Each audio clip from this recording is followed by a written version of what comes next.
So for example, on the healthcare side, they work with about 400 villages in 6 states, and they've got about 8 ideal village programs going on. They do hunger alleviation, also education support. Next.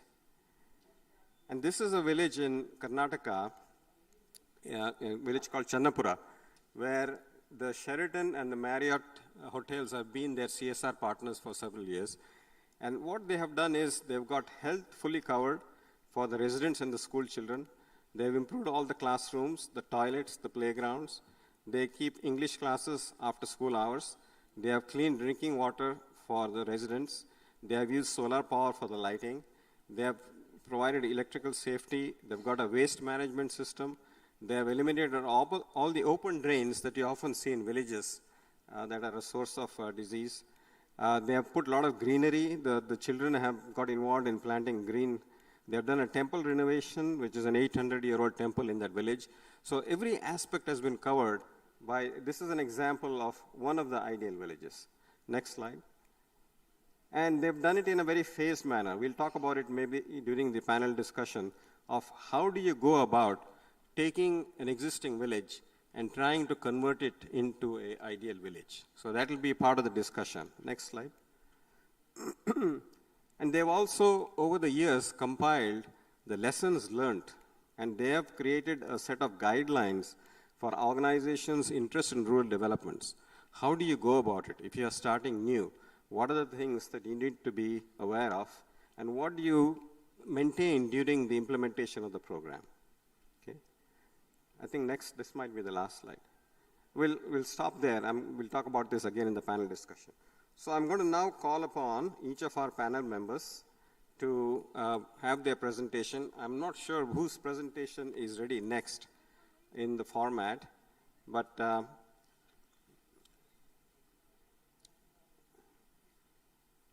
we have, as you know, we have 4 very eminent speakers here.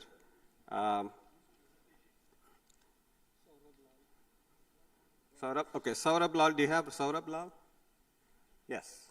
So Saurabh Lal is the CEO of Model Gaon, and I'm going to let Saurabh come to the stage. This is the order.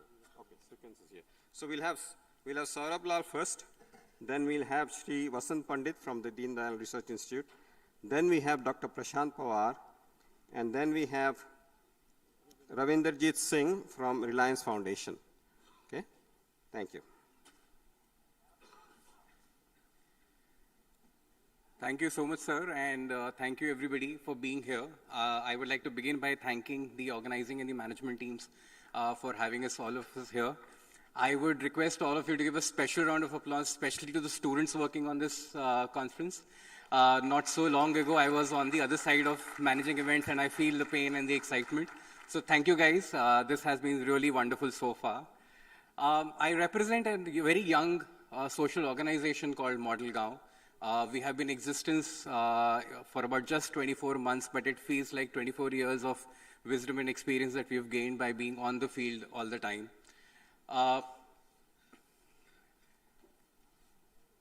Within this short span, the former Vice Chairman of Rajiv Kumar, Vice Chairman of Niti Aayog, Mr. Rajiv Kumar, took notice of the kind of work that we were doing.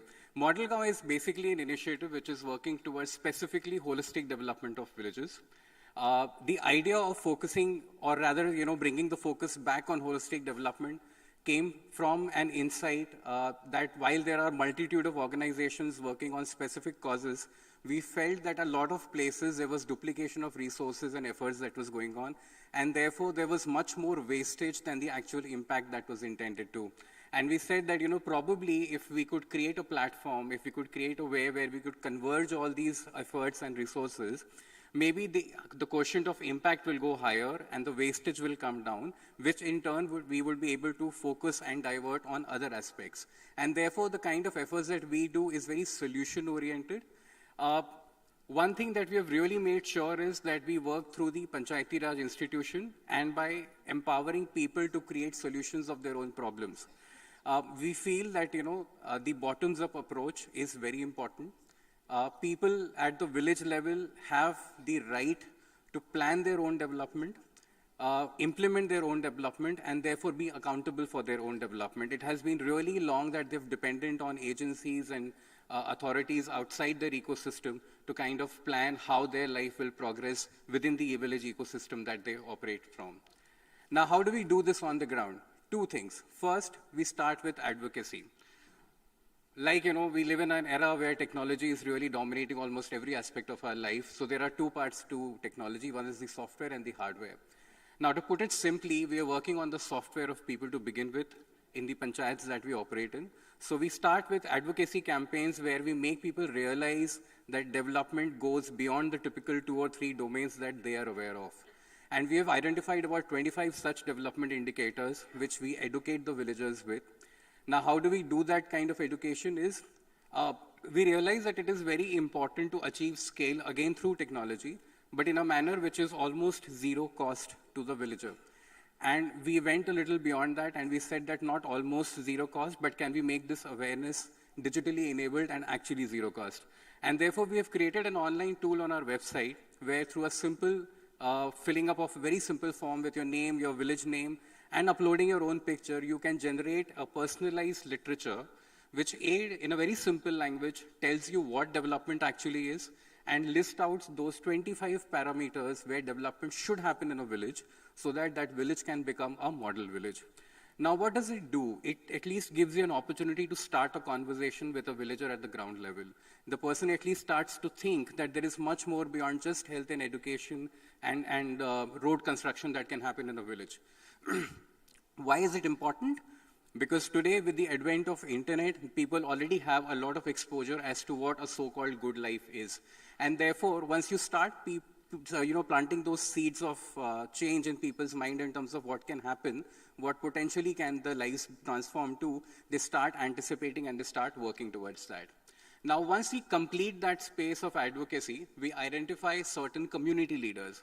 Now, these are leaders who eventually develop into change management agents there, who lead their community towards whatever program we want to implement. Now, what this does is, it brings the accountability and the responsibility to the community itself. Again, there is no dependence on anybody outside. Secondly, because somebody from their own community is talking about the ideas and the activities of development, people are much more likely to listen to them and follow them on a sustainable basis. So it gives a lot of life even beyond any kind of direct intervention or physical intervention that we as an organization would want to do and move out. And once we do that, we call them change makers. We also empower them with a certain skills. Now, again, on our website, free of cost, people who are identified as potential change makers, they are made available in a string of online modules that they can go through. Now, again, please pay attention to the kind of modules that we've put across.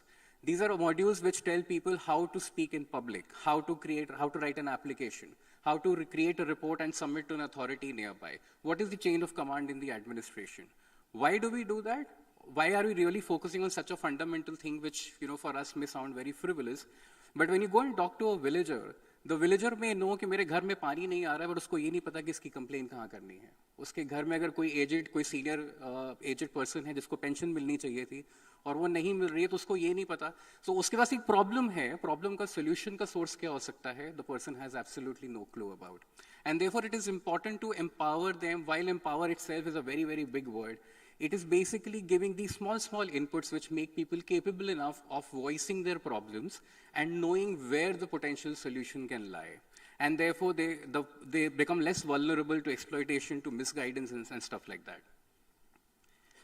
This is what our village manifesto looks like. Single-pager literature, very simple Hindi, like even a 5th grader can really understand. But you will be amazed to see the reaction of villagers, to see their photograph on a printed bill, which again costs them 0 rupees, gets generated in less than 10 seconds, and can be forwarded to the entire village in less than a minute.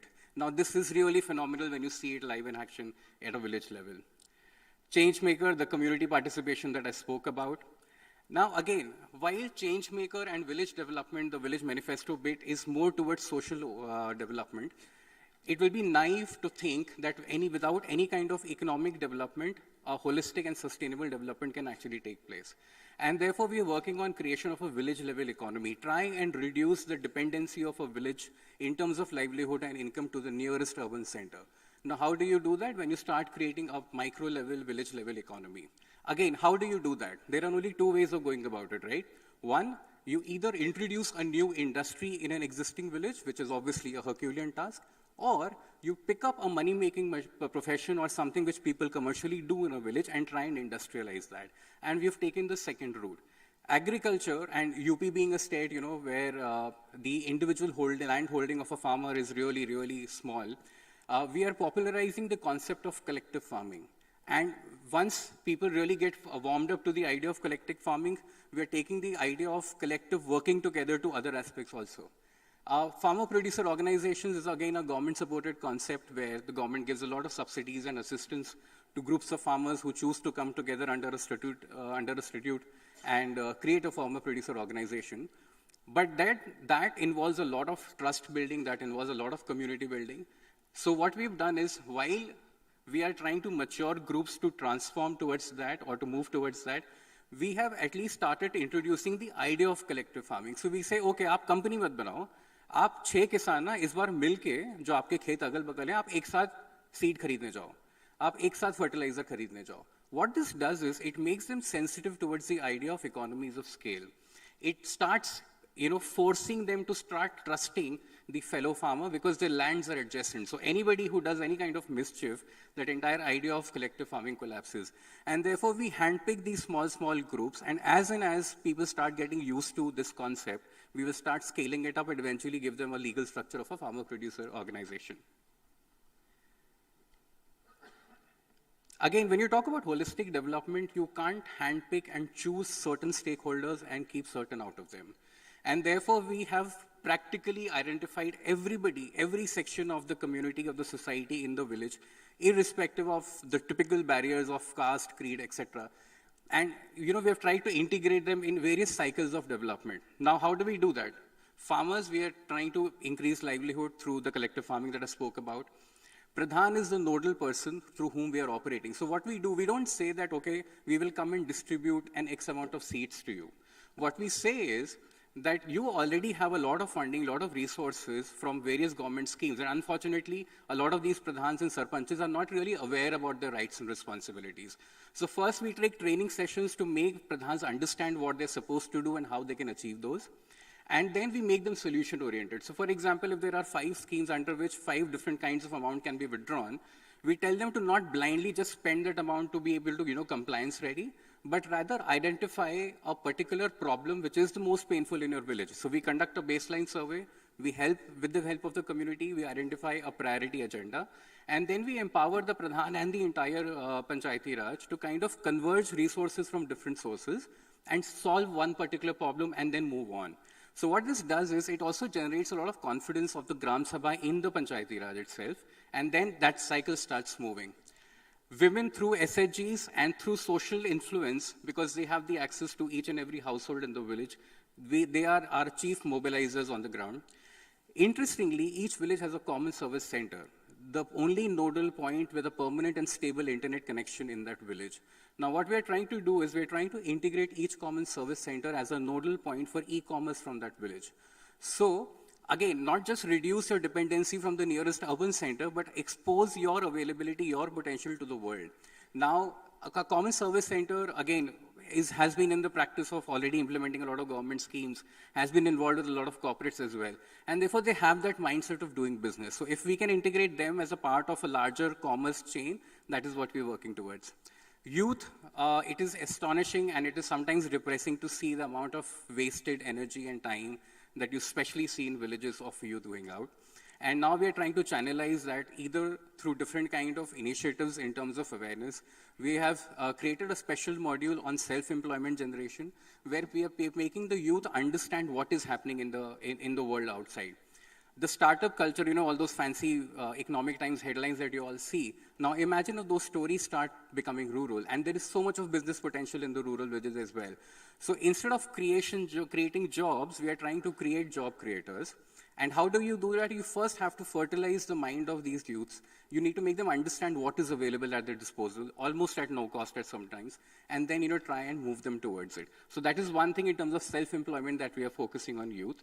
And teachers, foundation literacy, we have realized is a big pain point in the villages. People are signing on beneficiary checks and amounts where, a lot of exploitation was earlier happening. Even with the direct benefit transfers, there are certain loopholes that are still being exploited. So foundation literacy is something that we are focusing on through the primary school teachers that are there. One digital initiative that we've implemented since last month, and I would request all of you to kind of participate with me here. There's a QR code that you see here. And if you choose, you can please scan this QR code.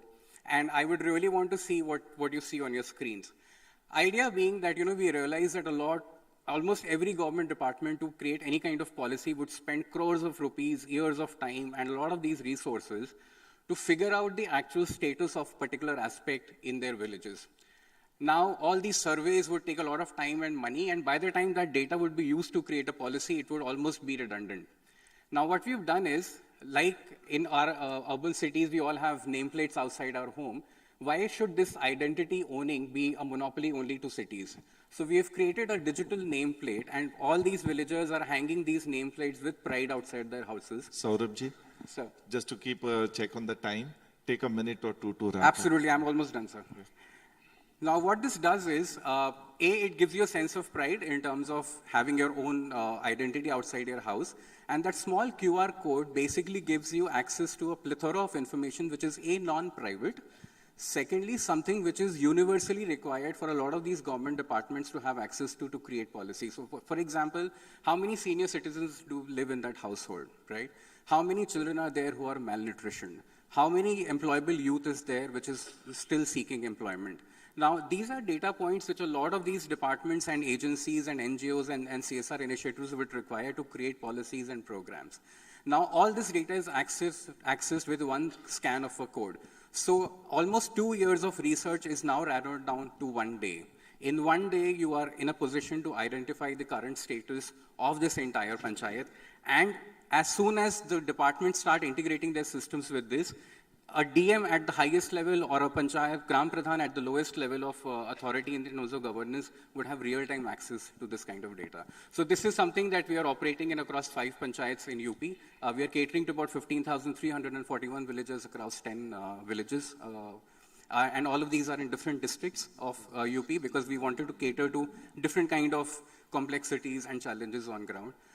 So this is how we are progressing as of now, and during the course of the discussion, we would go deeper into this. Thank you so much. Thank you. Wonderful presentation. And just to the remaining speakers, just to make the discussion time available and for the audience queries, let's stick to about 10 minutes. Shri Vasant Pandit ji, Deen Dayal Research Institute. I'd like to ask Mr. Alok Verma, sir, to join us on the stage. And I would like to ask Shri Digvijay Chaudhary, sir, to felicitate him with a shawl bouquet and memento.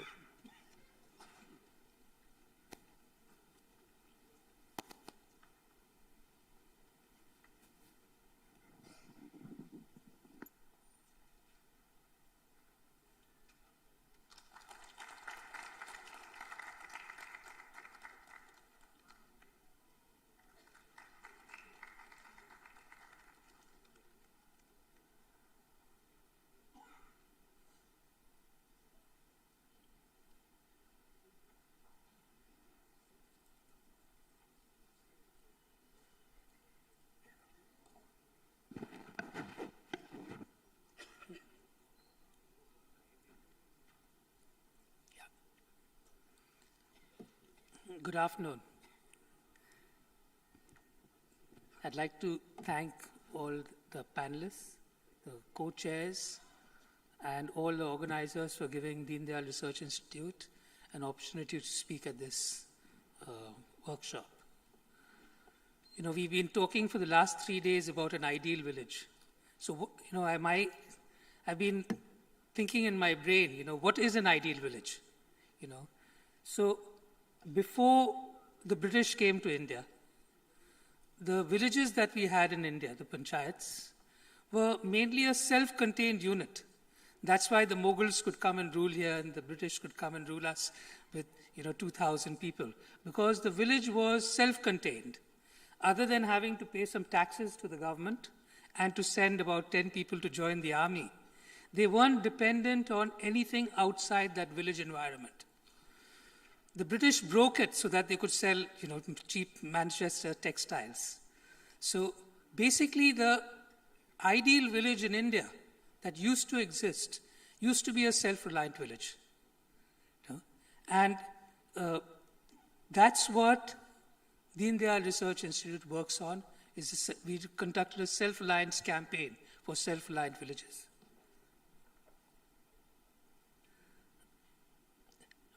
Nanaji Deshmukh was a Bharat Ratna who established Deen Dayal Research Institute in 1968 after the untimely death of Pandit Deen Dayal Upadhyaya to validate the theory of integral humanism that Deen Dayal ji had presented in a series of 4 speeches in 1965 when he was the president of the Bharatiya Jan Sangh. So I'm not sure many of you all have heard about integral humanism, so I'll try and explain it in very short terms. Deen Dayal ji at that time found that the political and economic systems that existed in India, existed in the world, were on 2 extremes. One was capitalism, which basically said that those who earn will eat. If you bring down the essence, that's what it comes to. And on the other extreme, there was communism, which said that those who work will eat. Deen Dayal ji rejected both these philosophies because that didn't fit in with the Indian ethos. In India, we've always believed in Bharatiya Sanskriti that those who earn will feed. And that was what was the basis of the integral humanism. In India, he believed that society depends on each other. The farmer needs the cobbler. The landlord needs the farmer. The landlord needs to look after the farmer not because he wants to, but because he needs to. He needs to ensure that the community survives for his own benefits. Pandit Deen Dayal also said that the process of development begins from the bottom and moves towards the top. The roots of our nation lie in rural India, so the development of our society and country must begin from the rural areas. However, since independence, the focus on industrialization and urbanization has led to an increase in the urban-rural gap, and that is one of the chief causes of migration into urban slums. Nanaji Deshmukh, the founder of Deen Dayal Research Institute, believed that the people who lived in the villages were the custodians of our natural resources and therefore our wealth. And he believed that it was important to look at models that improve their lives and more equitably allocated natural resources. So we conducted a self-reliance campaign in 500 villages in and around Chitrakoot to try and formulate a campaign that would allow villages to be self-reliant. So there were 3 main criteria for any interventions that we did. 1, they had to be measurable. 2, they had to be sustainable. And 3, they had to be replicable. If you go into a village and tell them what to do, they'll most probably ignore you. Who are you?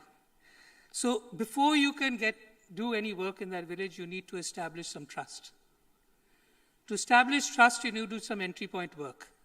So in Deen Dayal Research Institute, we have many entry point strategies that start with influencing children's behavior through their schools, to providing them help with achieving something that they think they need, a clean drain, a clean well, and earning their trust. So once you earn their trust, then you can move forward. The key to the success of our campaign was an innovation that Nanaji made, which was called Samaj Shilpi Dampati. This is a graduate couple that live and work within the village. Their children go to the village school, and because they become part of the community, the villagers trust them implicitly. Every intervention that the Institute does is through the Samaj Shilpi Dampati.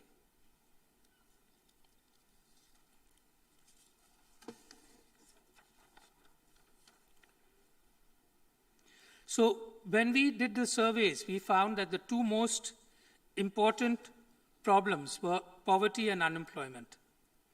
However, in the Madhya Pradesh half of the campaign area, water was a major issue. Villagers walked for up to 5 kilometers to fetch water. So before we could do anything else, we needed to tackle the water issue.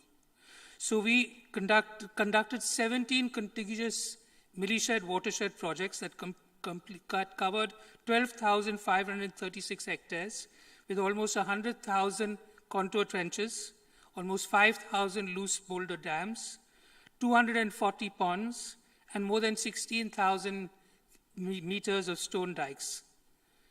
The work was done by the villagers themselves with their own traditional knowledge.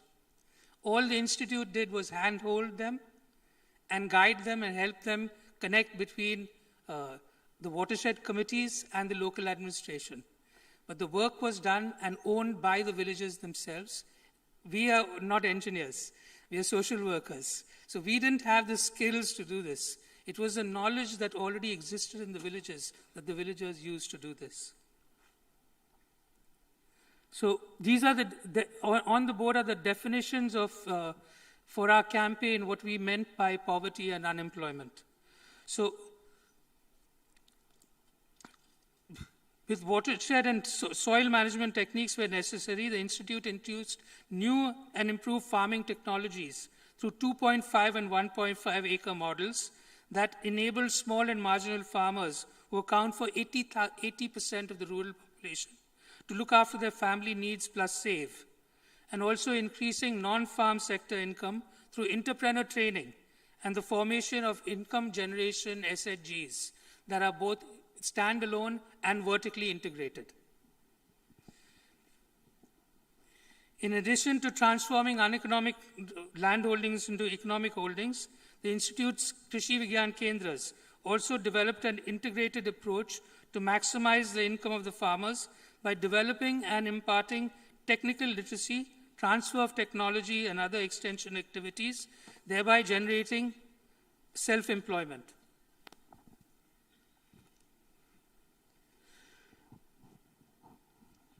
Issues of health. Quick time check. 2 minutes. So I'll just go through this. Everything's on this.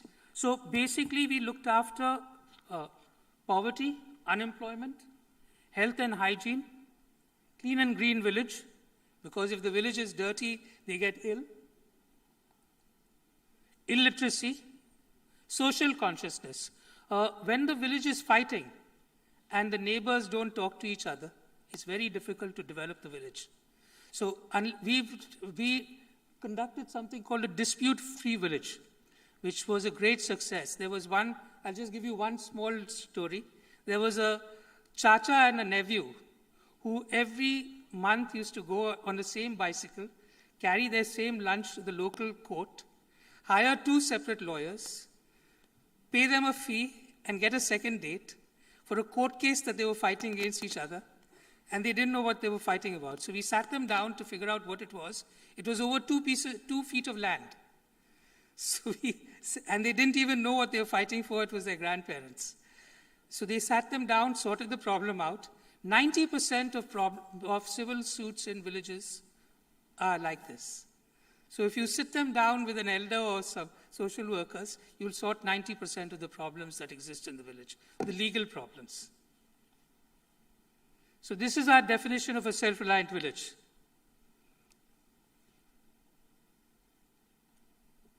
These are some of the activities in the village. The language of development keeps changing. When Deen Dayalji wrote Integral Humanism, he wrote the ancient Bharati Sanskriti in the language of the 60s and contemporized it. Today, the language of development is SDG goals, Sustainable Development Goals. The words have changed, but the objectives are the same. So this is just some indicators of the work we do correlated with different SDGs. This is some of our impact. All our interventions are SDG, are ISO certified, the work we do in villages. A lot of discussion, I'll just take 1 second more. A lot of discussion has happened here on duplication of work and non-availability of the work that happens. The work we do in Chitrakoot, there's good work happening elsewhere in the country. But all of us who work on the field reinvent the wheel every time we find a problem. So the Deen Dayal Research Institute launched a website in April this year called stginterventions.org, where we've process mapped interventions on an open knowledge platform where anybody can go there and click on that particular intervention and get a flow chart on how to do that intervention with audio and video attached to it. We'd like all of you all to participate. It's for both people who want to upload on it and download. I'd invite all of you all to join us on that platform, and we'd be quite happy to tie up with Beals to do something on this. Thank you.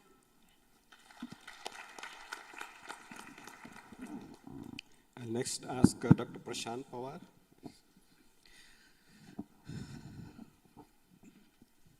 Good afternoon, good morning. I'm Dr. Prashant Pawar. I'm coming from kind of twin city of Varanasi, Pandharpur. It's another holy place in Maharashtra, and it's quite similar. I and my wife, we were traveling in Varanasi. We didn't feel that we are out of Pandharpur. So you can see the picture of Lord Vithala. It's also on the bank of river Chandrabhaga. The shape of river is like half moon, that's why it's called as Chandrabhaga. And what we have done is we implemented a concept of knowledge and technology enabled empowerment of rural Indian villages.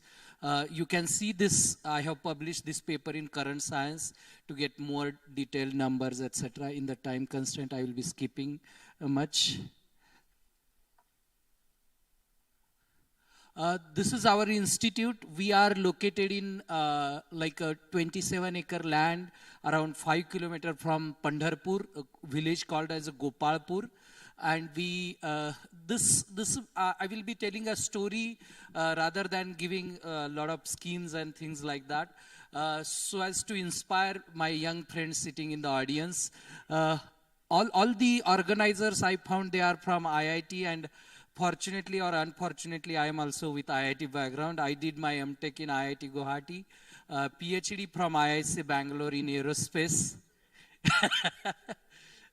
and then postdoc from South Korea. And I decided to come back to a village institute, and from 2008 I am working in this institute. And this institute was established by one of the IITian, Dr. Runge, at his age of 34.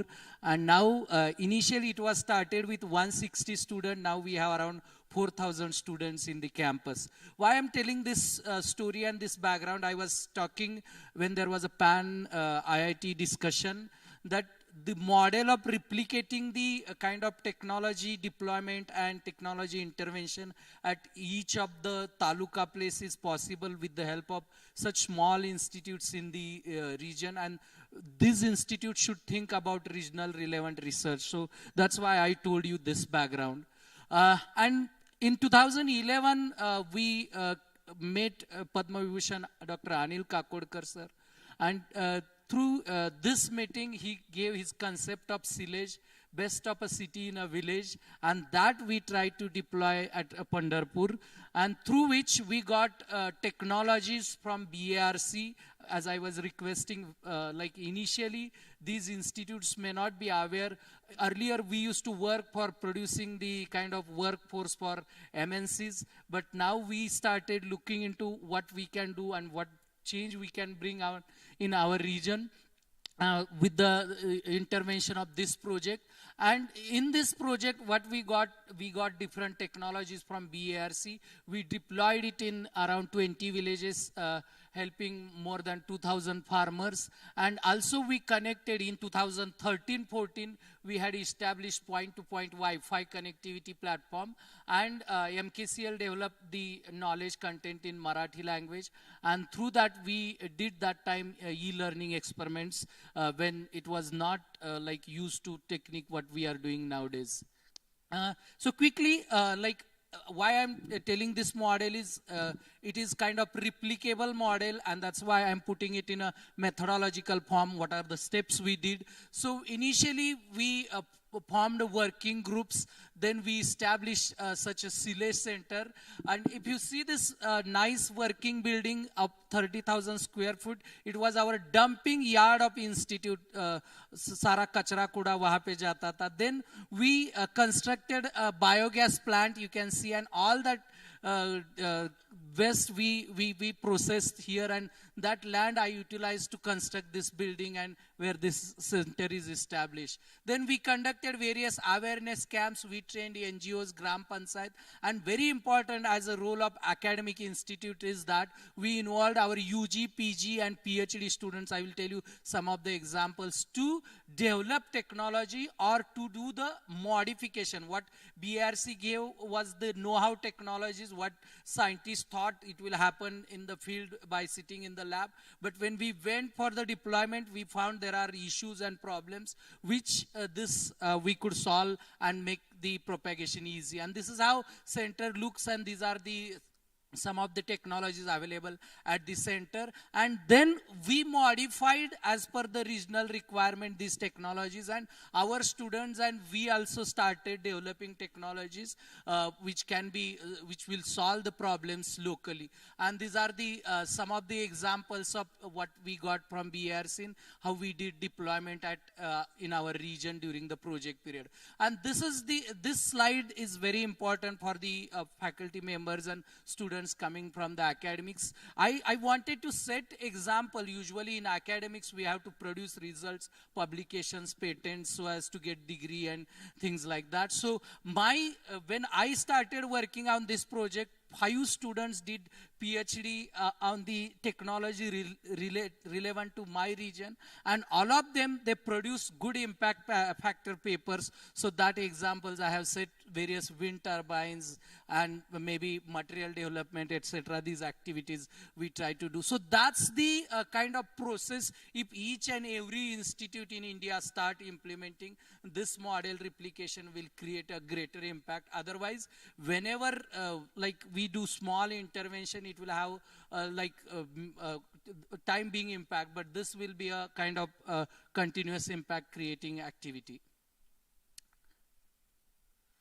Yeah, and this is one example, you can see how we can make use of the good things at our region. So we have like Ashadi Ekadashi festival where around 8 to 10 lakh people come there, and we organize the what you call technology demonstration workshops, and we also have kind of we call it as a Wari precision, starting from Pune to Pandharpur, around 22 days people, around 2 lakh people walk. So we had a moving exhibition also, and that's how we try to make use of the advantage of that city. Another project we had, you can search on Google, you will get nice video of that, Sweri ICT in 2013-14. As I told you, we connected 5 village schools so that it will have double impact. School will get the advanced education connectivity, and further we did lab to field experiments. We could connect the farmers in that region and to IIT Bombay, BRC Mumbai for various activities. So that's how another experiment we could do. And you can see as a result of that, transformation started taking place in our institute also. Our faculty members started producing the technologies which are regionally, locally relevant. So these are some of the examples like biogas, advanced biogas, and like some machines, etc. So to summarize the experience of this project, how we can replicate this slide will be useful and take away. So we conducted detailed survey, then we identified the problems like short-term, moderate and long-term, and then the solutions available were linked with the short-term problem, moderate problem and long-term problem, and the problem which were long term, we used our technical workforce to solve this problem. So this is how we implemented. And then a post-project activity I'm presenting now. As a result of that, we replicated similar model, almost 1 year completed to this another project where this is a CSR activity with the NPCIL Tarapur. You can see nicely established center. We are helping to around 20 to 30 villages near NPCIL Tarapur by deploying various activities and employment generation and entrepreneurship development activities. And these are the Dr. Pawar, 2 broader minutes. activities. I'm watching this thing. So these are the broader activities what we are doing at the center, and you can see the quickly picture. So we have become a one example I will tell you how this lab to field affects. So BRC had developed a dryer, and we thought that if we have to deploy the dryer, then how that dryer should be used with respect to the regional relevance. And then what we did is we developed various products using those dryers. So that's what the local engineering institute can do the intervention. This is the example. You can see various products developed, and you can see lot of these groups got involved in these activities, even school children, then various NGOs, etc. And then in Pandharpur, we wanted to kind of replicate. I will take 1 minute extra, please. So you can see we started doing theme meetings to propagate whatever model we have developed, calling all the engineering institutes in Maharashtra. And further, we had started organizing international conference. Our conference, Techno Societal 2022, is on 9th and 10th December. I'm inviting all of you. Then we also, with the help of Digvijayji, we have started doing like entrepreneurship development activity from last 2 years, and you can see the activities of this. As a result of that, we got Niti Aayog's Atal Community Innovation Center grant. These are the incentives when institute works with the community you get, and these are the routine programs which we have introduced in our academic activities like Gram Visit program, Unnat Maharashtra Abhiyan program, water conservation field survey, etc. And then various activities we do, and we get also extra money in the form of consultancy. That's it. Thank you for your patience and time. Thank you, Dr. Pawar. For exceeding your time limit, you have to buy us lunch. Okay, I'm very pleased to introduce Ravinderjeet Singh, who is the head of rural transformation at the Reliance Foundation. Welcome. Thank you, sir. Thank you, Chairman, sir. Thank you, Co-Chair. And thank you, the organizers, for inviting us here. So most of the things are shared by my co-panelists here. I would like to share a story of rural transformation, what we have done in our areas. So we operate in 16 states in the country. And I will just take you through a story where we have done a rural transformation on a to make the villages self-reliant, and their transformation is replicable, and they're able to sustain it over a longer period of time. Okay, so just briefly about Reliance Foundation. So it was set up in 2010, and we work in 7 focus areas, and I am part of the rural transformation team, and we have touched the lives of around 5.7 crore people as of today. Sorry. Yeah, sure. Yeah, so this is a 3-pronged implementation strategy. I will not talk more about this implementation strategy, but we have direct engagement with the community. We have trained manpower who directly interacts with the community and builds their capacity. So we work end-to-end. The example I'll explain today is end-to-end. So we work in natural resources management, which is more of water in that. Then we have agriculture, and then we have to supplement the increase in production and productivity from agriculture, what we do in the case of market access. So we have direct engagement with the community. We have trained a team of manpower, and then we understand the community needs. We build their capacities. We We empower the communities to understand their issues and the problems, and then facilitate deployment of solutions as per the local conditions. And then we also work with all partners, which is government departments, NGOs, private organizations, to deploy the solutions along with the communities. And then we are a technology company, so we leverage the power of technology in whatever we do. Thank you. So this is a very brief, small film. I would like my friends to start the film. This is a journey of one of the... दिन की शुरुआत हो चुकी है और यहाँ सिर्फ पक्षी ही नहीं चहचहा रहे हैं। मध्य प्रदेश के आगर जिले के जलारा गांव में भी चहल पहल शुरू हो गई है। यहाँ के किसान इस समय अपने खेतों में फसल काट रहे हैं। इस साल गेहूं के साथ साथ चना, मसूर और धनिया की भी बम्पर पैदावारी हुई है। यहाँ प्रकाश बाई खाना बनाने में व्यस्त है। इन्हें जल्दी ही बच्चों को तैयार करके स्कूल भेजना है और फिर ये खुद गांव की लक्ष्मी स्वयं सहायता समूह में इंटरनेट सीखने जाएंगी।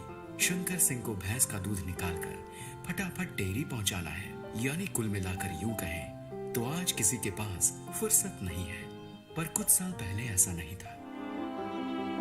खेती करते करते कई पीढ़ियां गुजर गई, लेकिन ये को फायदा नहीं मिला। कारण उसका कि एक तो पानी की अभाव था, यहाँ पे बंजर भूमि थी, यहाँ के लोग मजदूरी करने बाहर जाते थे, गरीबी ज्यादा थी, शादियां भी नहीं होती थी क्योंकि इस गांव में पानी नहीं है तो किसकी कौन बेटी नहीं देता था, शादी भी नहीं करता था। गांव को गरीबी और बेरोजगारी से उबारने के लिए कई सारे जरूरी प्रयास किए गए, पर ये सारे प्रयास ऊंट के मुंह में जीरा साबित हुआ और परेशानियां जस की तस बनी रही। सूखी जमीन थी तो हमने 5 कुआं खोद दिया था। 5 कुआं खोदने के बाद में भी पानी नहीं मिला। हम लोगों ने सबने विचार करा कि अपने गांव के नीचे जमीन है, वहाँ एक तालाब बन जाए तो पूरा गांव की जमीन सिंचित हो जाएगी। लोगों ने अपनी ये परेशानी जब रिलायंस फाउंडेशन की टीम से साझा किया तो टीम ने जो भरोसा दिलाया उससे ग्रामवासियों के मन में एक उम्मीद की किरण जगी। हमें लगा ये गांव इतना मोटिवेटेड है, ये लोग सोच रहे हैं इस तरीके से करेंगे, अगर इसमें एक डैम बनाया जाए तो ये गेम चेंजर साबित हो सकता है। रिलायंस फाउंडेशन की अनुभवी टीम ने डैम बनाने के उद्देश्य से गांव का सर्वे कर डैम बनाने की जगह चुनी। तो एक अप्रोक्सीमेट जब हमने चेक किया तो उसमें लगा कि 55 से 60 लाख रुपए का खर्चा आएगा और इसकी वाटर स्टोरेज कैपेसिटी लगभग 5 लाख क्यूबिक मीटर होगी। पर डैम बनाने की राह इतनी आसान भी नहीं थी। दूसरे लोगों की जमीन थी उस एरिया में जहाँ तालाब बना वहाँ पे, उसके लिए भी हमने गाँव से चंदा इकट्ठा करके उसको जमीन दूसरी जगह दे दी। गाँव ने ऑनरशिप लिया और लगभग 55 दिनों में ये डैम बन के तैयार हो गया। बारिश आई और जब गांव का यह डैम पानी से लबालब भरा तो गांव वालों की आंखों में भी खुशी के आंसू का सैलाब उमड़ पड़ा।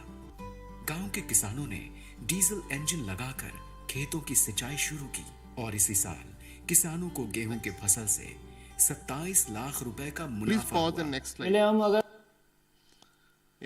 So this is just an example of how the Reliance Foundation team worked with the villagers, identified the problems, empowered those villagers, and set up a dam, which actually changed the total perfection of the village. So these are the areas where we work in Sustainable Development Goal. I'll just won't touch these things.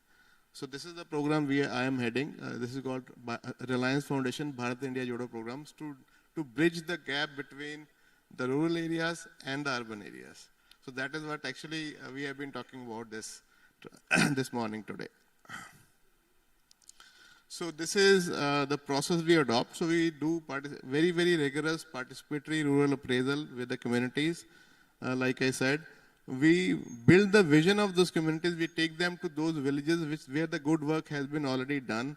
We make them meet the key stakeholders, the sarpanches, the government department people, the Panchayati Raj people, the people from horticulture department, agriculture department, public health engineering department, so that they can understand that these things are also possible in their areas, in their villages. And then community leadership, community leaders are being made, and women are made a very significant part of that. This is a very important area, sir. We make sure that women are taking part in social and household decision making. When women are taking part in social and household decision making, the quality of decision is better, and it percolates down. Even when the returns comes to the households, they are properly utilized. And Village Development Fund has been set up. So this is an example of low-cost solutions and various solutions we have deployed on the ground. On the right-hand side, if you see, the change in, we have taken a measurement of 61 wells in an area in Savai Madhupur.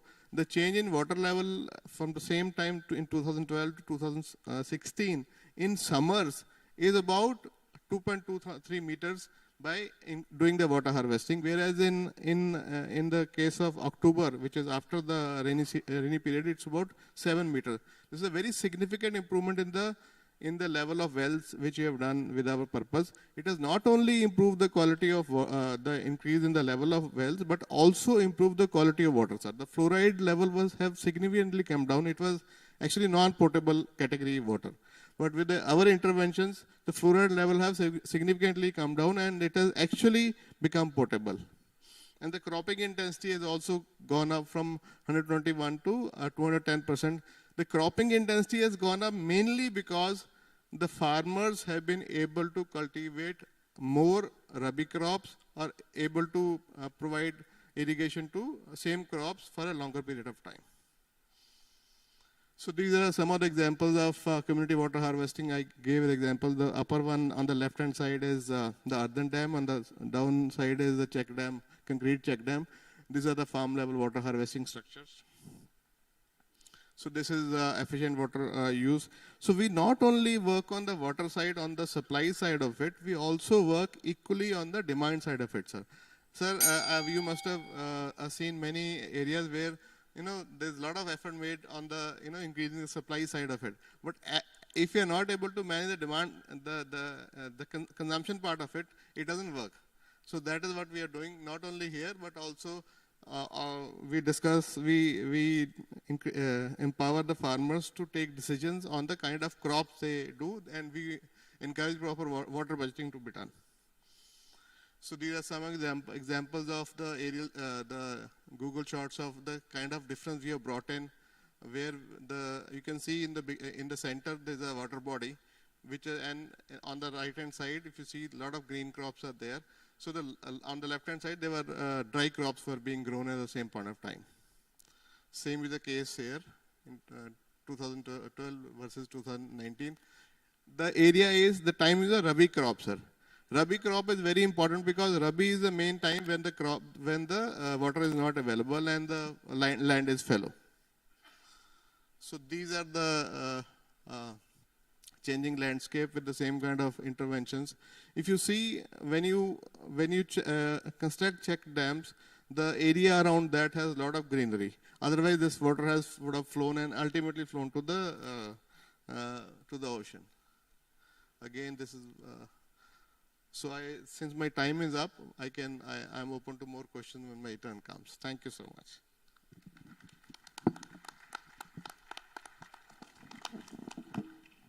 Thank you, Ravindra ji. Our final speaker for the panel is Mr. Alok Kumar from the HCL Foundation. Thank you for inviting us and giving us an opportunity to discuss and tell about the rural transformation project that HCL Foundation is doing.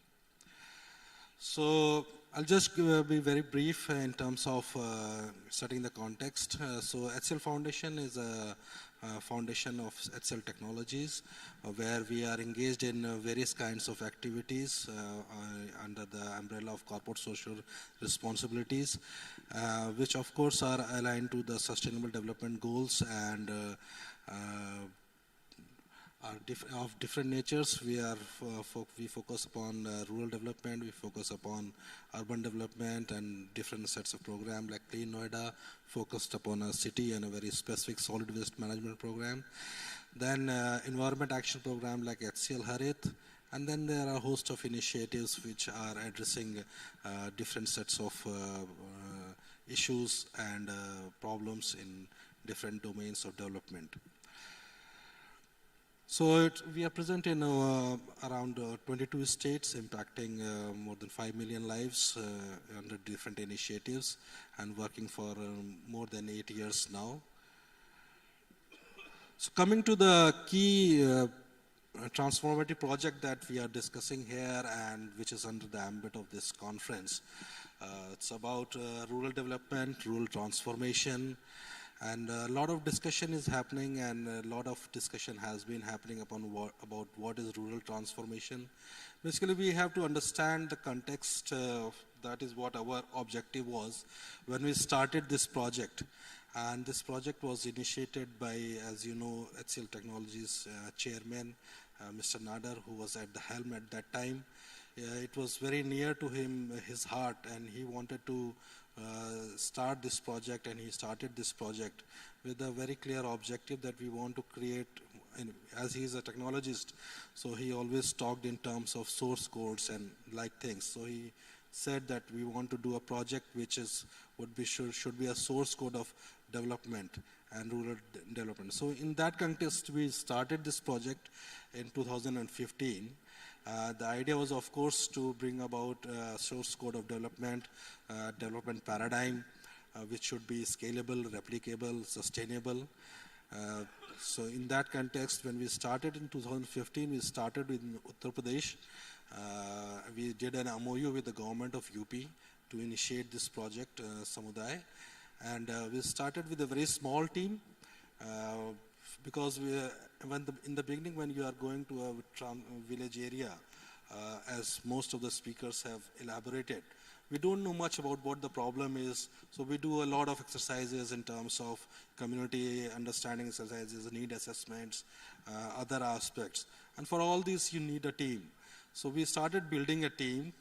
That is one of the major aspects when we are talking about a rural transformation. First thing that we understood was that you need to have a very robust team. A team which is made up of diverse elements, because development is not just about one aspect. When we are talking about integrated development, then the team structure also has to be integrated one.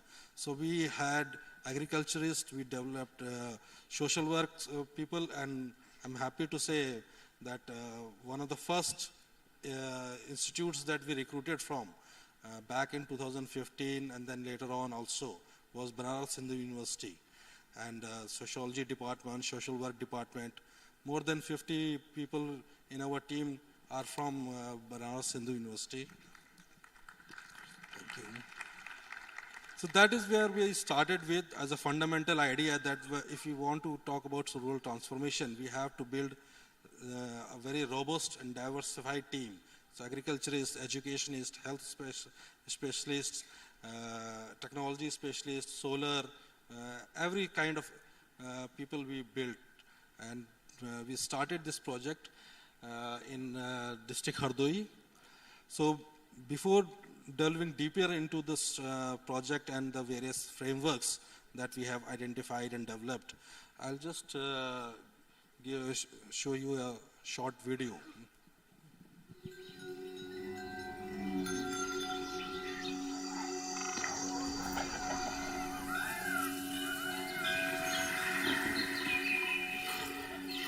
ये कहानी है एक छोटे से गांव पुरवा और उसकी इस छोटी सी पुरवाई।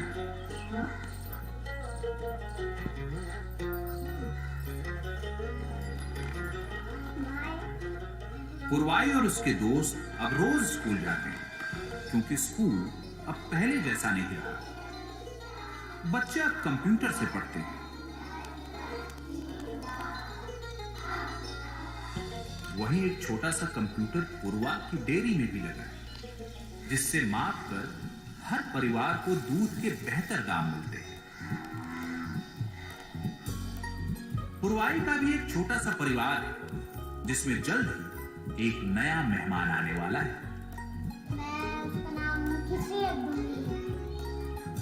लेकिन खिचड़ी का जन्म पुरवाई की तरह घर पर दाई की देखरेख में नहीं, गांव के पास के अस्पताल में, जो अब पूरी तरह विकसित हो चुका है। विकसित तो पुरवाई के पिता मनोहर की खेती भी हो गई। नई तकनीक ने छोटी खेती से भी आमदनी दोगुनी कर दी है।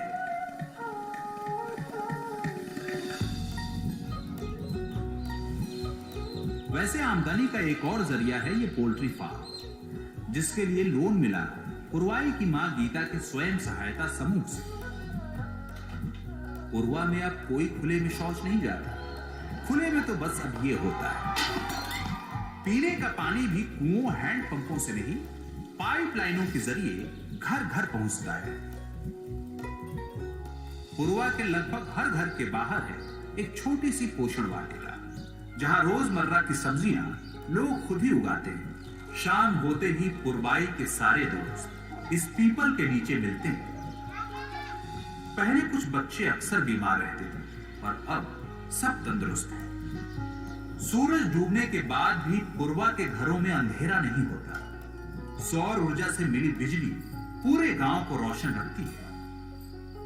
वो अलग बात है कि पुरवाई को आज भी तारों के नीचे सोने में ही मजा आता है। ऐसी कई कहानियां हैं जिन्हें भारत के गांवों में हम रोज सबके साथ मिलकर बदलने की कोशिश कर रहे हैं। यही हमारा संकल्प भी है और यही हमारा सपना है। HCL समुदाय।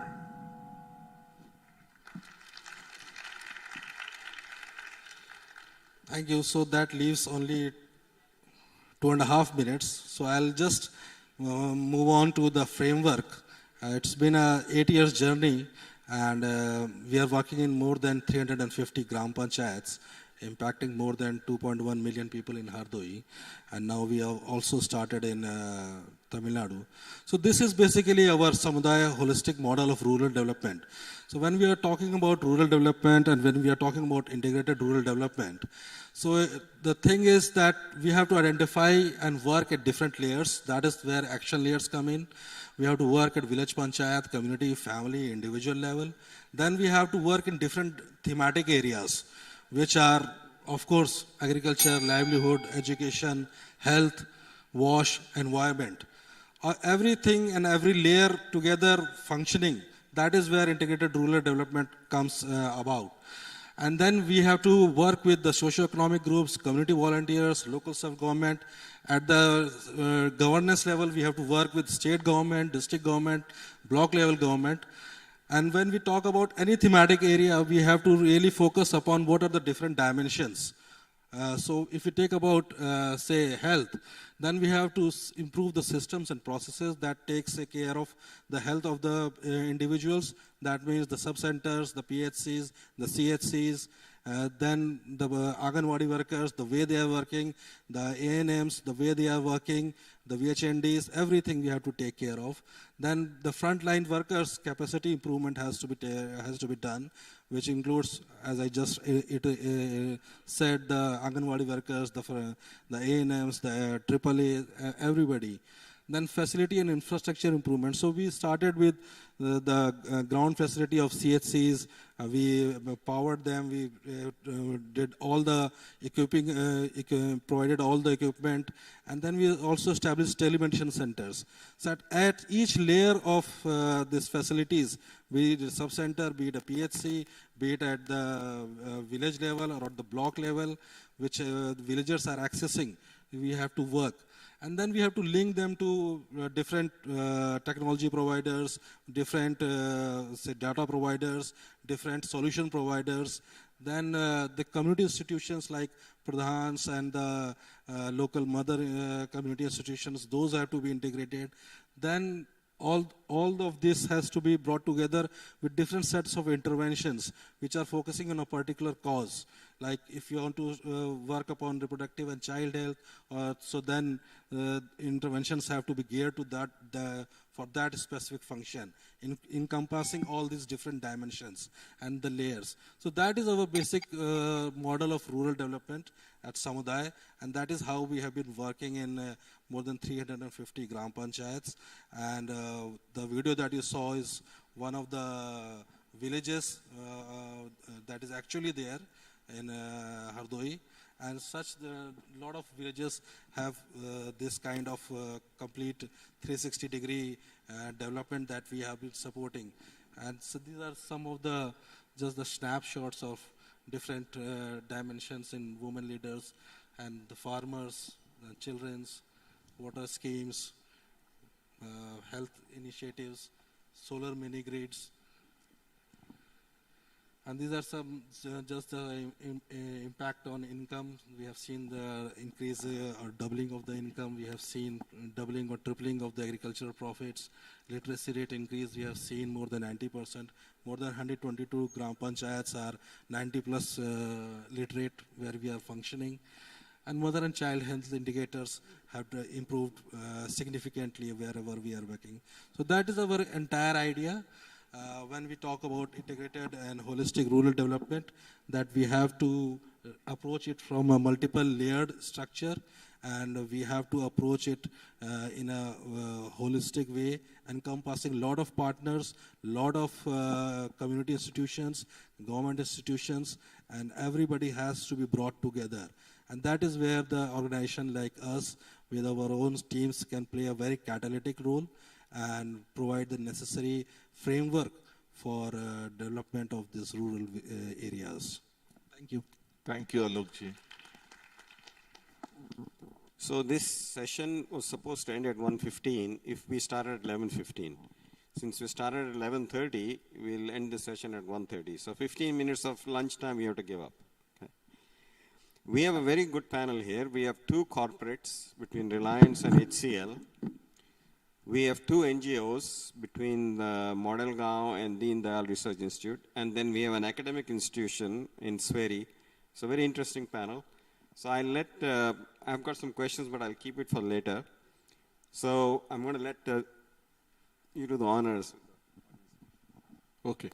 So what we have thought is, instead of just us co-chairs asking questions, there's always a lot of interest. People have questions. So we are going to take audience questions. The instruction is get to the point quickly so that we can actually listen to the speakers here. Can someone pass a mic? And everyone, it's not only prerogative of the front rows to ask the questions, so jump in. Yeah, you can come to the well and just stand here so we know how many people are wanting to ask questions. Let's start.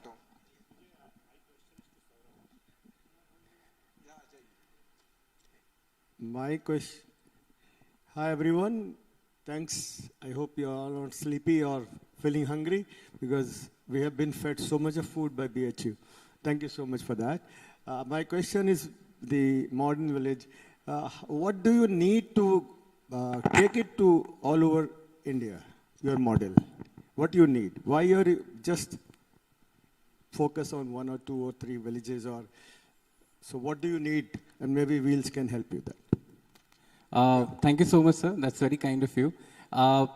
So we have just started in January 2021 as a project.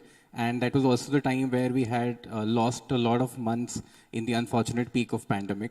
And which is why we have started small. The idea was to first, because we are working on the intangible side of development, which is really focusing on changing people's mindset and behaviors, to influence them just a bit to kind of become active enough and proactive enough to participate in the process of development. But now having worked in across 10 villages with 15,000 people, we now have the confidence of scaling it up, and which we are now doing. This initiative, of course, is supported by the ICICI Foundation, and we're thankful to them for supporting us right at the concept What is your stage. target? How many villages are you planning to scale up to? Sir, for the next year, we want to scale it to another 25 panchayats with the current planning that we have in place. But of course, if we get more support, this is one thing, because it is people-driven, and therefore it's very easy to replicate. It's not that we have to deploy a particular team from our side each time.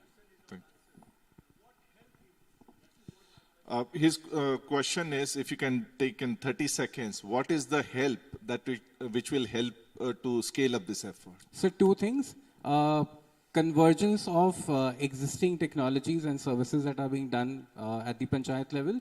And second is obviously the funding and the resources that will be needed to scale it up. Saurav, how much time you take to make a village? My name? Just announce your name and organization and then ask. I'm Siddharth Tripathi. I'm working in government. I've come from Jharkhand, working on poverty-free villages only. So how much time do you take to make a village poverty-free, like ideal or model gaon? And how much investment it needs? I mean, on an average, every village is different, but on an average. Yeah. So thank you for your question. We have kept a timeline of 5 years to kind of declare a village to become a model village. And that is when we have measurable outcomes on all the 25 development indicators that we have created. We do not yet have a definite budget indication as of now, because again, we are not doing any external intervention in terms of funding. What we are trying to do is we are trying to mobilize and converge existing resources within the Panchayati Raj to kind of, so it is very difficult to put a finger to a certain number right now, but 5 years in terms of timeline is what we are working towards, sir. Great, thank you. Sir. I'm Professor Moni, former Director General, National Informatics Center. I worked in various programs. I was very happy to have the presentation from the 5 panel members. I would like to, all of you to look into the framework which is suggested by the... Sir, I'll interrupt. Frameworks will get to, you have a question for the panelists? Right, let's yeah, take that. So there is a framework which is given by the Ashok Dalwai Committee on doubling farmers' income, digital technology in agriculture. I will be very happy that all the 5 model village program which you are adopting, if you can get into it, it will give a very good holistic approach for the total development of village through digital technology in agriculture. Thank you very much. Do you have a question for any of the panelists? No, the thing is that in all the programs where I'm Sure. seeing that, So there's a it is framework available. It's missing. So that's why I thought that Thank you. this framework, Thank you which for can sharing. give you a holistic. Thank you for sharing, sir. Okay, thank you for giving me an opportunity to ask the question. So myself, Hamid, and I'm a alumni of Tata Institute of Social Sciences. So I have done my master degree in rural development only, and it's been around more than 9 years working with rural development projects, been with different agencies. So actually what I was missing in during these course of time when I was working and even listening very intellectual people from IITs and other institutions. So there's something called democracy. So during my work in Rajasthan, in Chhattisgarh, in many districts, I was missing that democracy is considered as a very, very political institution to work in. So very few NGOs or almost negligible NGOs are working on the democracy. I'm not talking about democracy as in the big institution at national level, but democracy at a village level, because we are talking about the model village. So how, because see, the amount of this allocation of the amount is very low as far as CSR is concerned, Your question? or institution is concerned. So I'm coming on the questions that how we are putting the people for the voters' education, to educate them how voting is important, and not as a political entity, but as an institution, how we can stand in it. If somebody is adding to it, or somebody can take up the So idea. the question, I'll just Thank you. rephrase, maybe a couple of panelists can take that, is what is the component in your interventions which are for strengthening democracy at the grassroots?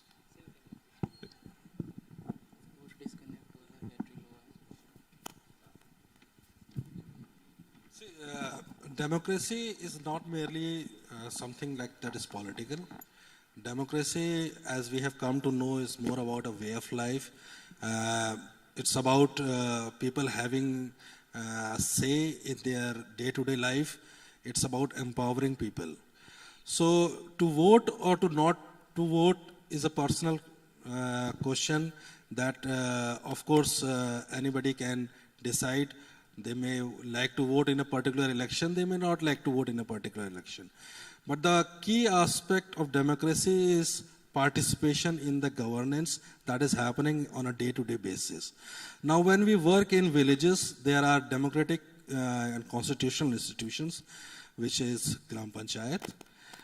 Apart from their voting rights in different kinds of general election, be it the Lok Sabha or the Vidhan Sabha, the most direct democracy that they have in their day-to-day life is the Gram Panchayat. Now, Gram Panchayat is supposed to act and perform with a consensus-based approach or at least a discussion-based participative approach, where they have tools in terms of the elected members, and secondly, they have system of organizing and taking major decisions through Gram Sabha organization.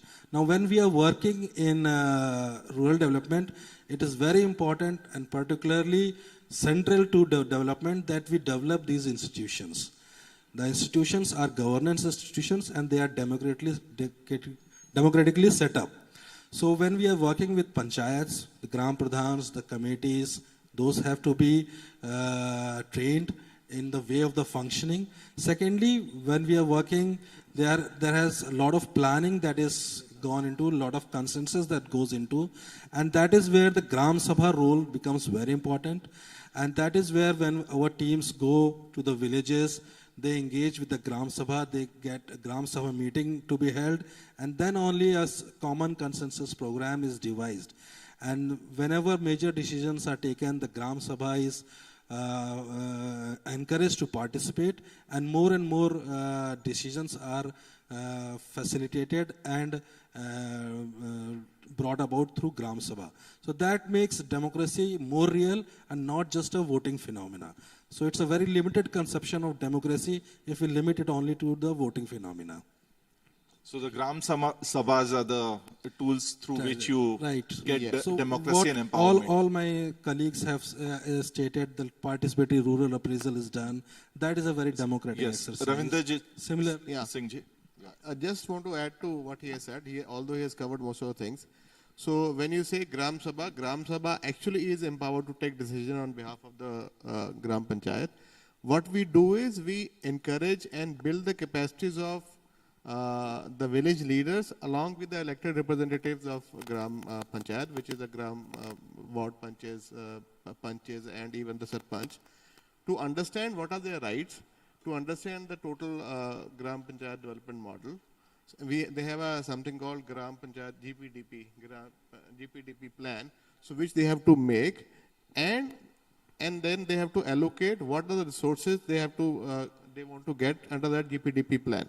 So that GPDP plan is uploaded on a government website, and then the funds are allocated. So all this process is there on the ground. The work we do is actually build the capacities of the key stakeholders to make use of these facilities, these provisions set up by the Government of India.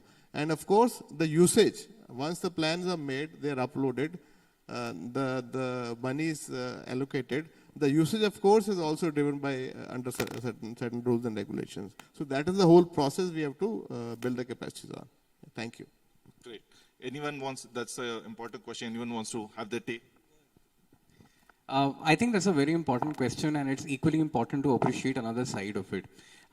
Democracy at the grassroots level, and of course, Gram Sabha is the focal point here. But I'll just give you a very small example. By statute, you are supposed to have certain seats for sarpanches which are reserved for women. In the 90% of the panchayats that we are operating in, officially the pradhan of those panchayats was a woman.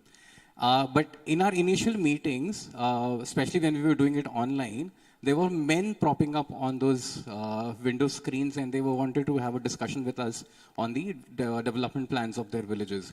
And we really had to look back at our list and say that, okay, you know, the name here for the sarpanch is a female name. And how is a gentleman, kind of talking to us? So we started propping that question, and we came across this concept of Pradhan Pati. Now, there couldn't be a bigger anomaly or a bigger disrespect of democracy in that sense. And we had to really stop the meeting midway and insist that till the time the actual Pradhan turns up on the meeting, we will not have a discussion. This delayed our program for another 35 days because it was such an ego hurt for the husband. But ironically, when we started visiting those villages, we also realized that even the people were actually celebrating that so-called fictitious post of Pradhan Pati. Now, however, horrible it may sound, however fundamentally wrong it may sound, but it's a reality. And it's a reality because people have started accepting it. And therefore, democracy, which essentially is an idea of freely making a choice, it could be for governance, it could be for your own future, till the time people are mobilized and sensitized enough to understand what rightfully democracy means and what is the purpose of democracy, we will end up electing the wrong people, we will end up complaining about the wrong things that they do to us, but we will never be able to realize that the source of all those things is by a wrong choice, a wrong interpretation of democracy that we make. And therefore, the least that we have started doing in our program is to disregard the Pradhanpati post as such. Thank you. Fantastic. Great. Let's move on to the next question. I'll take the lady there. Can you give a mic? Where have the mics gone? Good morning, all. I have 3 questions, not one. First Let's is, take one first. We'll go No, round it is robin and then we'll continuous. come It is to. continuous. आपका नाम ये और प्रश्न. I'm Professor Lalita Vatta from BHU. मेरा question ये है कि when you are working on agriculture for model village, what are you doing to preserve, improve the contribution of next generation or the youth in the contributions in the agriculture so that the model remains sustainable? Number 1. Number 2, when you will be able to know now this model village is now sustainable and you can exclude yourself from this? Thank you for the question, ma'am. Essentially, why the next generation of farmers is not getting involved in farming is primarily because A, it is not glamorous. They all have internets and they see the kind of professions there are in the cities. And secondly, it is not glamorous because it is not making money. So the fundamental problem is that traditional farming practices are not yielding enough income for farmers, and therefore the next generation is not finding it lucrative enough. Which is why the idea of collective farming and value addition to that collective farming is being introduced and popularized at the local level. Because the moment you're able to establish that village level economy with farming as a nodal point of income generation, it brings the money back into the household. Once the money is there into the household, people start adding a lot of glamour So on their that end. virtuous cycle, we are kind of aware. Anyone wants to point out an example of having done that? Just one example Can I just add to what he said first? Basically what happens is the youth in the village don't want to move, don't want to do farming because there's not enough opportunity. Most farm families own 1.5 to 2 acres of land. The farm holdings are very, very Vasanji, small. I think the premise is known to most people. Just one moment. The examples which will help. Just one moment. So what happens is, unless you vertically integrate and you get more opportunity there, right now the government is working on doubling farmers' income, which means that they're doing value addition within the village itself and taking it up to an FPO level. So when that whole process is done, there's enough income for youth to remain in the village. When you say, when does an NGO exit? If you want a sustainable model, the village development is not dependent on the NGO. We are only a catalyst of change. We are not there, we are only hand-holding the village. So our involvement or exit doesn't matter on how far the village goes. This is what we do in our Chitrakoot model, and this is all our villages So still is there a sustain. time period? She wants to know. It's village 5 se years. nikalne ke liye 5 years? 5 years. So we have heard from 2 different speakers about 5 years seems to be the time they take to exit. Any example someone wants to give about? Actually, we are engineering and pharmacy institute in rural part of India, and what we learn is about our 60 to 80% students are coming from agriculture background, and they want to kind of migrate to metros, and that's where we started this activity where we wanted to have reverse migration concept where students should get connected to their field, their activity, and that's how we found some examples like one of our student from agricultural engineering, he has started his own company and settled down in his village, Tandulwadi, where he developed advanced farm mechanization activities. So such activities like engineering institutes or institutes who are located in rural part, if they start connecting next generation to this farming activity and kind of like the way of settling down in their places rather than looking to education as a kind of tool to get either migrated in metros or abroad.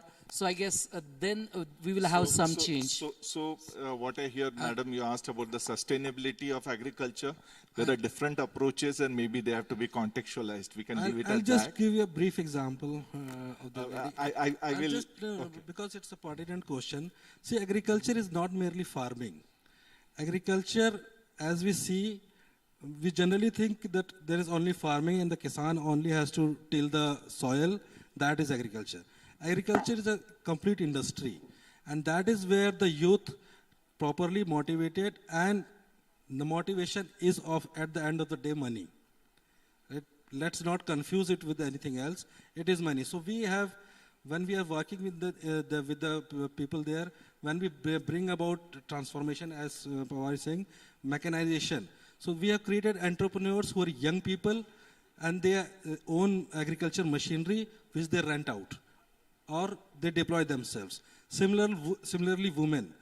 So that kind of things are there, which if proper linkages with finance and with technology, we have seen that people don't want to go out, they want to do the farming, not merely the tilling, but all this agriculture services area, agriculture technology area. There are so many technologies which are coming in. Agriculture entrepreneurs can learn those technologies and deploy that. To rephrase that, what you're saying is, अगर agriculture को सिर्फ agriculture नहीं देखे, but agri-business देखे, तो उससे it'll become glamorous both from terms of what you are doing and how much money you make We out have of seen it. that. Definitely, that's the way. So that's just summing up on that one. Next question. So, sir is reiterating the framework, but Hitendra, go ahead. I will take him next. Hitendra, Mike.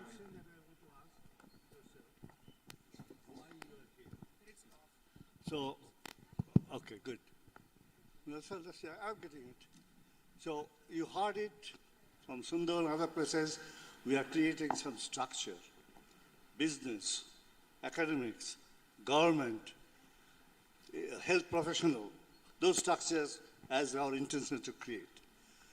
So the idea, what we like to appeal to you, you talk to each other.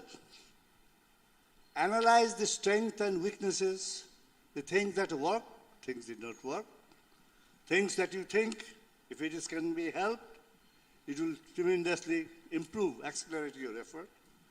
Okay? Now you have something, common thing, you can pass it on to us. That we can then pass it on to other people, what he's calling scaling and so on. But the part that you, weaknesses, then we know which one to work on, which will help you. So it's the most important thing that all of you, rather than talking about yourself, talk about the other people also. See what you have done. What are the problems that you have faced? Okay? Second item is, you'll hear tomorrow, we are creating another strategic process called best practices competition. Sundar will talk about tomorrow. So you look at it, and we will be inviting you to participate. So Okay. what Hitendra is the founding president of Wheels Global Foundation. And thank you, Hitendra, for creating such a platform where people can actually come and share those learnings. That's right. Fantastic. Talk that Thank way, you. because it is not where that you are doing a fantastic job. But question is, from scaling point of view, take it nationwide. So if you can take the best, my question to you, would you keep an open mind to accept the best of the best? And then you say, okay, he has got this strength, let me adopt that strength. You follow? Because we are going to business, we are going to provide CSR type of support when you hear the plan. Also, what Hitendra, I think, is also emphasizing, which came through as a thread through the conference, is the problems that we have, they are too big for anyone to solve themselves. We can't be starting from scratch every time. So he's re-emphasizing the need for all of us to collaborate. Thank you, Hitendra. Yeah. We'll take the gentleman on the right. Sir, this is Sikandar from Karnataka, Sankalpa Rural Development Society. So we are working in the water harvesting projects. And I have one question. We are working in a model of supporting individual farmers, and we are working also in holistic rural development projects, where we are going to holistic, like community level projects. So there we are not getting community contributions. So very difficult to community contribution from the community level. How you mitigate to take the community contribution to implement this project? So for the individual, we can do that because individual farmers, they can contribute 50%, we will do the 50% that. So the community level like check dams, Anganwadi repairs and new buildings, but the government also convergence, how you government funds to government, how you mitigate that.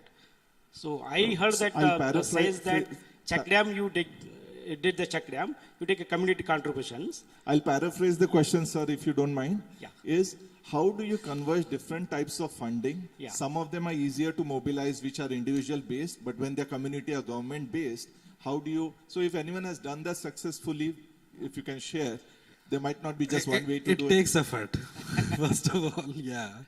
So we did the community contribution. I think he was talking more about the check dam and the community contribution there. But we also did the community contribution when we set up water schemes. So, and other things that we do take community contribution. It is a very hard process, not an easy process. But first thing is that you have to be very well intentioned. You have to showcase that you are there till the end. You are not just some fly-by-night operator who has come in and talking about taking community contribution and other things. That trust factor has to be built up, and there has to be slow and gradual process, and it takes time, so it takes the effort. So I agree with him. One is you have to take the community contribution, but that is also important to have their buy-in, their neck in the game. See, unless you have community contribution, it will be like somebody has set up a concrete check dam, like the government has set up a concrete check dam. If that breaks, or if there's some leakage, if there's some other problem, nobody will go.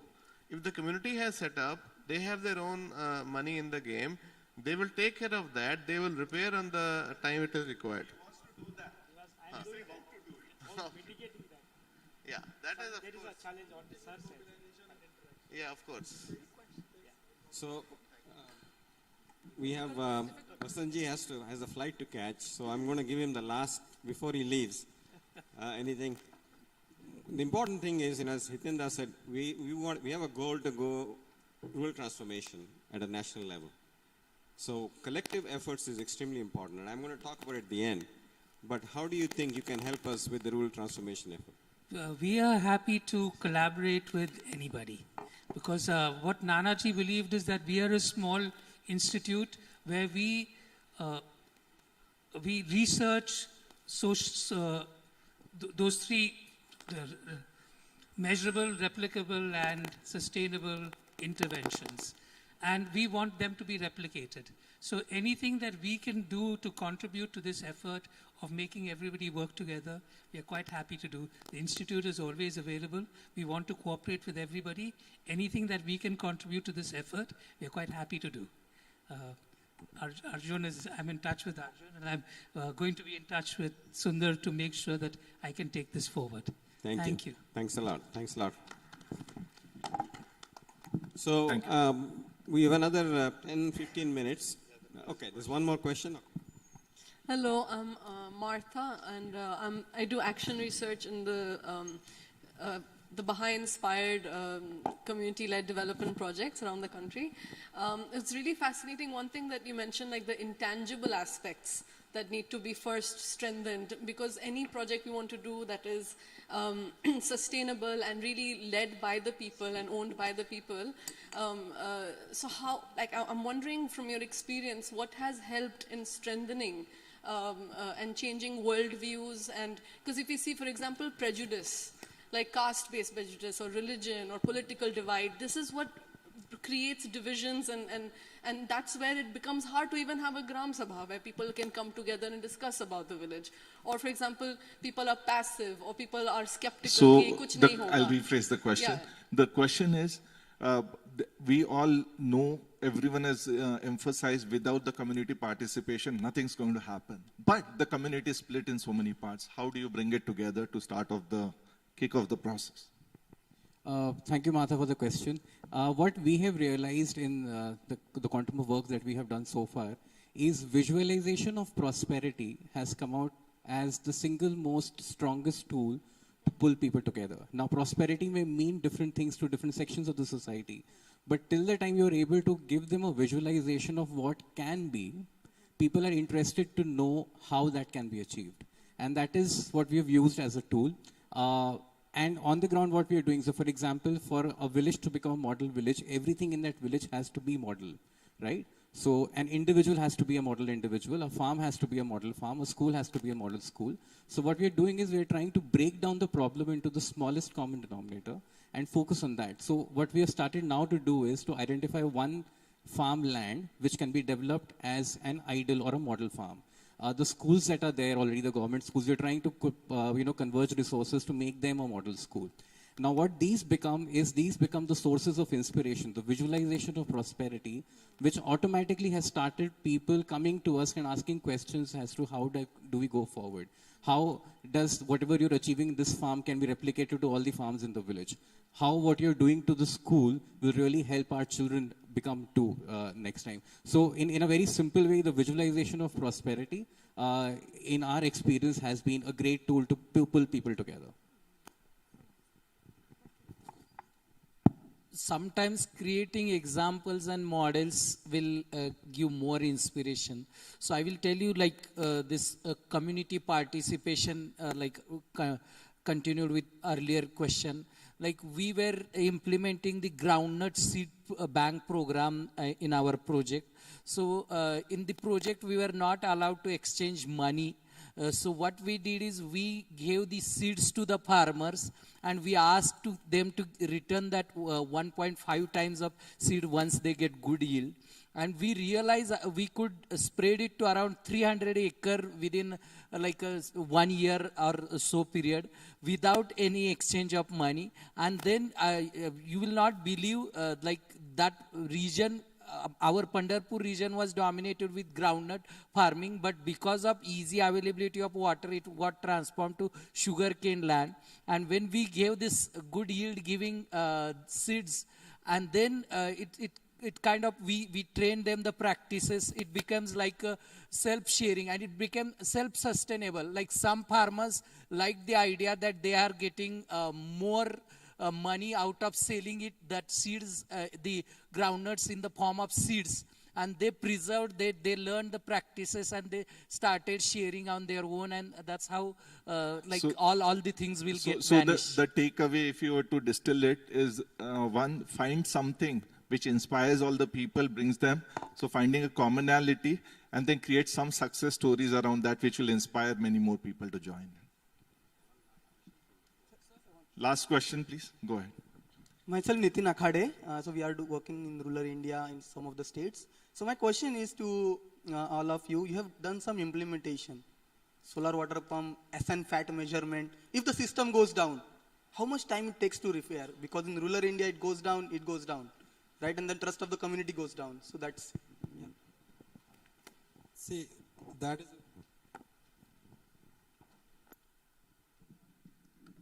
You can take this mic. Hello. Yeah. See, whenever you are implementing technology in an area where access to resources which can rectify if any problem occurs, puts all your apparatus operation in a threat. Now, so this is where it's very important whenever you are implementing technological solutions. 1 or 2 pilot is fine, but if you really are trying to implement, then you should implement at a scale. Implementing at a scale provides you with the necessary logistics expenditure which you can incur to maintain that. So suppose we did automatic milk collection units, which you are talking about, SNF and other things. So we did around 184. Starting we interacted with different sets of people. Then we did 184. Now this 184 means I can deploy, or it can be paid by somebody to have one technician and maintain certain level of spare parts. So that is very important. Secondly, it is when you are implementing certain technological solution, pilot is fine. Everybody does pilot, right? That is how you test it. But it should be very robust. It should, I've seen a lot of people saying IEC classes and setting up very sophisticated display units in rural areas. Those have to work in very high temperature, very dusty conditions, erratic power. Now, if you're implementing such a sensitive solution in such a scenario, then you have not done your homework very effectively, because it does not function. And you have to go on. So you have to select it again and again. Alok ji, you are saying that you have to select robust technologies which can scale up, and once you hit a certain economy of scale, then the financial model starts working around. And it has to be simple. And it has to be very, very simple. It cannot be very complex. And I guess appropriate technologies जो बोलते हैं. Contextualized. I guess involving the stakeholders, like right from the like pilot project itself will help. Like if you take Chetan Solanki sir's model of the solar lamps, when he started deploying that, he created people who can assemble it, repair it, and everything. So whenever we are taking some technology, we have to think about how it can be repaired, manufactured, and can we create some entrepreneurs or some entities who will help in repairing and maintaining of that activity. So I guess that will help. But some of the very specialized equipment, it will be difficult. Thank you. So, I see one or two hands, but I think we've got to try and slowly wrap it up. But Ashank, you wanted to say something?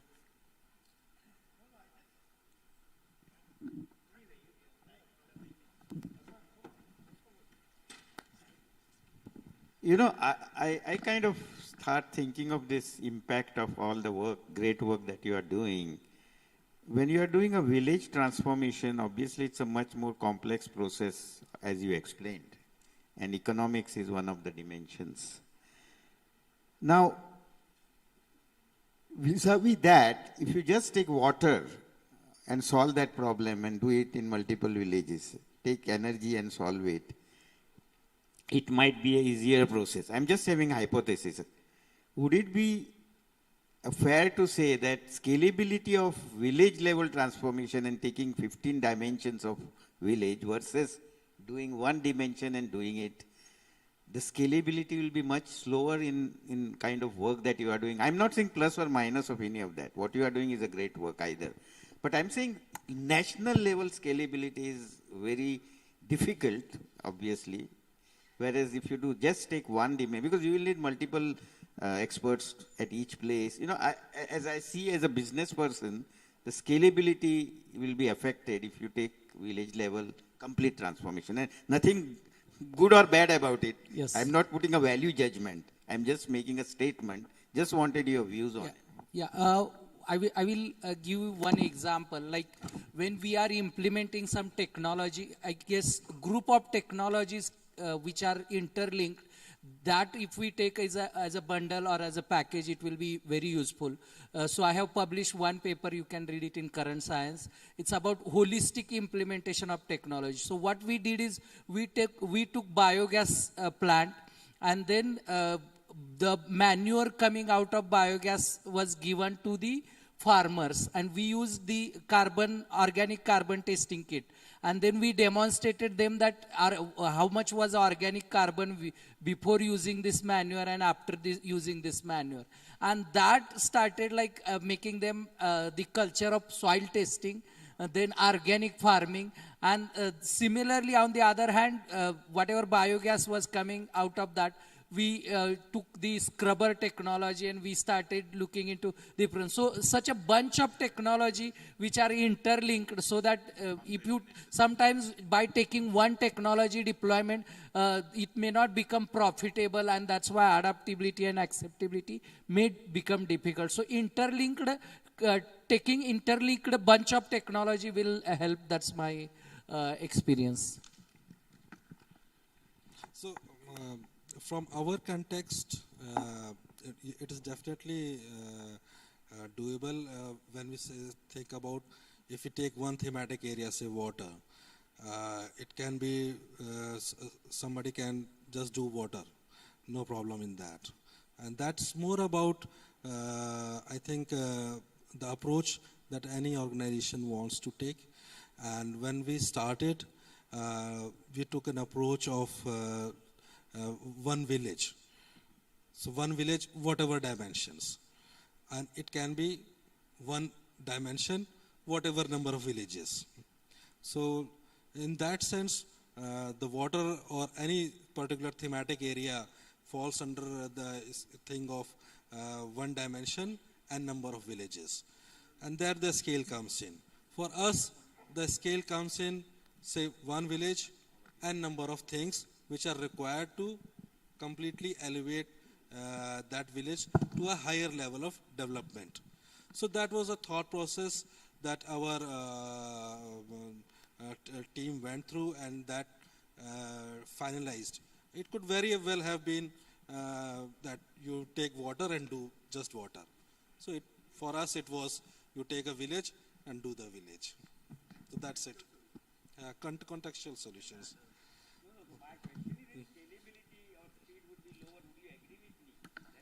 No, scalability, see, whether it's one thematic area we are talking about or a village as a whole we are talking about.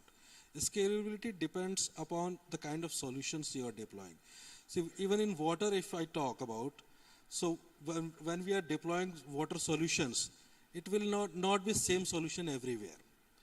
Because a different, say, I'm living in Varanasi area, the water would have a different set of challenges in setting up the infrastructure.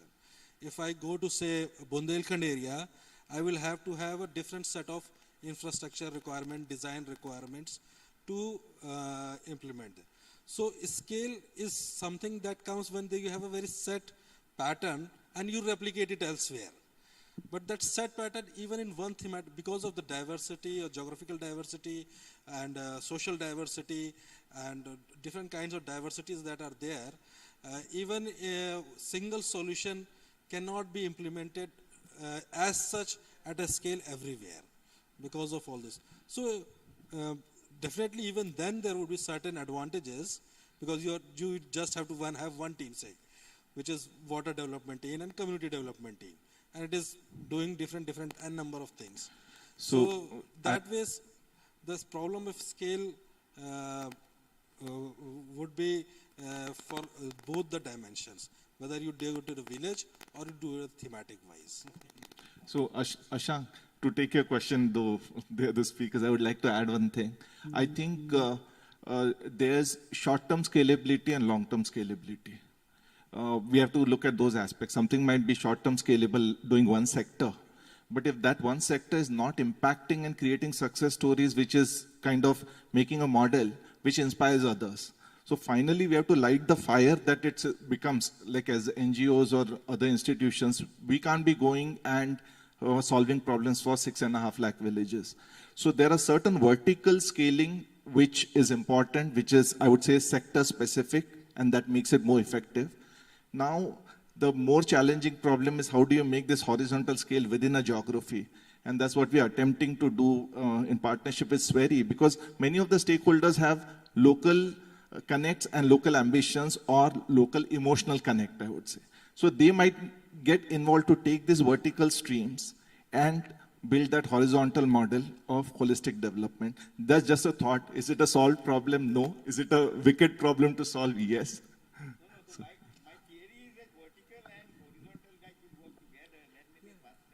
Yeah. Well, this whole conference, bringing people together is exactly for that reason, right? What's happening is there are point solutions, and you can't take point solutions and just scale it at the national level.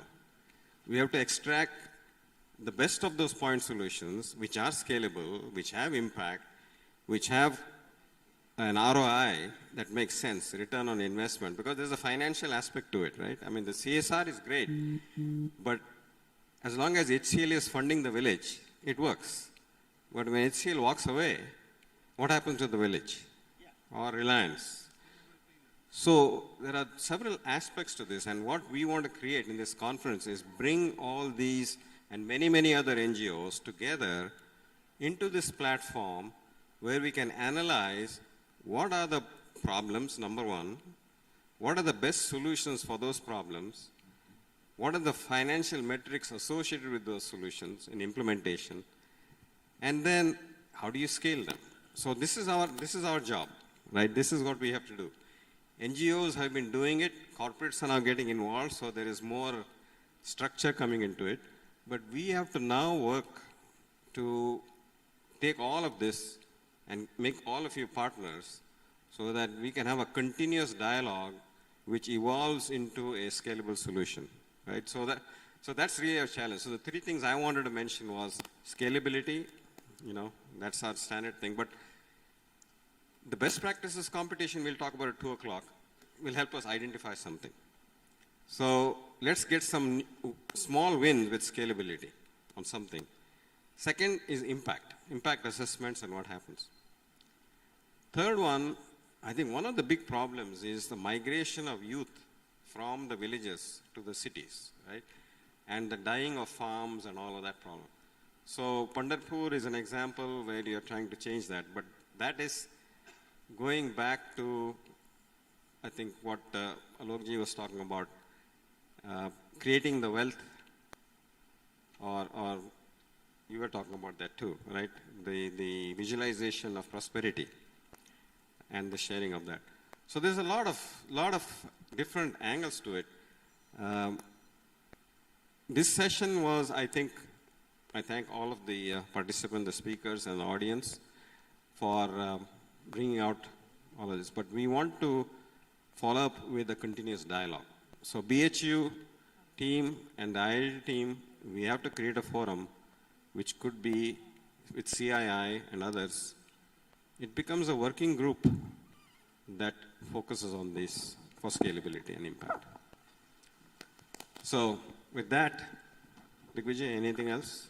Or any of the panelists want to have one final word?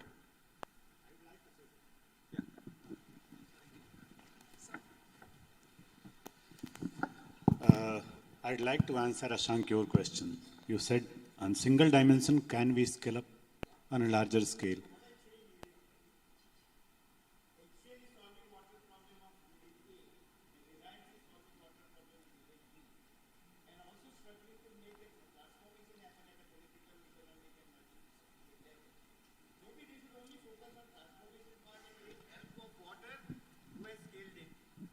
Okay.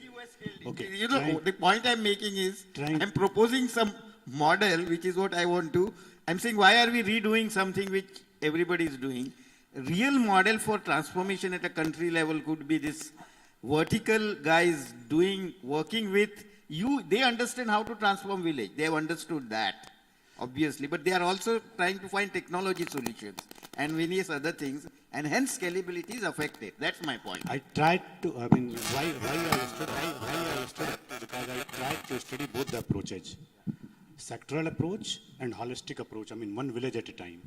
And what I found is that not even the country, not even the state, even our villages are heterogeneous.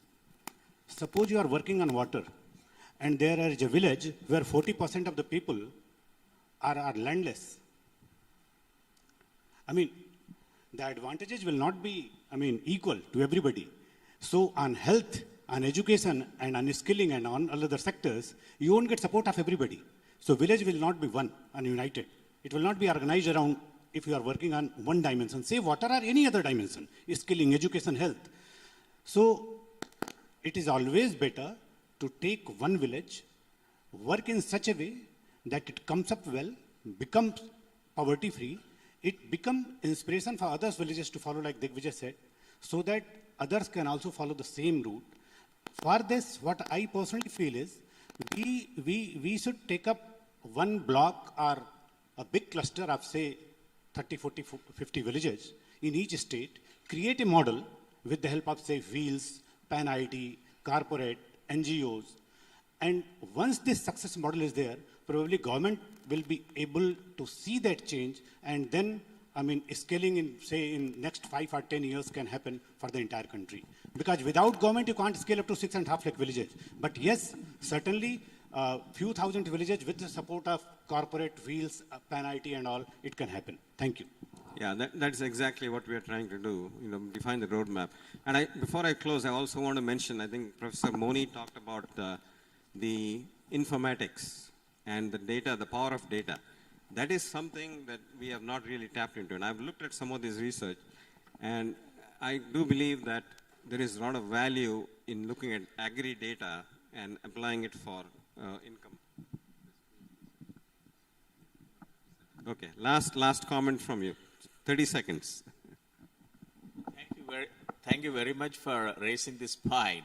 After working at the grassroots level for the last 35, 40 years, and I realized that the agricultural informatics is a discipline which has to emerge from the grassroots level to bring in holistic development. And, and that's the reason only I have established a Center for Agricultural Informatics and E-Governance Research Studies, be it a village level or a cluster of, he said it, cluster of villages. And why I repeatedly said about the doubling farmers' income framework is that it talks about smart irrigated farming systems, smart rainfed farming system, and smart tribal farming systems. And I also appreciate the professor, he talked about it, but in order to bring in a holistic development now, to also to see that how smart tribal farming can be achieved, we are taking up a cluster of 10 villages and in 10 states to see that how multiple technologies and individual technologies can bring it out.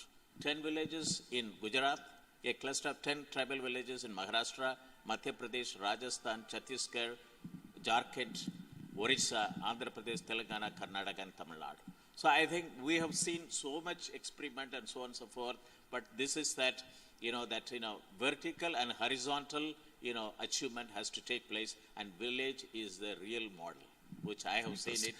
Thank you, sir. Thank you very much. One note for everyone, thank you for the excellent inputs, is there's a wealth of knowledge here, and that exchange is what is supposed to be facilitated here. Feel free to speak to the speakers, talk to them offline, and benefit from the knowledge. And the next, 20 minutes. Okay, the next session. So the next session, can you announce about that? Yeah. The next session is the best practices. That's the important session right after the lunch. So please, we'll take 30 minutes for lunch. What does that bring it to?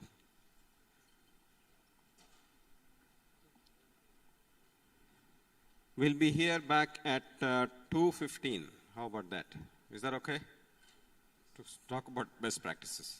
So thank you. One round of applause for the panelists, please, all the speakers. And thank you to the audience.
We are going to start the best practices. Suresh, you have to be on stage. And if someone can find Arjun Malhotra, or tell one of the volunteers, please. Yes, please ask Mr. Arjun Malhotra to come. Smita, they're going. They're going.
Okay, we are, for the best practices, is there anyone in the audience who would like to be part of the team that does the best practices competition?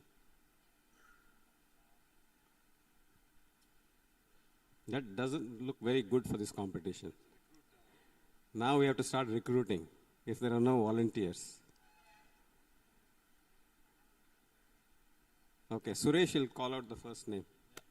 So I'm going to ask my colleague from Wheels India, President Digvijay Chaudhary, or Kishan Goenka.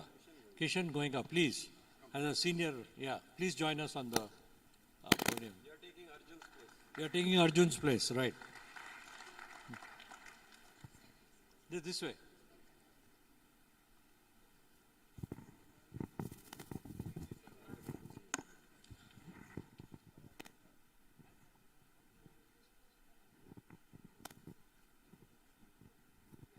Okay, let's start.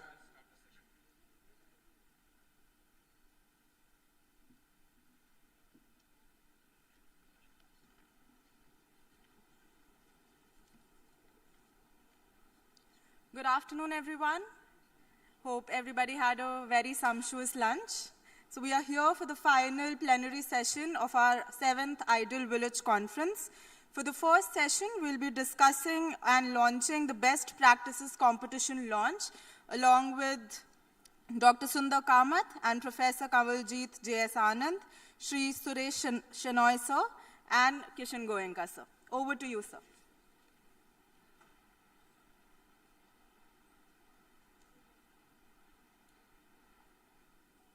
So this is, this is one of the initiatives that we have talked about. You know, one was the rural transformation movement. The second one is the best practices competition. And today we'll describe what the competition is about and how are we going to conduct it. But the outcome is that we will identify in each of the tracks 3 of the top NGOs or organizations who are doing outstanding work so that they can be recommended for scaling. We have talked about scalability. So if I can have the first slide, please. I hope you can all see that, but I'll just read it out. So this is the best practices of global competition for rural development. And there are the 6 tracks, agriculture and education and so on. And there are selection criteria. The winners will be featured at next year's Ideal Village Conference, which WHEELS will be organizing in Washington, D.C. And we will have a website with the information for the rules to apply. And there are some dates that we have proposed. I think the slide is getting cut off at the bottom. And there's some cash prizes, which right now are numbers that could change, that might actually go up. So that's at a high level. And what I'd like to do in this session is, all of us are here, we'll kind of open it up for questions about the competition, but I'll give you a high-level overview, what the competition is about.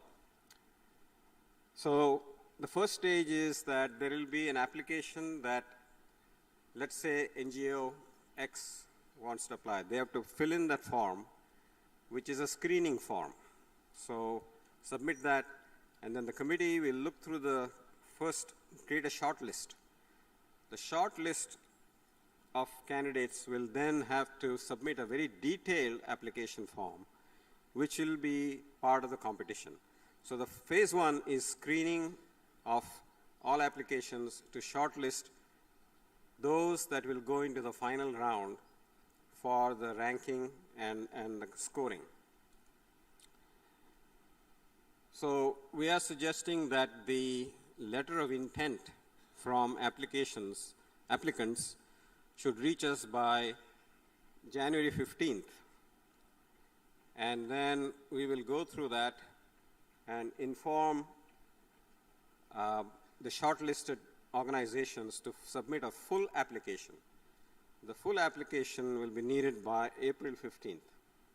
And then we will look through the full application, the committee of judges do the scoring, and we will announce the winners. I think that last line is missing, but it should be, I think, August 15th or September 15th. I'm not sure, but it'll be about 4 or 5 months. So if you can go to the next slide. Okay, somehow this got distorted also. Sorry about that. So who are the eligible organizations? NGOs, non-profits, foundations, social impact startups, village councils, gram panchayats, academic institutions, cooperative societies, farmer producer organizations, FPOs, and similar type of organizations that are involved with rural development, okay, who are eligible. And then what's the criteria at a very high level? What is the criteria and the weightage for each criteria? So the first one is implementation success. If you've done a project and you implemented it, how did you measure the success? What is the success? That gets 15%. The second one is the impact assessment. number of people affected, depth of impact, independent reports if available. The third one is the scalability, scaling potential. Fourth one is use of appropriate technology, innovation. That's 10%. Then what kind of partners did you have? Collaboration partners, ecosystem partners, stakeholders. Quality of funding that you got. How much skills development was done. Integration with the holistic solution, and so on. And then, of course, the winners will have a cash prize as well as recognition and recommendation for scaling. So at a very high level, this is what the best practices competition summary is. So I'm going to ask my panel members to say a few words about the competition, their thoughts, and the relevance and so on for our rural transformation. Suresh, you want to go first? Sure. Do you want me to come there? Just sit here. I can just sit. Yeah, thank you, Sundar. So, if you will recall, the common refrain in all the panels, all the breakout sessions has been collaboration. Collaboration, collaboration, entrepreneurship, funding, from various sources and so on. So, how do we collaborate? How do we select the appropriate technologies? What works in Madhya Pradesh may not work in UP. So we have to see, what are the elements that go into best practices. And the only way we can learn more about it is if we have a competition as the one that we are suggesting, invite NGOs to participate. There are a lot of benefits which my colleague Kishanji will touch upon. But the whole idea is to have a peer review process which will include people from industry. We had a meeting in Delhi with CII. They have agreed to participate. So industry will look at it. We had the IIT directors here today. They have agreed to participate with their own staff from Sitara and others. And of course, we, amongst us between Stanford and Wheels, we will have our own areas of expertise for healthcare and water and so on and so forth, that will give us a legitimate way in a sort of a blind way, not knowing, no favoritisms, nothing like that. So everybody stands on equal ground, everybody learns from each other, and we will have a process that will be transparent and will be done in a manner where everybody stands to benefit from it. And I'm going to request Kishanji to talk about the benefits that we see accruing from this process. Shall I just ask her to Yeah, I wanted to give him a couple of minutes. But Dr. Sunny Anand comes from an academic institution, and there's a lot of rigor in how data is analyzed and so on. So we will have participation. So if I can ask Dr. Anand to talk about the... So just to sort of add to what has been said already, there are some organizations that cannot apply. So government agencies cannot apply. Large multinational corporations cannot apply. So we need to level the playing field so that large entities don't overtake the process of this global competition. The other thing I wanted to just touch on briefly is it is truly a global competition. This will truly be a global competition. And so we want to expand the borders beyond India. Since most of our contacts and most of our committee members are from India, we of course want to see maximum participation from India. And believe it or not, India has become a role model for rural development to the rest of the world. No question about it. The policies of the present government, Sabka Saath, Sabka Vikas, those kinds of policies have gradually shifted the needle to where other governments are watching this country and are learning from it and are preparing or have already started emulating some of the programs that India has launched. So we will make contact with other rural development agencies. Already the African Asian Rural Development Organization is part of our network. They have 32 member countries, I believe. We will make contact with the European Network for Rural Development, ENRD as it's called.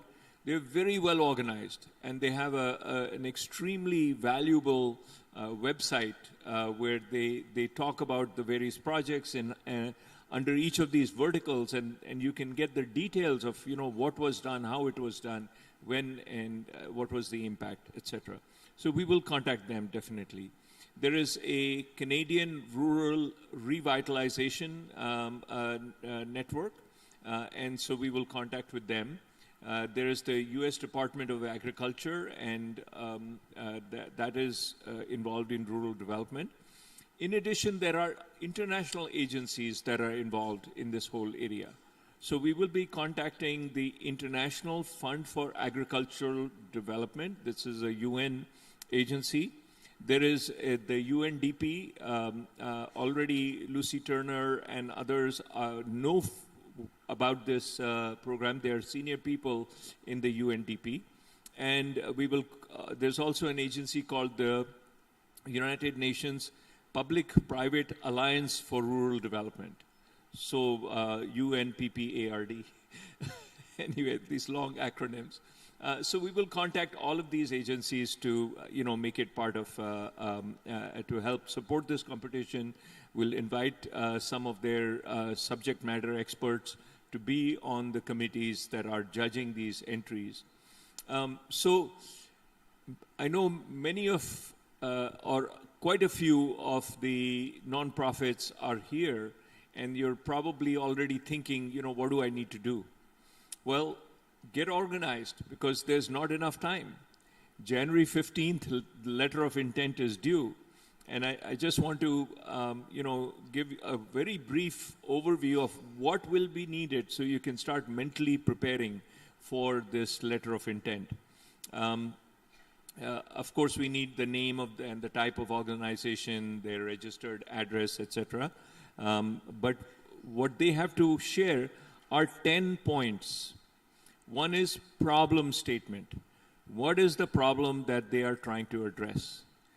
Number two, statement of need. Why are they trying to assess this problem? How come they picked this problem rather than anything else? The third is a description of their unique solution. Using technology, how did they address this need of villagers or, rural communities or other type of innovation in the project? Fourth is project activities. How and what happened, what was done. Fifth is team and collaboration partners. So how many in your team? Where are you located? Do you have diversity? Do you have external advisors, collaborators, mentors? Are you connected with local government? How do you involve local stakeholders in the community that you're trying to help? 6 is outcome. So what? You did all this work, so what? What difference did it make? How did it change human lives? How many people were affected? Number 7 is impact statement, if any. So how have their lives changed? And number 8 is next steps. What are you going to do next? How do you plan to scale or expand this project, or say over the next 5 years? And then a closing statement, any additional information that people feel may be helpful in getting them into the main competition. And then lastly, we need contact details. All of this must fit on 2 pages. 2 pages, that's all. If you have to give a 5-minute speech, you've got to be very precise in the words that you choose. A 30-minute speech, you can wing it. You can just note a few points and wing it. So this is similar like that. It's in 2 pages. You have to be very thoughtful and selective as to what information is put into that. So this will be the letter of intent that will be required from the organizations by January 15th. There are some rules of the competition. The letters of intent should follow these format guidelines. Otherwise, they will be rejected. We will not read them if they don't follow. These 10 things are not there, automatic rejection. Any organization can submit only one letter of intent. So if there are multiple or duplicate letters from the same organization, we will have to return those without review. Any questions or clarifications can be sent by email. We will set up an email account. And number 4 is any attempt to influence the results by contacting organizers, by letting your cronies know or your past batchmates know that you're applying. Any kind of that will automatically reject your entry. So those are the. We want to have complete transparency. We want to level the playing field, so that everyone, only the best practice based on the practice is selected, nothing else, no other consideration. Okay, Arjun is here. Yeah. Arjun, we have a spot on the stage here.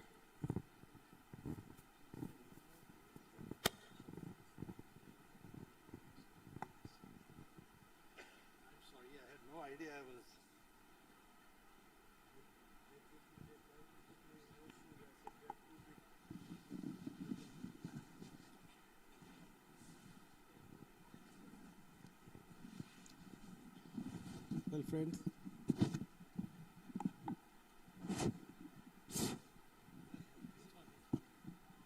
yes, this one is better.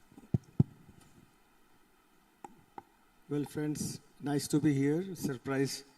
I was trying to fill in the shoes of Arjun, which are very large. I knew it already. So now he's here, so my job is a little bit offloaded, and also I'm feeling more comfortable. I'll talk a little bit about why one should participate. What could be the benefits? You see, all the rules, like a very strict professor, my dear panelist Sunny has described so many. So don't, when the going is tough, the results are better. That is what he said, right? So when you were subjected to such a scrutiny, and the question paper is very, very, very serious and very strong, so now you will also get good results. So I have few things to inspire some of you. Maybe many of the possible candidates are not here. I will request whoever is here to please transmit. Of course, we will also communicate through other channels. You see, we are doing good work. Go and tell the whole world. Not because you want to say good things about yourself. No. When you say about your good work, you inspire others to do good work. हमारा काम हल्ला मचाना नहीं है. हमारा काम दूसरे के दिल में आग जलाना है. इसलिए हम हल्ला मचाते हैं. आज व्हील्स ने इतना बड़ा जो यहाँ पे फंक्शन किया है, वो ये बताने के लिए ने व्हील्स क्या है. ये करने के लिए है कि यदि हम 1, 2, 3, 4, 5, 10 दिलों में भी आग जला दें काम करने की, तो हमारा काम हो गया, क्योंकि आग तो फैलती है फिर. So this competition is all about telling your good work to the whole world, and we are giving you a platform so that you can inspire others. You can inspire your own team. That is, I would say, is the biggest benefit one can derive from participating in this. No matter whether you get 8 lakhs or 3 lakhs or 5 lakhs, but by participating itself, you're telling the whole world the good work, and some people will be certainly inspired and your job is done. Of course, you'll get a prize, and you will get also the exposure to the government, to the PAN IIT, to the wheels, to IITs to come forward and handheld you, to take you forward. The mission, as Sunnyji said this morning, and said 3 cheers, this is the start of a movement. So you get involved into a movement. It's like you start, as a very old saying is that, कि आप अकेले चल पड़े, कारवा बन जाएगा. हमारे बगल में है अर्जुन, मेरे दोस्त, ये हर काम अकेले शुरू करते. इन्होंने बीड़ा उठाया कि हम सारे बैचमेट्स को जोड़ देंगे. सब लोग बोले, अर्जुन 50 साल बाद तुम सारे दोस्तों को कैसे जोड़ोगे, किसी का पता ही नहीं कहाँ कौन है. And can you believe it, most of us are together now. Can you believe, after 50, he took up after 49 years. And now you can just, with a stuck of talk, tuck, you do, and you have the contact telephone number, whatever is available is here. So this is what is making karma. So when you participate, you are going to make a karma behind you.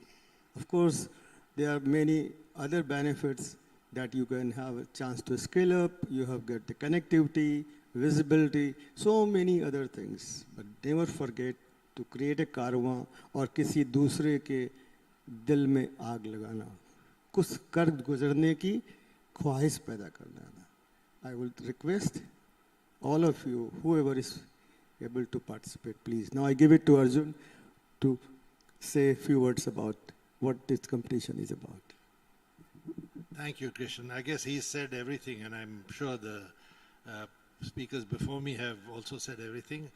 I'm not going to take too much time. I'll just mention one thing, that if I was in your place and if I was competing, I'd do it for 2 reasons, or 3 reasons, I should say.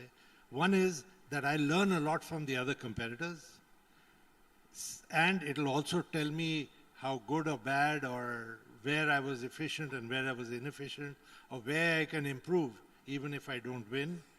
I think the second thing would be that I will get exposure, that I think Kishan mentioned, that there will be a number of institutions, people in the audience who will look at what I'm doing, and some of them might like it and want to get involved, and so I'll have, as he said, a karma group that'll come in and work with me.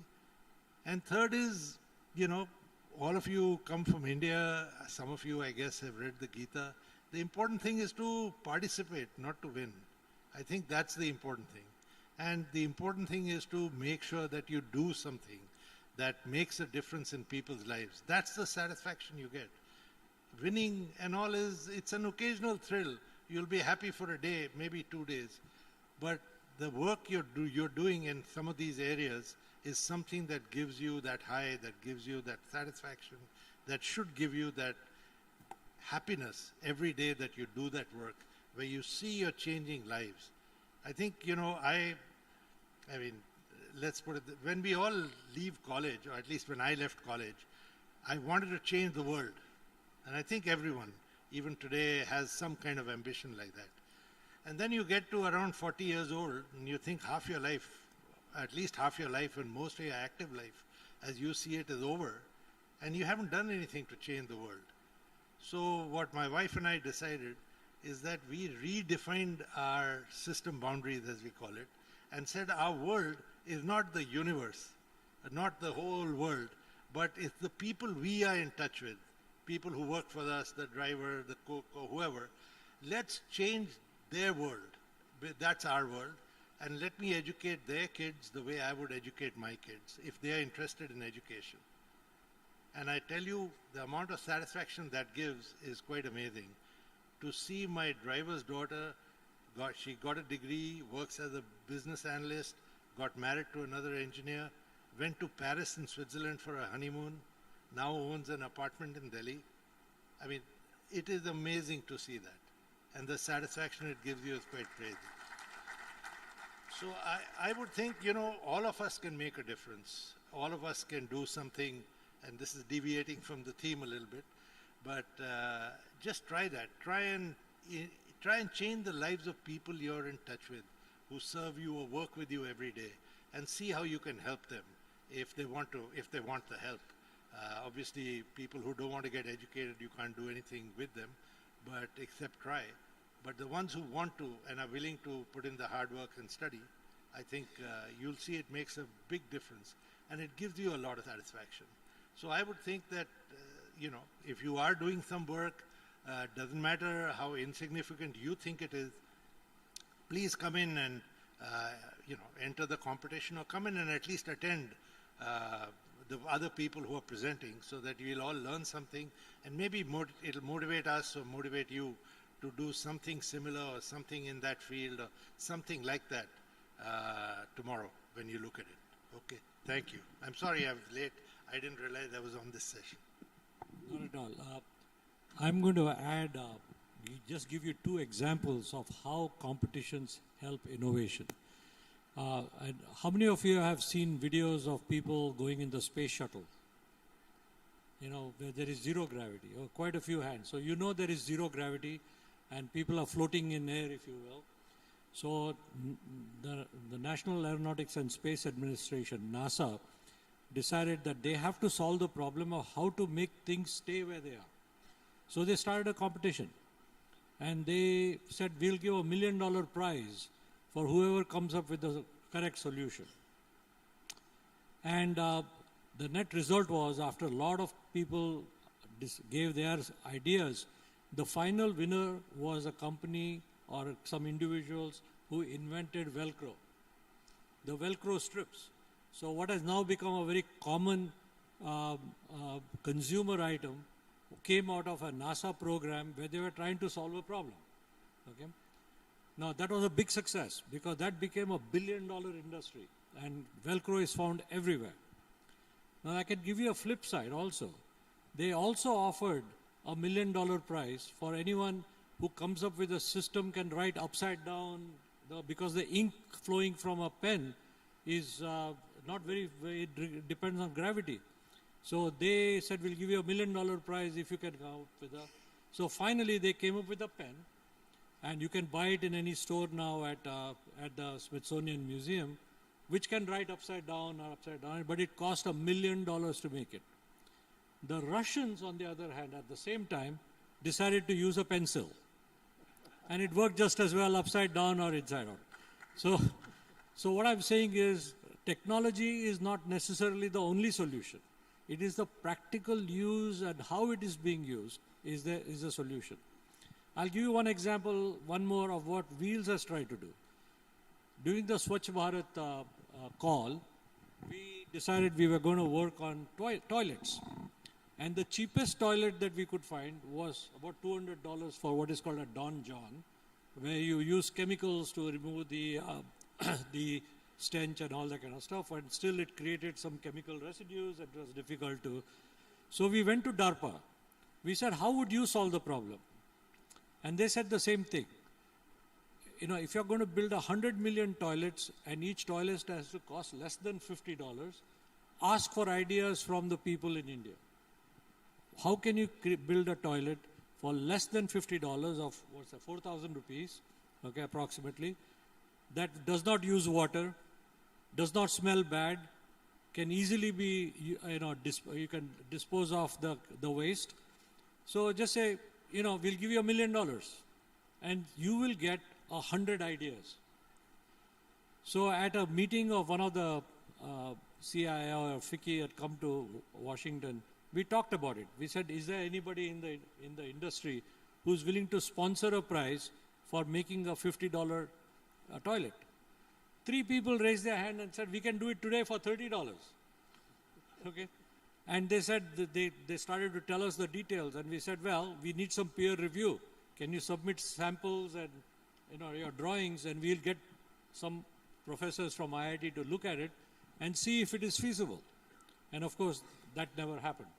So what I'm saying is there's a lot of talk, there's a lot of ideas, but when you have a competition with the right purpose, to find the right solution to solve a problem, you can come up with a Velcro strip or a pencil, and both work. So that example should help you understand why we are having this program. So that's a lot of background on the competition. What I'd like to do now is to open it up to the floor, to all the NGOs, anybody else, to ask questions, learn more about the competition. Maybe you will stimulate some thinking on our side. And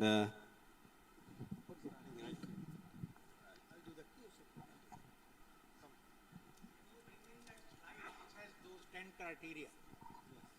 Can you bring in the slide which has those 10 criteria? Hello.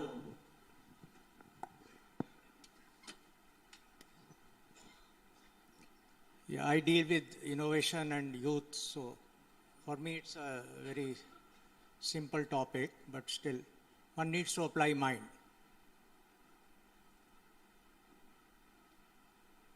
My name is Ajay Kumar. I am from Madhya Pradesh. IIT Delhi graduate, 75 batch. Okay. Next, I think it's the next slide. Next, yeah. This needs a review, according to me. Very serious review, because I will not go into details, but this needs a serious review.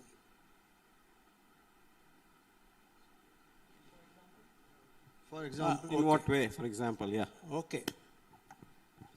You want to test my intelligence? Not No, test, let me say. Let me see. Learn from you. Learn from you. Learn from you. I'll give you in writing, but right now, that was intuitive feeling which I shared with you.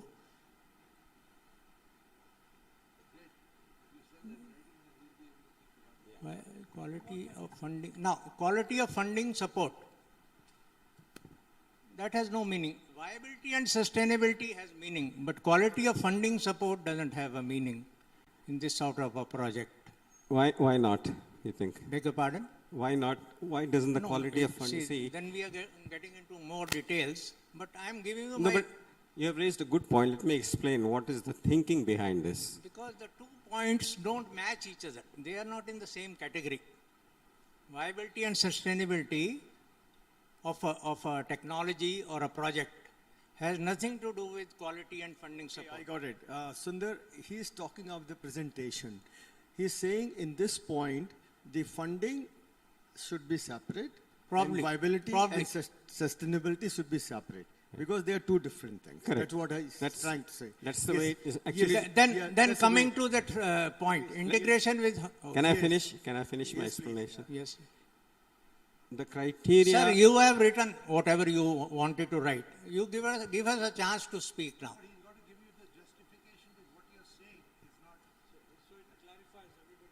Sir, that needs much more thinking.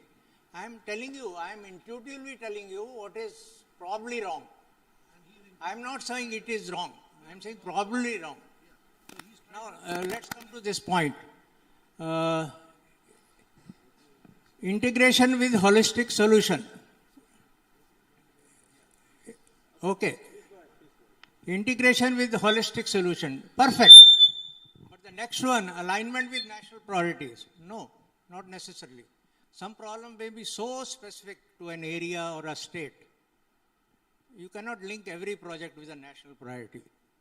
So basically... So why don't you send your comments in writing? Yeah. Yes, But- that but- will be helpful to us for think and incorporate Yeah. them. Thank you very much, Ajayji. Digvijay, please. Anybody who wants to ask or comment, please come forward. No, so just wanted to add on to what Ajayji said. So there must be some thought process which has gone behind it. If that can be published somewhere, and maybe a time window given where feedback can come, maybe 3 days or something immediately after the conference. And if relevant, then you can factor that in, sir. That's Good. all I have to Thank say. you. Please.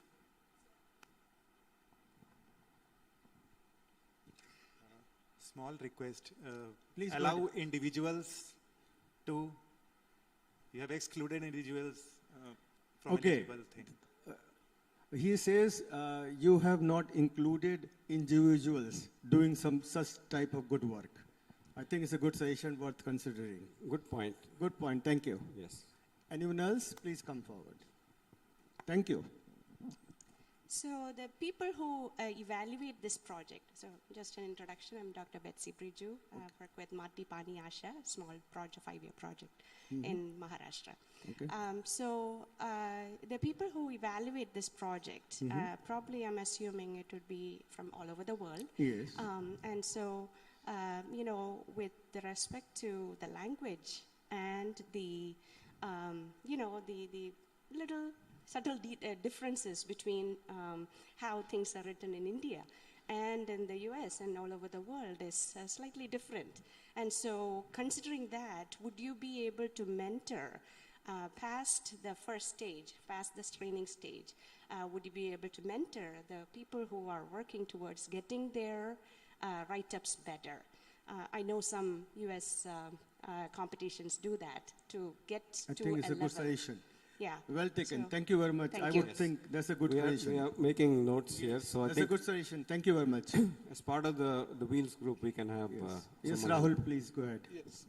No, I think this is an excellent initiative. One suggestion is that when you compile all this information, because we saw throughout last 3 days many good initiatives where number of us are doing some interesting work, and there are some unique problems everyone is solving, but there are also a lot of common issues where everyone is trying to reinvent. So if out of this we can identify certain common channels or other things which will help people focus on the core area where they can bring in innovation, then that can also facilitate optimizing a lot of resources. Yeah, we have been discussing this in the previous also. Thank you, Rahul.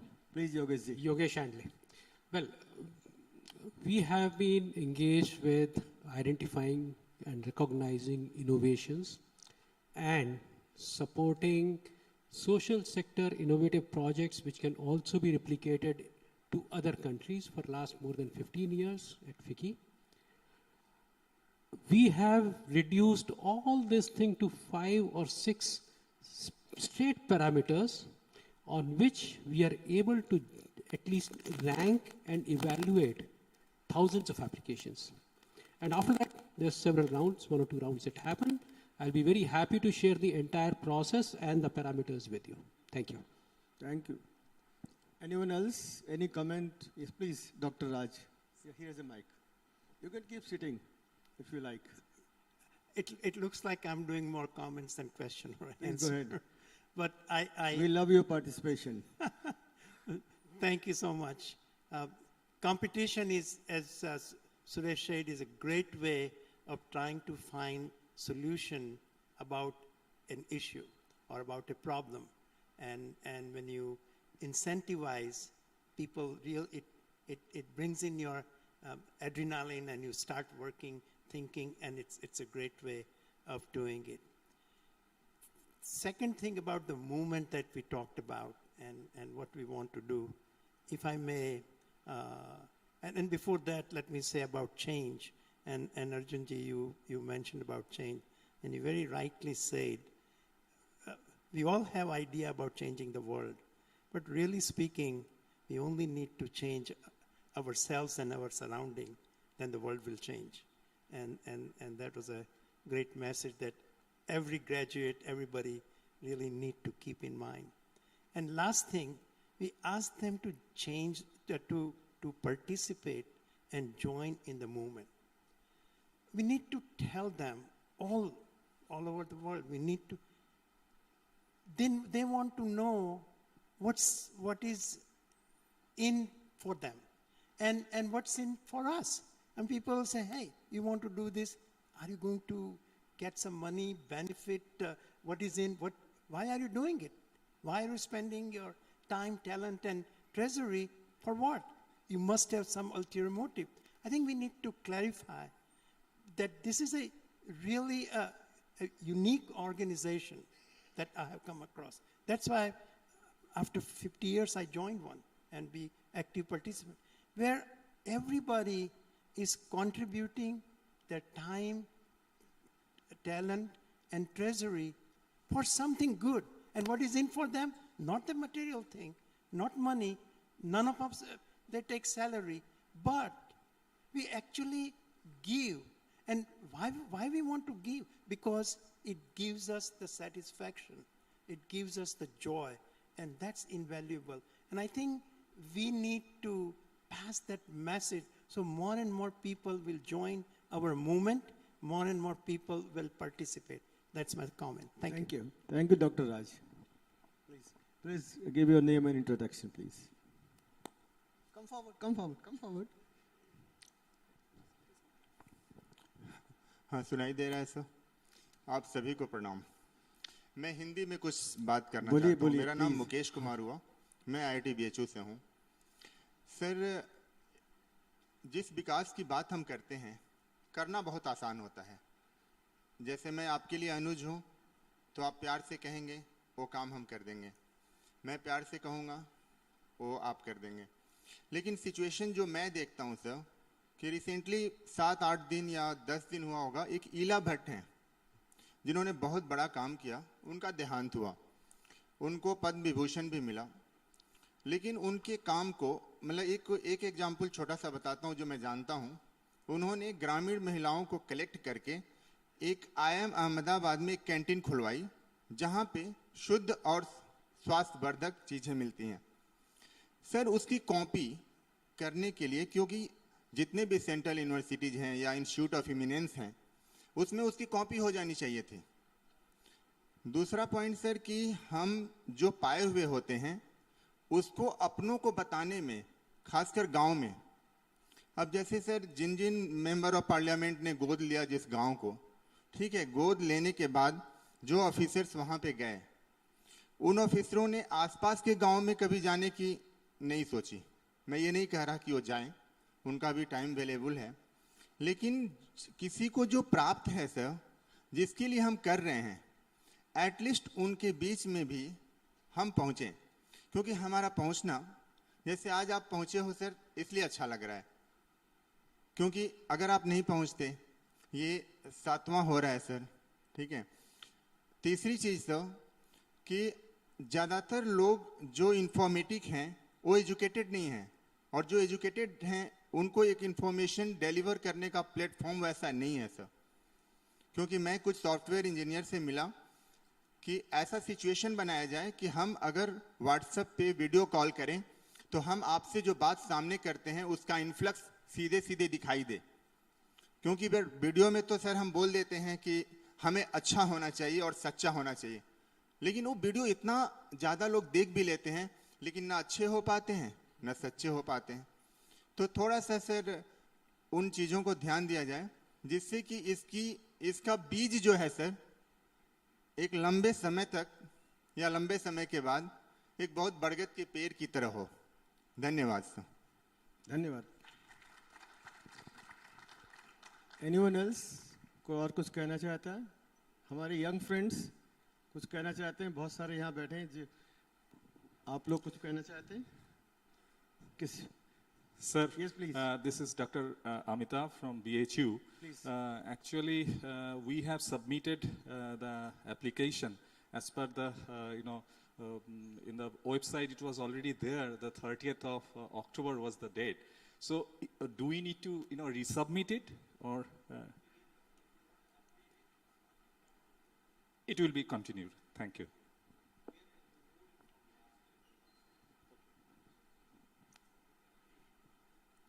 Yeah. Anyone else? Okay. Sundar, you can close it. Please, Ashank. Give the mic, please. Come forward. You come forward first. You come forward first. Yeah. No, you do it. You. Let her finish. Go. Yeah. Just wait, please. Ladies first. Hello. Yeah, so just feedback from recipient and end users, to my mind, has a very low weightage, 5%.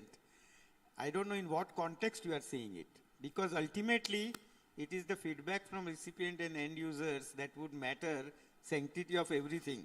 In the sense, I may claim anything that, I am impacting X, Y, Z, and our analysis may not also be perfect. Actual interaction with the end users is what matters ultimately, because they are the persons. If that is what it is, then 5% is very less. If it is just that you want to know whether, this organization is, just as a overall feel of solution, and then it's okay. So I don't know in what context you have put it. Otherwise, to me, it should get 15% or more. Just a suggestion. We'll respond to that in a minute after.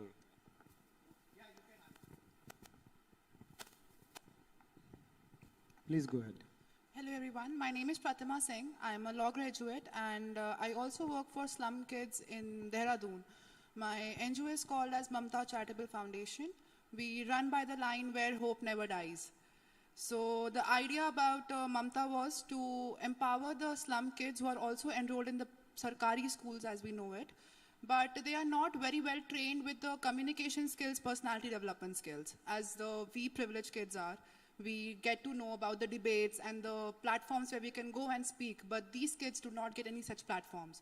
So we as college students started working with those kids, and I am very proud to say that these kids are recognized all over the Uttarakhand right now for their debating skills, for their manning skills, which is called as Model United Nation, where we go and talk about international agendas. And these kids are also rewarded by the Uttarakhand government for their science projects, which is one of the most prestigious science awards in the entire country, known as Aspire Awards. So I'm looking forward to put in my paper an application in the same. And also, as Sir very rightly mentioned, that 5% is a very less number, because when we work for somebody, it is from their mouth what they want to share and what they have experienced in their own as an individual, which will matter most. So I guess that can be taken care of. And that's it. So thank you so much for... Thank you. Thank you. So thank you for all the comments and inputs and suggestions. We will definitely keep those. Saniji, one small point. I'll take 30 seconds. So I'm assuming all the other points I won't touch, the weightage, everything we talked about. Incentives. So I'm assuming for all the top best practices we would be coming out with some kind of publication or compendium. So that also will be a kind of recognition to the participants. Thank you. Definitely. There's many ways in which the participants will benefit. They'll be recommended for scaling through CSR or through the various state governments and things like that. They'll get free publicity and global recognition. They will get a chance to attend the next year's Ideal Village Conference in the US, create awareness, create more support for their programs, form collaborations. They'll have networking, partnerships that come out of this participation. They'll also learn, like Arjun said, learn about best practices from various other people. Yes, there is a small cash prize, but that's inconsequential compared to what other benefits they will go through. And even if they don't win a prize, they will have a rigorous evaluation process. So it will help them to improve their own program and their this thing. And possibly someone from Wheels Global or someone from the Ideal Village Project will mentor them. It could be a Stanford engineering professor who mentors you on how to do water irrigation in dry areas or things like that. So so there are many benefits, and definitely publications will come out of this. We want those. We want to publicize and send these proposals off to other things. I think we can argue a lot about what the review criteria should be. This is what we collectively came up with. When you put in your entry for Miss World, you don't tell them what criteria, what are you basing your judgment on. This is what we're launching this competition. This is how we think about it. This is what we want to encourage people to put their thought and their application into. And of course, we are open to, improvement in these criteria. So I just wanted to offer a few thoughts about, how it will benefit various organizations to participate in this competition.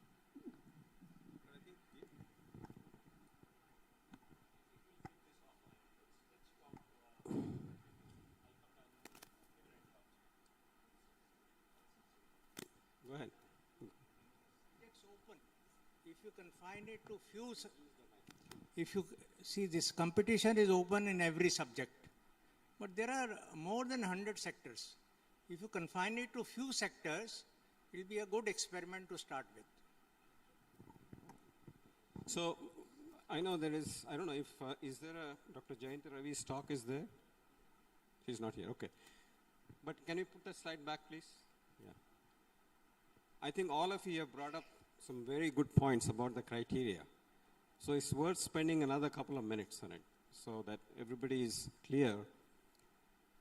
So there's two things. We have to decide the criteria. Then we have to decide on the weightage, because not all criteria are equally important, but this is a judgment call that we made. So the first one is about implementation. If you have a great project, but it's not implemented, it has no value, really speaking. So implementation to us is very important, the success of implementation against the goals. Second thing is the impact. Again, great project with no impact, what's the value? There may be some value, but from an impact. So impact is very important. Number of people affected, and are there some independent assessment studies done? So that's the second thing. And we're given the same weightage, 15%, 15%. The third one is scalability. We are talking about rural transformation at the national level. If the project is not scalable, it does not have great value. That's why the scalability, the impact, the implementation success, those three to us are extremely important, and we've given them 15% for each of them, right? The next four, use of technology, use of innovation. It's great, but it's not as important as impact. So that gets 10%. Innovation is important, technology is important. Fifth one is collaboration. We've talked about collaboration, stakeholders, getting the Panchayat Raj or the villagers, everybody building an ecosystem. The project cannot be an island by itself. It has to involve people, the people beneficiaries as well as the implementers. So that gets 10%. Quality of funding or support, what does that mean? So if someone's rich uncle financed a project, okay, it's successful and so on. But if the project went to a foundation which does a competitive evaluation of the proposal and then awards the funding, that's what we mean by quality of funding. Was there a process that the NGO went through to get the funding versus getting funding from my rich uncle or father-in-law or whatever, right? So that is the meaning of quality of funding. And viability and sustainability, well,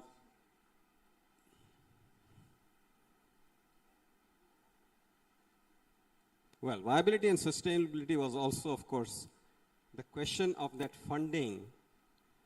Is it a one-time deal, or is it a funding that is a long process, right? Did you get one-shot project funding and then the project ended, or was that a viable funding process that went on for a while? We also gave 10% to the skills development, co-creating, local empowerment, creating local jobs, and so on. So that's that. And then the last three, where we put 5%, was because the way you provide the data for the last three may not have that much integrity. So for example, feedback from recipients, end users, stakeholders, very important.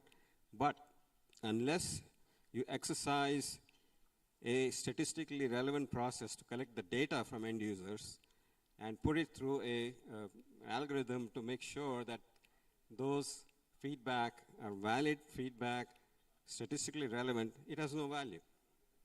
It can be qualitative feedback from users, and if you only talk to a certain population, you might get great reviews.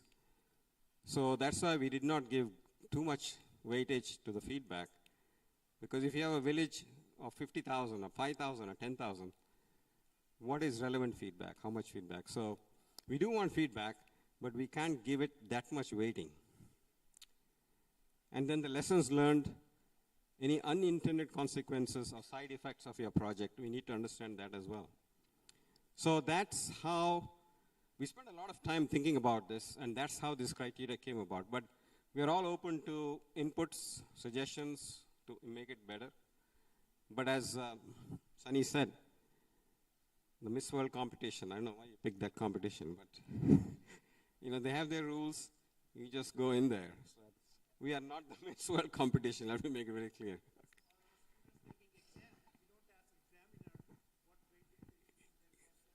Exactly. Exactly. So my final comment is, however small an NGO you are, if you think you have done good work, please apply. Because what it does, it puts you through a process. It makes you think about questions that you didn't think about. And it's a process of continuous improvement for yourself. And next year, you might be better. And the year after, you'll get even better. So don't think, I shouldn't really apply because I have no chance of winning this. Apply for the sake of improving yourself and learning more from others. That's really the message I think that Arjun was trying to deliver as well. Any other final comments from the audience? And I'm going to open to the panelists. I just had something to say. It's me, Ratnamala. I have a small NGO. It's about last mile villages in Uttarakhand. These are villages where the size of the population is like the families are 20 families in a village. And they're very remote from one another. So really to reach from one village to the next sometimes takes us about 4 hours walking. And what I wanted to say is in point number 3, it's point number 2 where it's 15% number of people affected, right? So if we were to apply, we're not really reaching huge numbers of people. So that always gets us when we apply for funding and we're writing about our proposals, because actually we're deeply impacting people who live in far-flung areas. And we've been working at it now for about over 10 years. And still the numbers are small, but the so that I don't know how that would work. And there's another thing. Then there's another point where it comes to the quality of funding and the support. In that, we've been funded over these years to do our work, and it's just been incredible how the doors open. But again, when we try to apply for bigger organizations for better funding, we find that they always have a minimum criteria. That means you must have 5 CR as your corpus, which is going around. And sometimes that doesn't touch, you see. So then we don't get the best funders and people who have really rigorous systems of getting you money and things like that. So you might miss out on a few of our small ones. We might get chucked out, in the first level. But we're doing some worthy work, Yes. So just wanted to put it out there. So maybe we should have some kind of a criteria for looking at yes, yeah. That's a good point. Well, thank you. It'll be the proportion of villagers affected. Well, that would be fantastic. So your target area, you define your target area. Yes. And you say, 70% of, that's phenomenal if you affect 70% of people in your target area. Well, thank you. That would be fabulous. Thank you for noting that. The other thing, sorry, go ahead. There is another aspect to it. Yes. And that is how replicable is your model? So even though your impact might be within a sort of a defined geographic area with limited funding, but if the model and the tools that you are using are highly replicable, that might be something that is worth consideration for other NGOs who are in a similar position. So I think, the model is also very important and how it can be replicated. Can I just add that we're not simply looking to cherry pick the biggest, the best, the fastest, the strongest, not like the Olympics. What will very likely happen is that we will find 2 or 3 solutions that interweave with each other so well that we feel that, okay, this part they're doing extremely well, but if this other NGO. So building collaboration, that's what we would like to do, is to have a battery of solutions that can impact a significant area. So I think the replicability, the adaptability of your model, all of those things are important. And believe me, we want to select the best, but we don't want to discourage anybody. Anybody who's out there doing stuff, we want to encourage them, we want to support them. So even if people don't get selected for the top prizes, we will still go after sources of funding to help them promote their projects. Well, thank you. That's most encouraging. I think what will happen is you will get publicity from this process, because we will showcase all the competition. As Sunny was talking, I just remembered, we got very ambitious when we started the Ideal Village. In 2016 or 17, how many of you have heard of the MacArthur grant, MacArthur Foundation?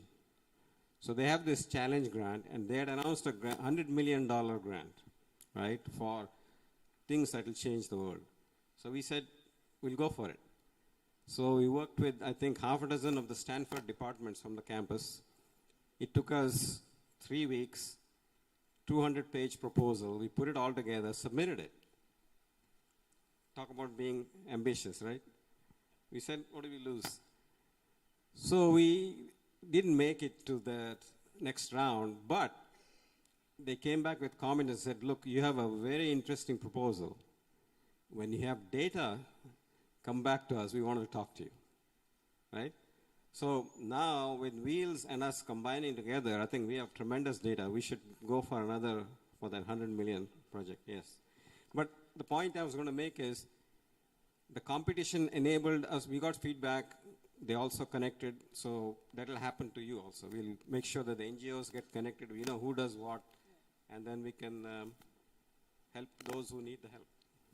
Well, I just wanted to If I may just add to that. Yes. The biggest social impact project that I am familiar with and I have been a part of is the IIT system itself. In the 1950s, when the proposal was made to create an institution that could stand up to the MITs of the world and the other leading institutions, the taxpayers of India decided to start and invest in the IIT system. So in 2008, I think Ramnath Mani is sitting here, we did an impact analysis of the impact of the IITs on the Indian economy and the global economy. And what came out of that was startling information, okay, about how it has impacted. Now that kind of impact analysis is important. That kind of data is very important to understand what is there. So when you educate one person who finds a job and supports 4 people, are you impacting 1 person or 5 people, right? So a lot of economists have worked on it. I mean, I had a chat with Priya yesterday about what she did in Abhijit's lab. And that is one of the biggest challenges, is to understand impact. We don't want to make up numbers. We want data, okay? I mean, we have a lot of experience with telemedicine operations, and we are trying to sort of figure out, did we impact 3 million people or 30,000 people who got treated? It's a question mark. 3 million people had access, 30,000 used it. So, which is... So the impact analysis and how you measure it with data, not anecdotal, but with data, would be a big, I think, differentiator between solutions. Absolutely. I completely agree with you. We are very careful about data and collecting our data and doing always try and measure what we're doing up in the hills. Start with a questionnaire, and then after 18 months, we do an end-line assessment just to see what's going on, really for ourselves as well. There's no question about just sitting there and teaching primary healthcare and doing telehealthcare and not really knowing what's going on, just slapping ourselves on the back. We're really working hard on this. And it's been absolutely an eye-opener, and I'd like to thank all you gentlemen. It's just been a phenomenal experience to be here for me and for my organization. So thank you for your time and your encouragement. Thank you. Hello. Yeah, thanks. I just wanted to say I know her. I she's given me the details of what they do. They also use the same software that you use, Raj, and they've documented some very interesting preventive maintenance type stuff, and I will connect her to you. Oh, you're connected. Good. I just wanted to make sure.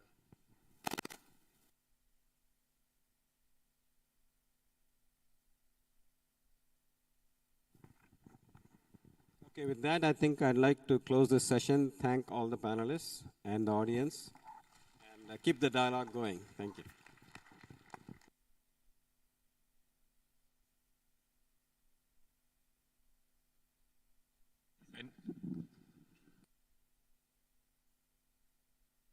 Please come back at 4:15 for the valedictory function. So this is the grand finale. Please do get a cup of coffee or tea. Right here. Oh, there is another session. Oh, there's workshop. Sorry, I forgot about it. Okay. Grand finale at 6 p.m. Yes. Okay, perfect.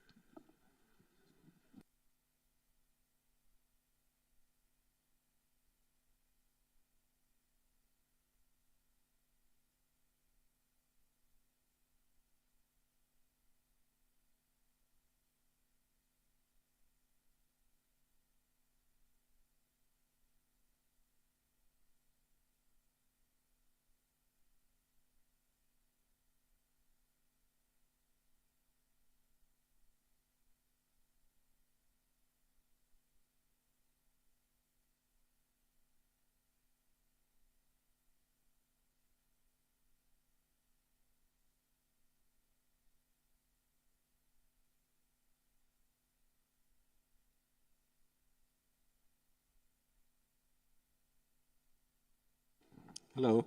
Yeah, I forgot to make an important announcement. There is the 1 rupee app workshop in the Senate room at 4 o'clock. It's a very interesting app. You should all download it and please use it. It's going to help a lot of social impact and it's going to be very pervasive and viral. So 1 rupee app workshop in the Senate room at 4 o'clock.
Hello, hello.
मतलब ले जाएगा वहाँ पे वैसा set करो चेहरा आए ताकि फोटो में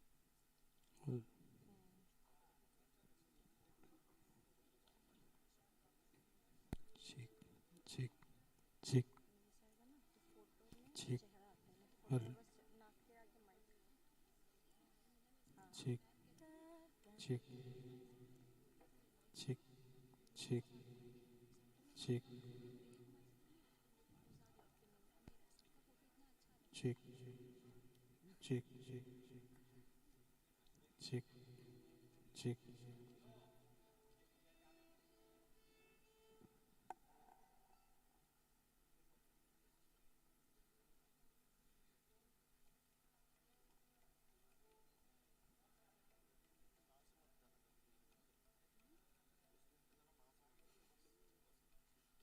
अभी आज भी चेंज करना पड़ेगा उस दिन कल वाला भी मंदिर में भगवान चलाने तो दो ठीक है उस दिन आप नहीं थे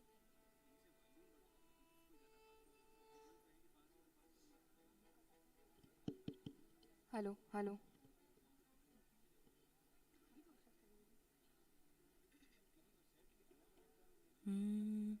हेलो हेलो हेलो हेलो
भैया स्टैंड हटा दीजिए एक एक करके चेक करो देखे तुम लोग का कितना खुलेगा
ये तीनों लोगों से न्यारी काशी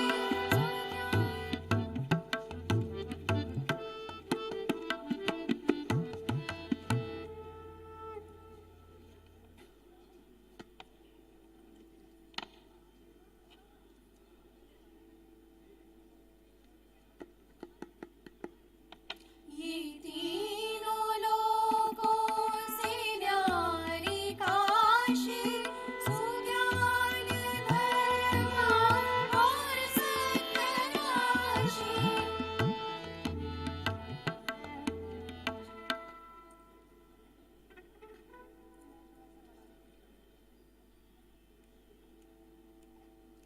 ये तीनों लोगों से न्यारी काशी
आप देखिएगा ना जो सेट है उसी को रहने दीजिएगा। ओके भी देख रहे हैं कहीं नहीं पकड़ नहीं करते सही है क्या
अखण्डमण्डलाकारं व्याप्तमेन चराचरं तत्पदं दर्शितं येन तस्मै श्रीगुरवे नमः.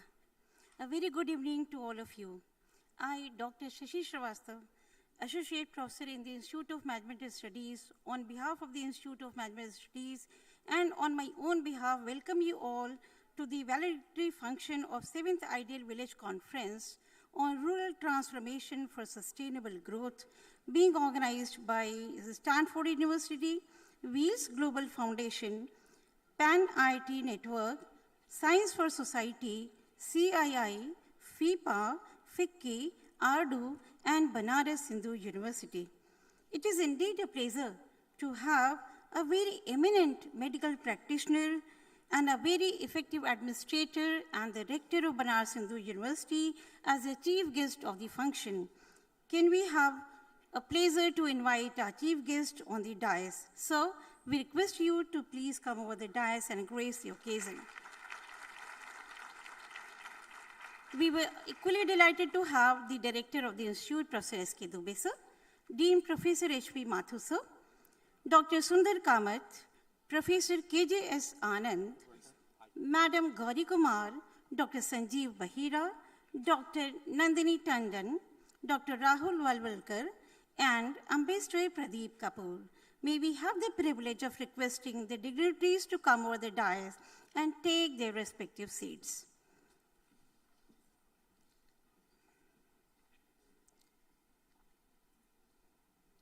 It's an honor for us to welcome you all to this valedictory function of 7th Ideal Village Conference. As per the tradition of Banaras Hindu University, in order to express our deep sense of gratitude to Pandit Madan Mohan Malviya ji, the founder and Bharat Ratna, I request all our dignitaries on the dais to come forward and garland the bust of Pandit Madan Mohan Malviya ji. Please. You're all requested to join to pay floral tribute to our visionary founder, Pandit Madan Mohan Malviya ji.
Thank you, dignitaries. The Kulgate of our university is a beautiful composition, and any program at BHU is incomplete without the glimpse of the illustrious Kashi and modern glory of Banaras Hindu University, and which imbibe the spirit of Mahamana's vision, blending the best of the East with modern advances of science and technology of the West. May I now invite Professor Sangeeta Pandit and her team from Faculty of Performing Arts, BHU, to present the Kulgate. The audience are requested not to clap after the Kulgate. Please.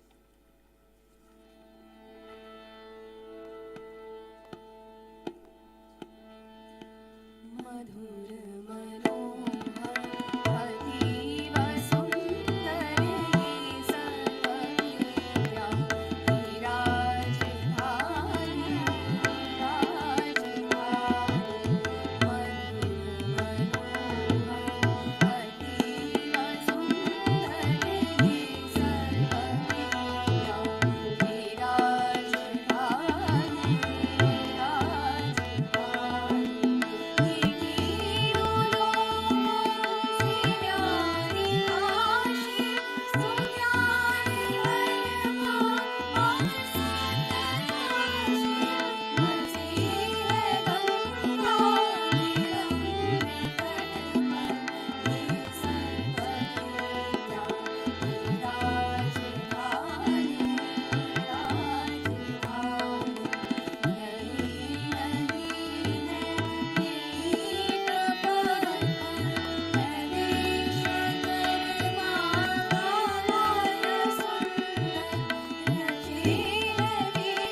What a beautiful rendition and composition by Pandit Omkar Nath Thakur ji. Pratiji Prachi Kamil Sundar falsifying Kipling's assertion that the two shall never meet. With this, thank you so much, the students of performing arts. We feel extremely honored to have with us the rector, the Kulguru of Banaras Hindu University, Dr. V.K. Shukla sir. May I request our director, Professor S.K. Dubey sir, to welcome sir by presenting him with a bouquet. The students are requested to facilitate sir in presenting the bouquet to our chief guest, Dr. V.K. Shukla sir.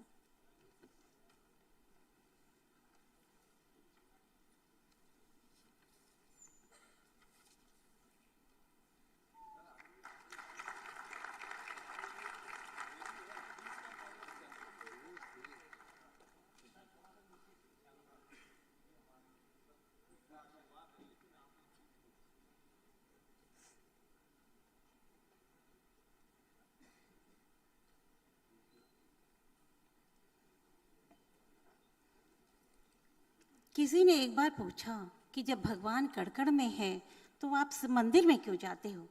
देने वाले ने क्या खूब जवाब दिया, ऐसे तो हवा हर जगह चलती है, पर जो चैन और आनंद पेड़ की छांव में है वो और कहाँ.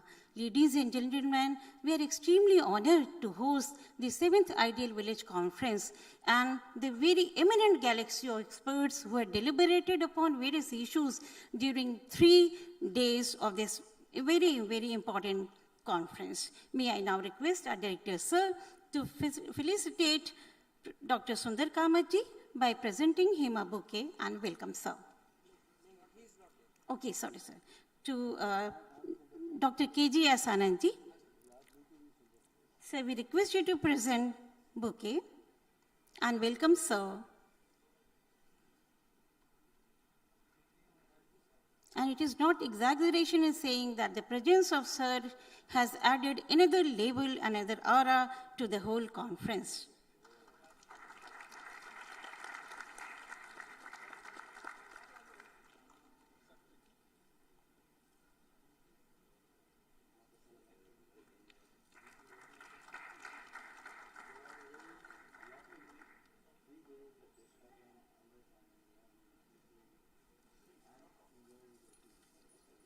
May I also request sir to present bouquet and welcome Madam Gauri Kumar, former Secretary, Government of India and Chair, Wheels Water Council.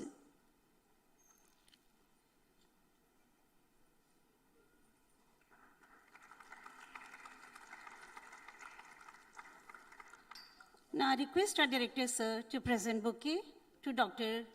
Sanjeev Bahira, Head IEC Division, Ardu.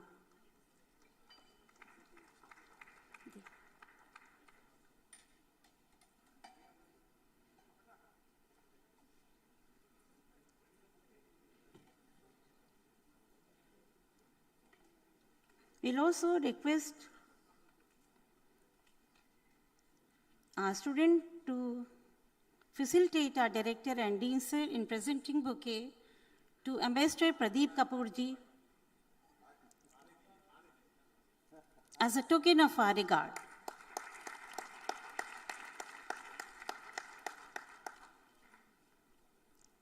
May I also request sir to present bouquet to Shri Pradeep Kapoor ji.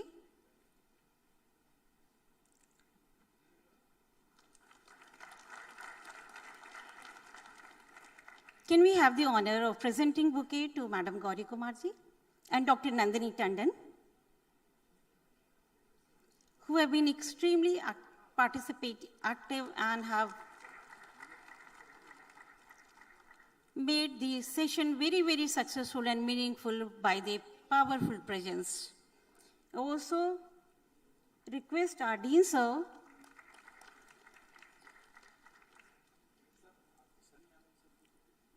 to present bouquet to Dr. K.J. Asanand ji from Stanford University, California.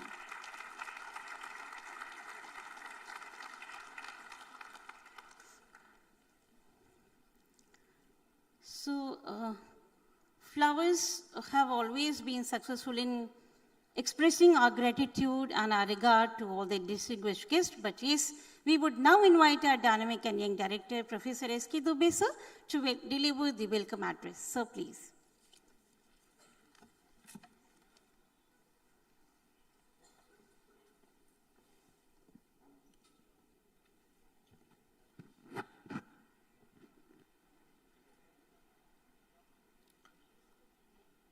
Honorable Rector, Professor V.K. Shukla,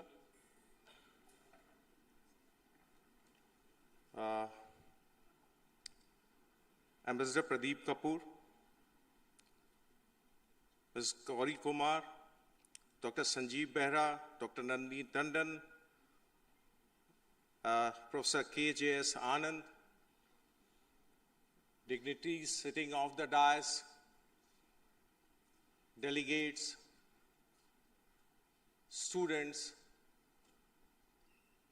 and other officials from Banaras Hindu University. Today I am standing before you at the valedictory session of 3 days 7th Ideal Village Conference on a very relevant theme, rural transformation for sustainable growth. It's a concluding session, but even though we have to welcome the guest who is here today on this occasion. But it is very difficult for me today to quote him as a guest, because I would like to share something. That today we are able to organize this 7th Ideal Village Conference at Banaras Hindu University Institute of Management Studies. It was just because of Professor V.K. Shukla who conceived this idea.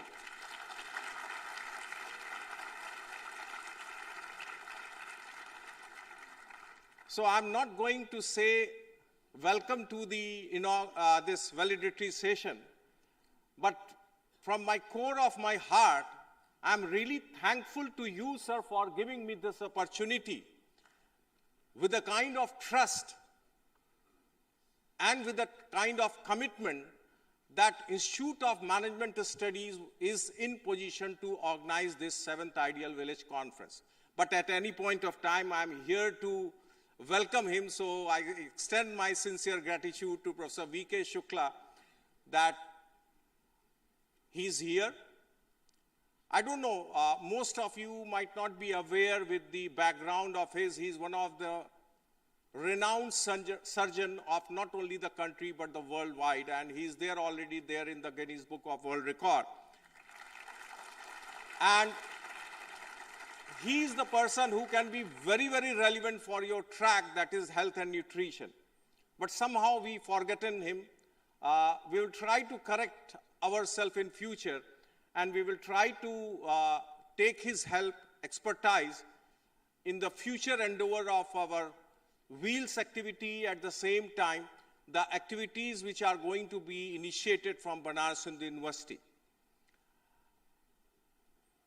this is the first side of one side of the coin. Because we worked a lot for organizing this conference right from January 2022. And you will surprised to know that I'm not an American person, and I have to work with the Americans who are very, very particular in doing the things at the right time, at the right place. And every Monday they were having a meeting, and I was so worried about that, what exactly they are going to say, what I'm supposed to do, how I'm able to perform it, to what extent I can go for it, because we are there in the university system. And they simply in Indian भाषा अगर आप कहें तो वो फरमान जारी कर देते थे कि ये हो जाना चाहिए था. I don't know to what extent I was able to match their expectations. I was a little bit worried about that. But in last 3 days, I came to know that people are happy. And they are not happy just because of me and Professor Mathur or the Institute of Management Studies. They are happy because of the flag bearer of the Institute of Management Studies, Banaras Hindu University, that is our student.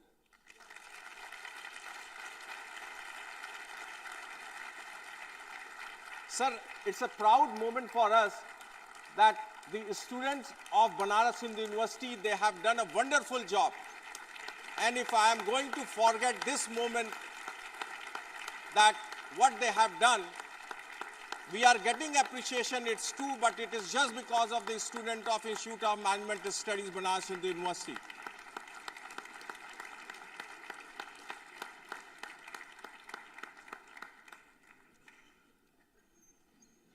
This is a very important thing for which I was looking forward a kind of opportunity. Though Professor Mathur is going to say or share with you what exactly it is, but the thing is that it's my responsibility and I have to own it. Sir, in the last 3 days, we got an opportunity to interact number of the speakers and the experts in all the 6 tracks. And most of them, they are somewhere between the age of 60s. Some of them, they have crossed 60s also. And most of them, you can say they are between the age of 55 to 65, maximum people. But I didn't see any kind of hesitation in attending the program right from 8 to 6 every day, at the same time attending the cultural evening with the same passion, with the same dedication as it is one of the seminar of format is going on. So it's a big learning for us that if they can work hard to make a program or conference successful, why not we can go for this kind of dedication? So this is something which I would like to communicate to our students, that if you are able to learn this practice, your acceptability is going to be there in all over the world. And that is the best part which you have to learn, that you have to be particular about the time. You have to go give your full dedication for anything, whatever you want to pursue in your life. I was not able to attend all the tracks, but I came to know that the people who were there as a speaker, people who were there as a coordinator or the moderator, they have done a wonderful job. Yes, we decided those people in last 3 to 4 months of time. We finalized it. Some of them, they were not able to turn up. Some of them, they were dropped at the last moment. Some of them, they were able to come, but they were not able to get the kind of duration which they were looking forward. And it happens. It happens in each and every conference. So there is no issue, because there are people, we had a timer over here, sir. Some of the people, they completed their deliberation in 10 minutes of time, and some of them, they had taken a 15 minutes of time, so they had passed on 5 minutes of another speaker. So it is a part of the game, but at any point of time, being there as a part and parcel of the Banaras Hindu University, as a director of the Institute of Management Studies, Banaras Hindu University, And on the behalf of the whole Banaras Hindu University, I once again welcome you all to this valedictory session, especially Professor V.K. Shukla, who is there as a rector, and earlier he was there as a director of the Institute of Medical Sciences. So you can very well understand the kind of profile, and he was there as the acting Vice Chancellor of Banaras Hindu University also. So we are having a very eminent person over here as a chief guest, so it's better to listen him rather than listening me. We were interacting a lot in last 3 days of time. So once again, thanks to everyone. And we are hopeful that we are going to meet in DC in 2023 with the 8th Ideal Village Conference. Thank you. Thank you once again.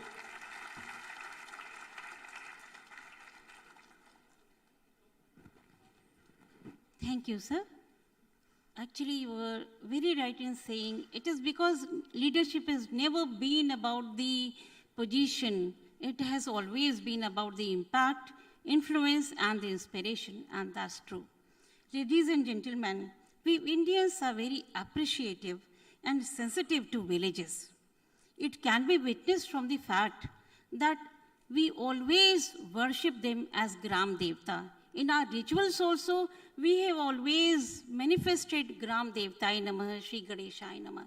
So, but over the years, the situation of villages have worsened because of the pressure of the population, lack of employment opportunities. It has led to many problems, and that is can be witnessed in the area of healthcare, nutrition, sustainable livelihood, energy and environment, and so on.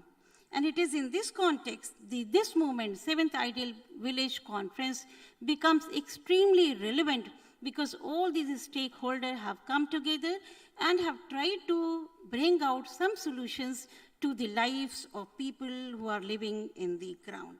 Can we have the honor, can we have the pleasure of inviting Shri Pradeep Kapoorji to present the highlights of the tracks and also the action plan.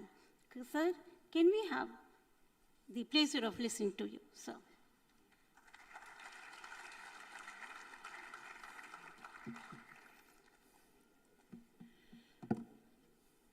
Is it possible to get one of the hand mics?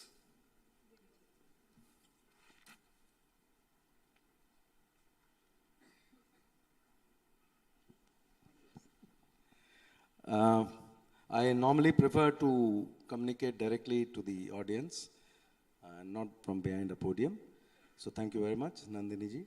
And thank you to everybody sitting here on the stage and all the other speakers, eminent people who have come from all over the world to be here at this very beautiful university, very renowned university, and one of the icons of India, iconic universities of India.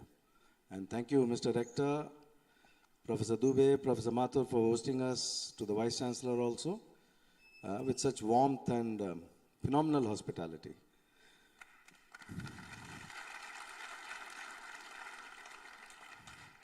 So from the minute we landed, as I said earlier, we were absolutely made to feel very, very welcome, right from the airport.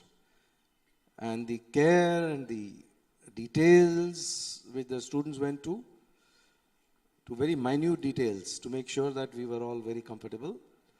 We cannot express enough appreciation. Big round of applause for the students again.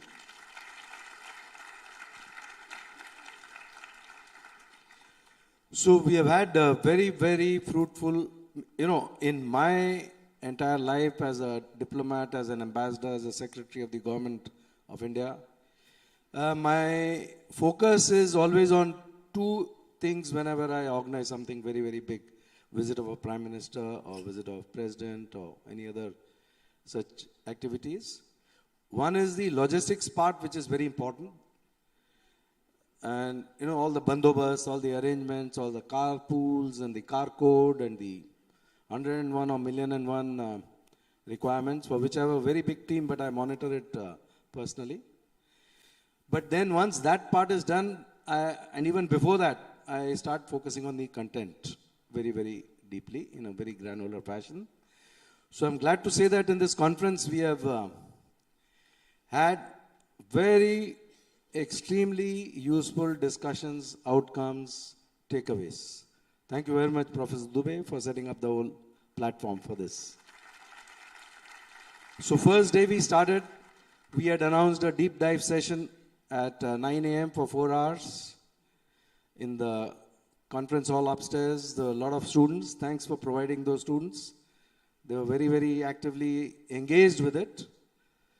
And 2 student rapporteurs, I have to call out specially, Aishwarya and Ayushi.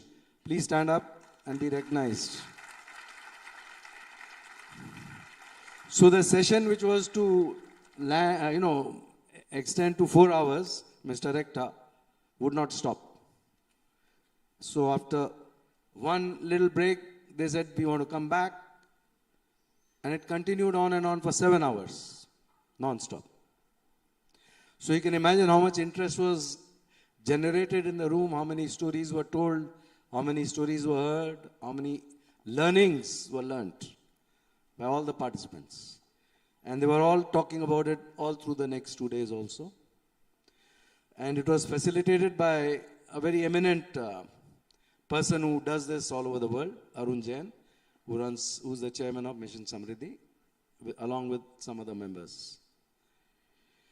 And then the rapporteurs, they were able to put together the entire report of those 7 hours the next day. A very big round of applause.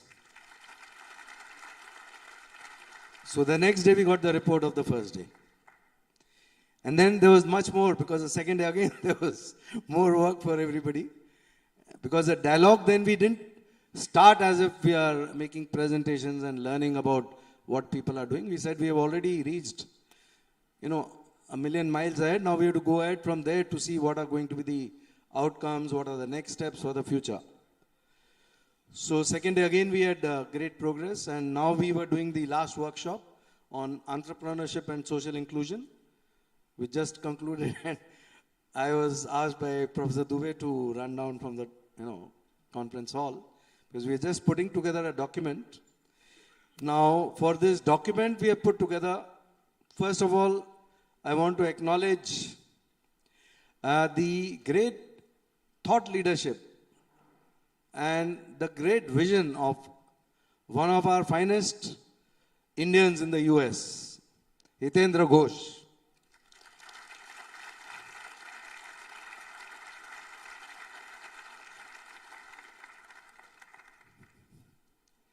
He has been persistent and pushing for many months for a document to come out at the end of the conference. And, being a diplomat, we always tend to work at the last minute. So after what we had experienced, it was a lot easier to put together this document.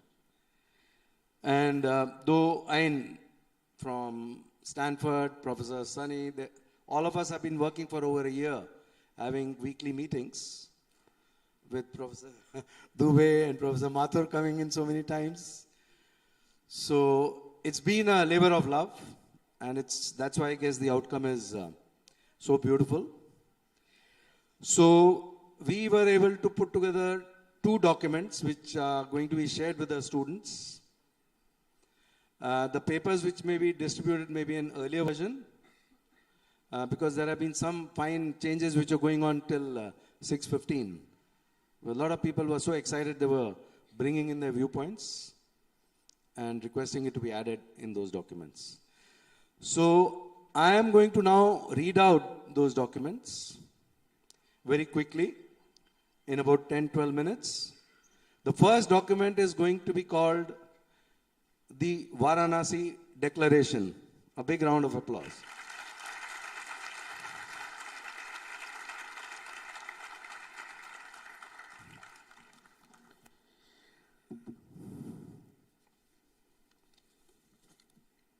The 7th Ideal Village Conference on Rural Transformation for Sustainable Growth, organized jointly by Wheels Global Foundation, Pan IIT Alumni, Stanford Ideal Village Project, Science for Society, Confederation of Indian Industry, Federation of Indian Physicians Associations of USA, Federation of Indian Chambers of Commerce and Industry, African Asian Rural Development Organization, ARDU,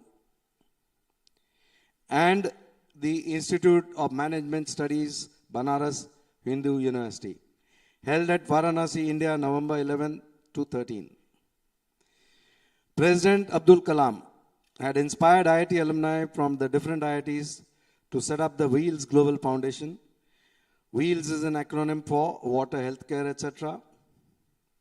WHEELS organized the annual conference on leveraging technology. Why I'm reading it is because after this document is read, the normal procedure in many parts of the world is to adopt it by applause, universal applause. So once it's read completely and everybody's accepted it, then we applaud it, and then it is accepted and adopted as the Varanasi Declaration, and then it's sent out to the media, and the media picks it up all over the world.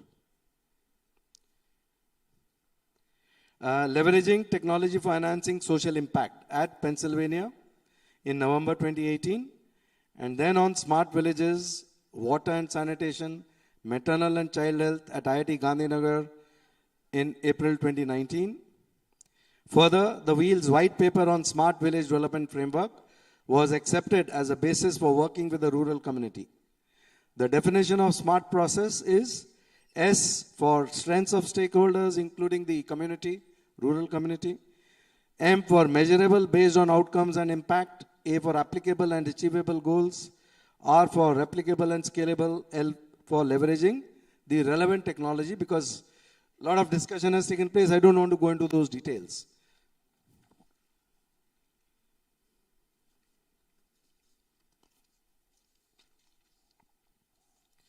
Since 2016, the annual Ideal Village Conference at Stanford University had served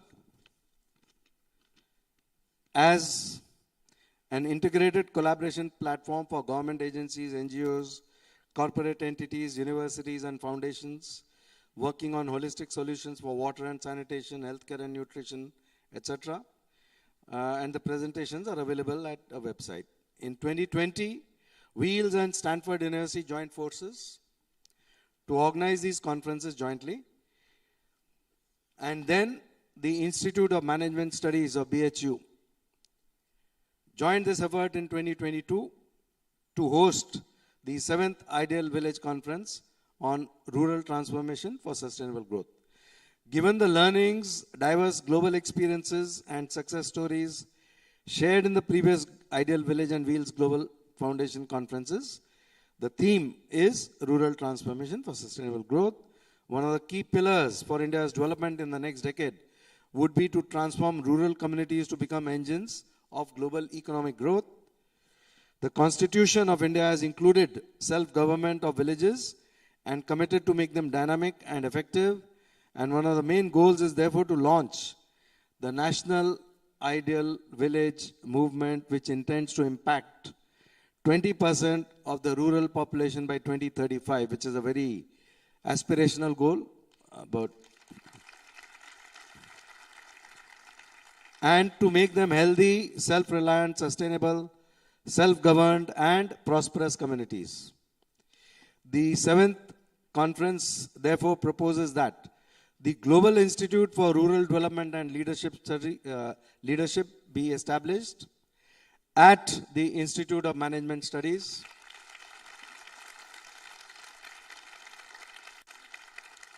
at BHU, on a PPCP basis, public-private community partnership basis.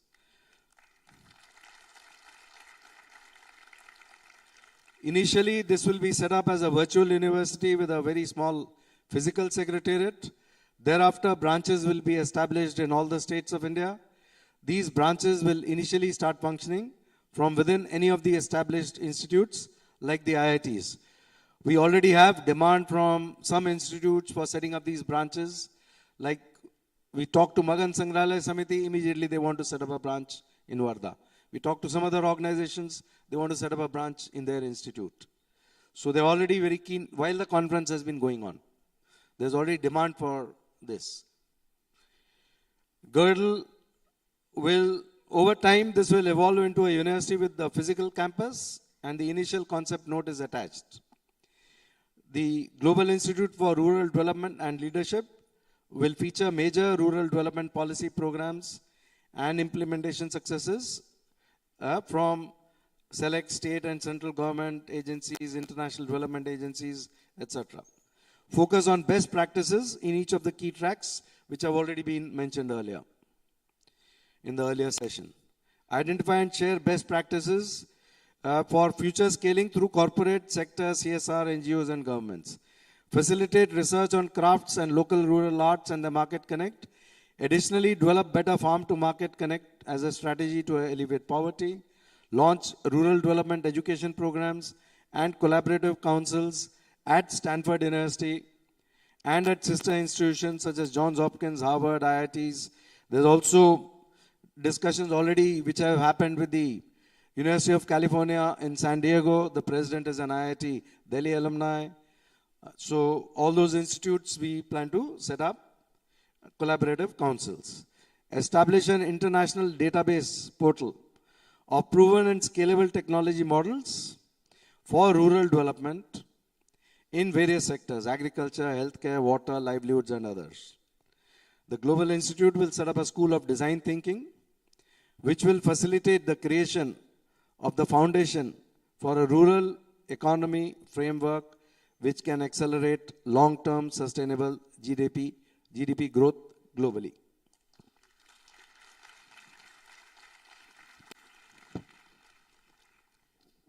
Facilitate innovation and adoption of continuous learning models for trust building and community leadership through workshops, conferences, impact studies, evidence-based best practices, and design thinking.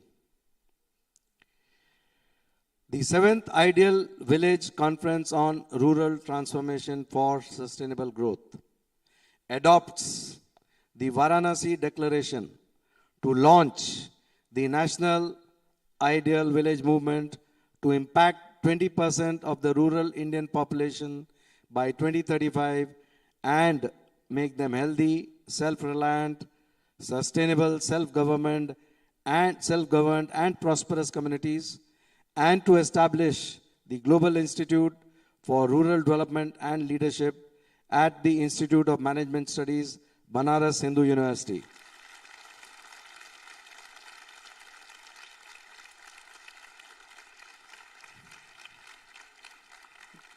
Adopted by acclaim, and congratulations to the Institute for Management Studies and to everybody.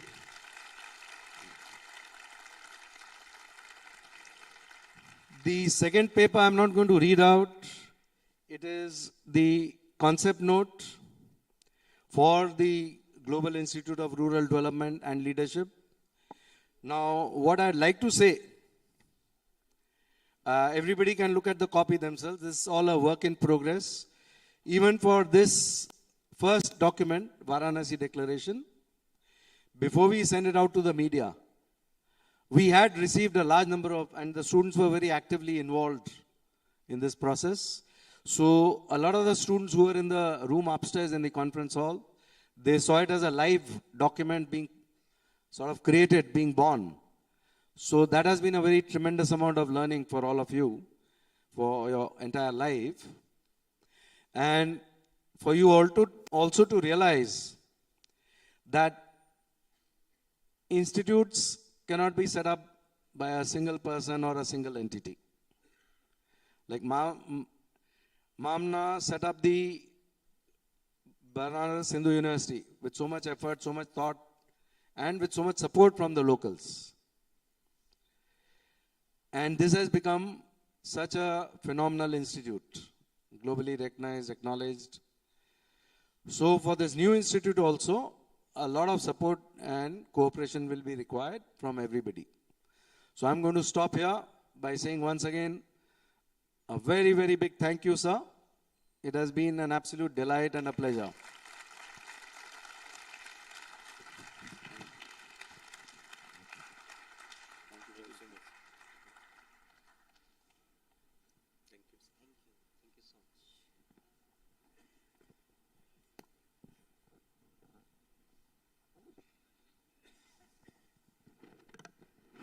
Thank you, sir. What an honor and what a how fortunate we feel today that you have believed in us. Thanks to our leadership, our Honorable Vice Chancellor, Sir, Sudhir Kumar Jain, Honorable Rector, Sir, Dr. V.K. Shukla, Sir, Director, S.K. Dubey, Sir, Dean of the Faculty, Dr. H.P. Mathur. We all feel very, very grateful to you all that you have given us this opportunity to show the world that we can do something. And if the like-minded people are connected, they can do anything. It was true, and it will remain true in the times to come. Thank you so much, sir. We affirm that we will come up to your expectations. During these 3 days, we have had wonderful discussions and exchange of ideas, and it was restructured through different plenary sessions, parallel track on different issues, and also on the very meaningful workshops. Can we have the pleasure of inviting each one of us delegate to present the highlight of the respective track? First, to begin with, I would like to invite Dr. K.J.S. Anand to shed some light upon the healthcare and nutrition. It is said, Agar sir salamat, to pagdi hajar. Sir, please.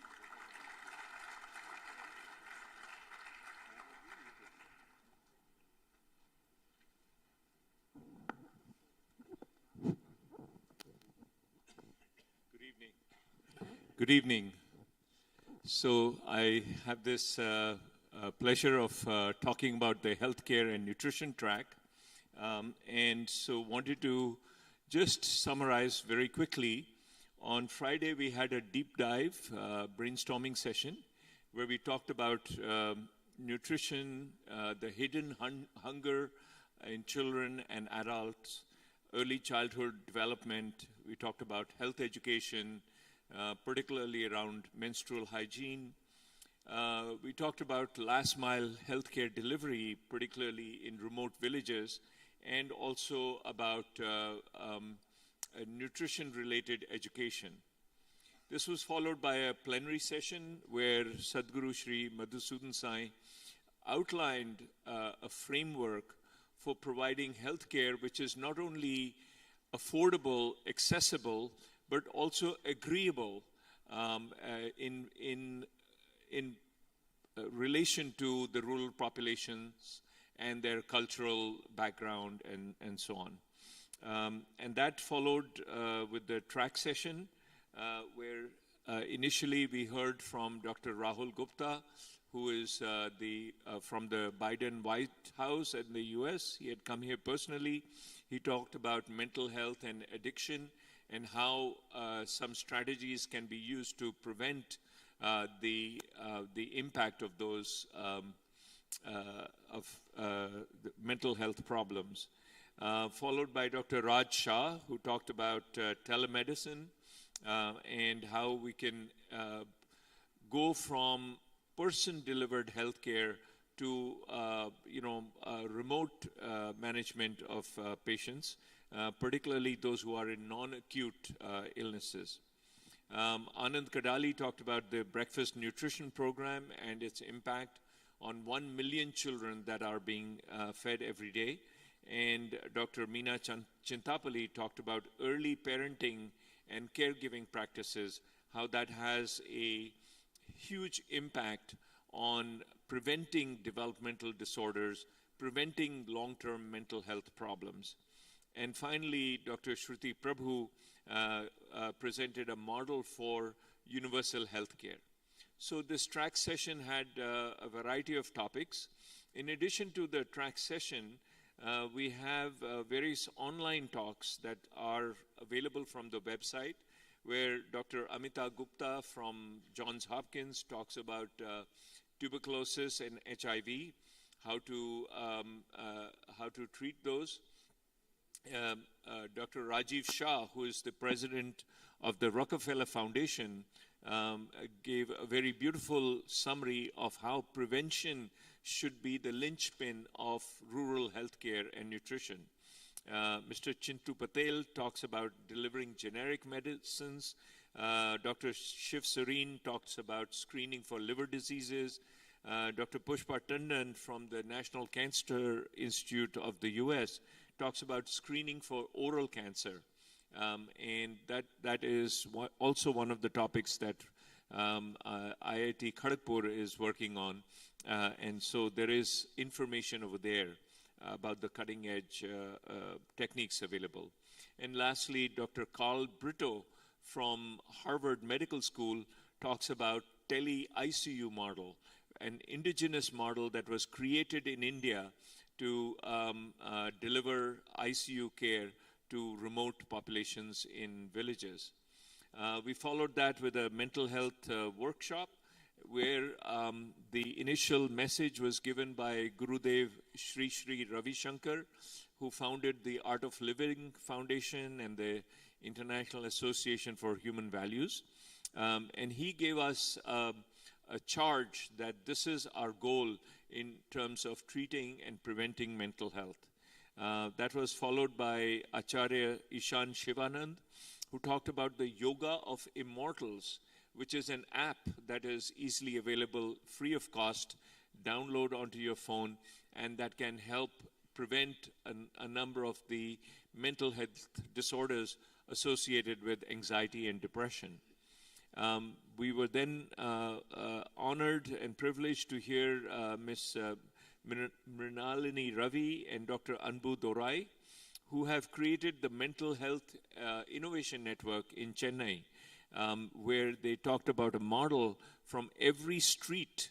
They have people who are trained liaisons to spot and deal with mental health, and they follow that with the street level to the community level to larger areas at the district level and state level, and how this is a model that can be adopted in order to compensate for the extreme paucity, extreme scarcity of mental health professionals in India.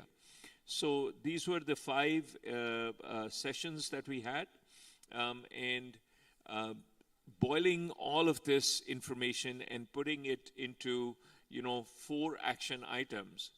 One is in collaboration with Wheels Global Foundation and Ideal Village Project, we will launch a telehealth initiative where we address the diagnostic, prognostic issues. We will address mental health issues and also use the tele-ICU network. So this is a telehealth initiative. The other initiative we want to launch is parenting practices, parenting and caregiving, because that will have a major impact on prevention of developmental disorders and mental health problems later in life. The third initiative will be on nutrition, and the fourth initiative will be on women's health. So these are the 4 areas that we are going to focus on strategically to impact and deal with most of the problems that are happening in villages and rural communities. Thank you.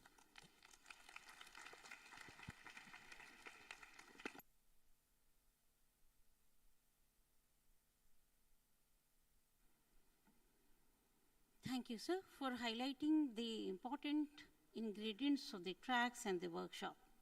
कहते हैं जल है तो कल है, but the situation currently is very grave. Now I am going to call upon podium a lady who is so passionate, a madam so passionate about something doing concrete on the ground. Shachi ji, madam ji, bachcho, kuch karna hai. This was the message given throughout 3 days of the conference. So I am going to call a madam on the podium to share with us the glimpse of the tracks and the workshop. Thank you, ma'am.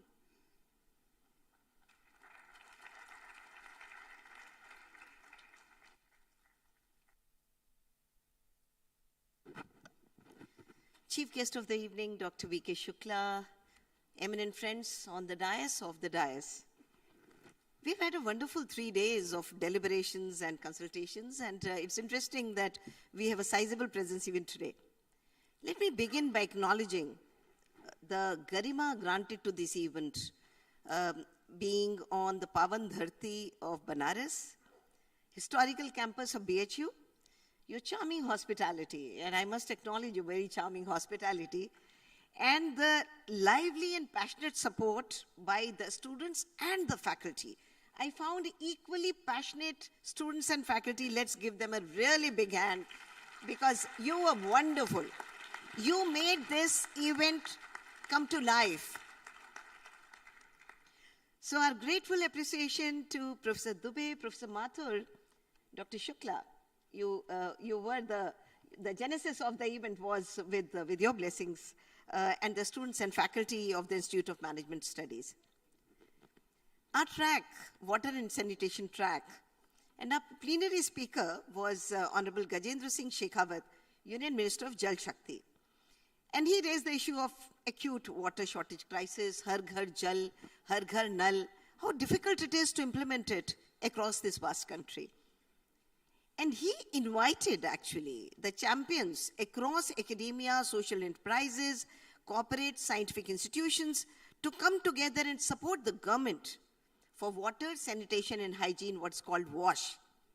He discussed various schemes of the ministry and highlighted the significance of convergence. Very few ministries or ministers one would have heard talking about convergence and inviting champions from outside the government to join hands with the government to deliver. So he talked of development partners supplementing and complementing each other, leading to people's movement. The Union Minister also, we have developed an execution portal, and he mentioned about that portal complementing and supplementing the reporting portal that the ministry has. And he said that we need to, then only we'll be able to ensure the complete cycle from execution to outcomes, something that is being talked about in the Karma Yogi Abhiyan that's currently on under the Prime Minister's blessings. We then had Union Ministry Vinnie Mahajan, and she mentioned that clean water alone can reduce infant mortality by 25%. The ministry has launched a major Rural WASH Partners Forum where they are inviting development partners to come and join with the ministry in a structured manner to institutionalize best practices. From the Wheels Water Council, we of course offered to give our portal to any of the partners, development partners or to government, which both are being considered. We then had Mission Director Rupa Mishra. She was actually, she was the person who really pushed us into Himachal Pradesh in partnership with the state government of Himachal Pradesh to take up certain identified gaps in government. And those gaps remain universal, and those gaps are, number one, that we don't have scientific evidence-based optimal infrastructure. So a lot of capital expenditure is suboptimal. That was number one. Number two, you need to do capacity building of technical manpower of this government. Number three, community engagement and ownership. And number four, sustainability. And I think these remain universal across. So Rupa Mishra, the Joint Secretary and Mission Director of Swachh Bharat Mission Urban, she came and she discussed with us the core issues of synergizing energy to achieve sustainability and scalability, to avoid duplication, to avoid wasted efforts. And that bottoms-up approach requires change agents in the gram, like A&M, ASHA, and village sanitation worker. Then we had Dr. Manisha Ramesh, and she talked about the compassion-driven efforts of Amrita Vishwa Vidyapeetham towards solving water crisis. She shared the success of Mera Gaon, Hamara Jal app to empower tribal communities with information, student projects involving women and children for innovation, the Empower Community multilingual app, and Jeevamritam purified drinking water projects, and their overarching vision. Professor Ranjan Ghosh of IIM Ahmedabad, actually he gave us the concept of collaborative, he gave the term collaborative governance, and he discussed how it is relevant and enhances the existing processes. He further discussed the importance of public visibility, scrutiny, and increased accountability. We then had Joe Fernandez, IIT for IIT. He mentioned the importance of technology to discover water captures in the country having capacity and connection to rivers. Lastly, we had Mr. Surendra Makhija, who comes from the industry. He talked about his views on sustainability and significance of reuse and recycling, the necessity of having a circular, sustainable ecosystem. Yogesh Andle talked about, from the Wheels Water Council, talked about the portal, which has been thrown open to public for public scrutiny, engagement, and accountability of all the stakeholders.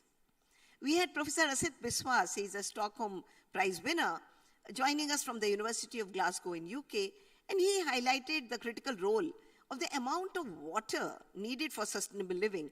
And he says that 55 liters of water, that is the current standard, is inadequate for sustainable life, and then we need to increase it to 75 liters. Dr. Cecilia, again from Glasgow, she talked of the issues of water scarcity, pollution, sanitation, and wastewater use.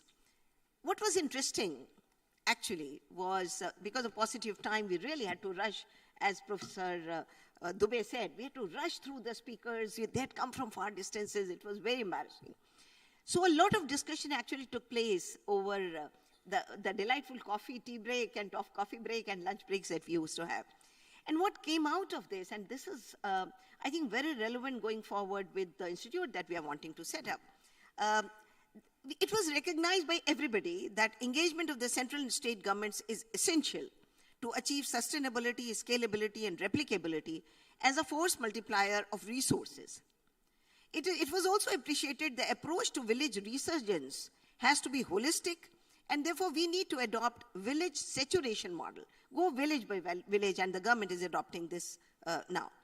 All the champions shared the aspirational vision to make a difference at the grassroots, at scale and speed, for each child to have freedom to dream and the opportunity to realize her full potential and aspirations.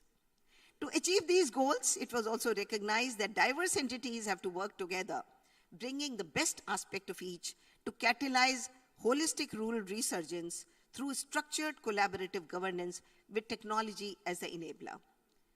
What's very heartening is that over the last 3 days, we have been able to create a consortium of partners to respond to the challenge thrown by the minister and the secretary to give them a concept paper. And we are bringing together a number of champions who were present here, and based on that, to give a very holistic proposal to the Ministry of Jal Shakti for working with the government. मैं अकेला ही चला था जानिबे मंजिल, मगर लोग साथ आते गए और कारवां बनता गया. So we look forward to many more collaborations, and we would look forward to working with the students. I have promised Professor Dubey that we will engage with the students and the faculty as we go forward in any of the projects that we do. Thank you so much for being who you are.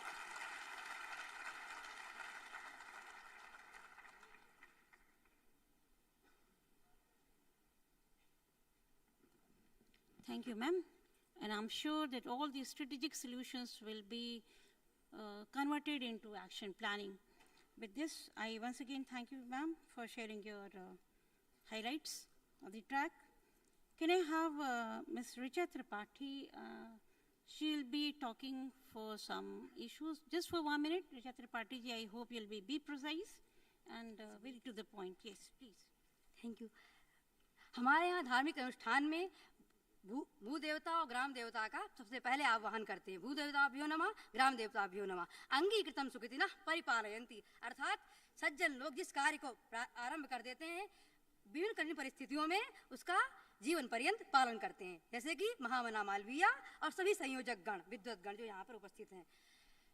हमारे यहाँ MGNCRE का सारभूत कथन विश्वम पुष्टम हिष्टम च ग्रामे अस्मिन् अनातुरम. यदि हम विश्व को हिष्ट और पुष्ट रखना चाहते हैं तो हमारे सभी गांव निरोगी होने चाहिए. सर्वेषां शुभम भूयात् स अस्ति ग्रामः. जो सभी का कल्याण चाहे वो क्या है, वो गांव है. हमें प्रकृति से शिक्षा लेनी चाहिए.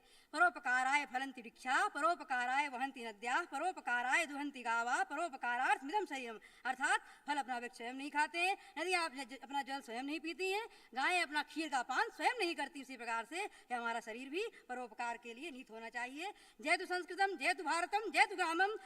इन future Mahamana Malviya national council for rural education in BHU. Thank you.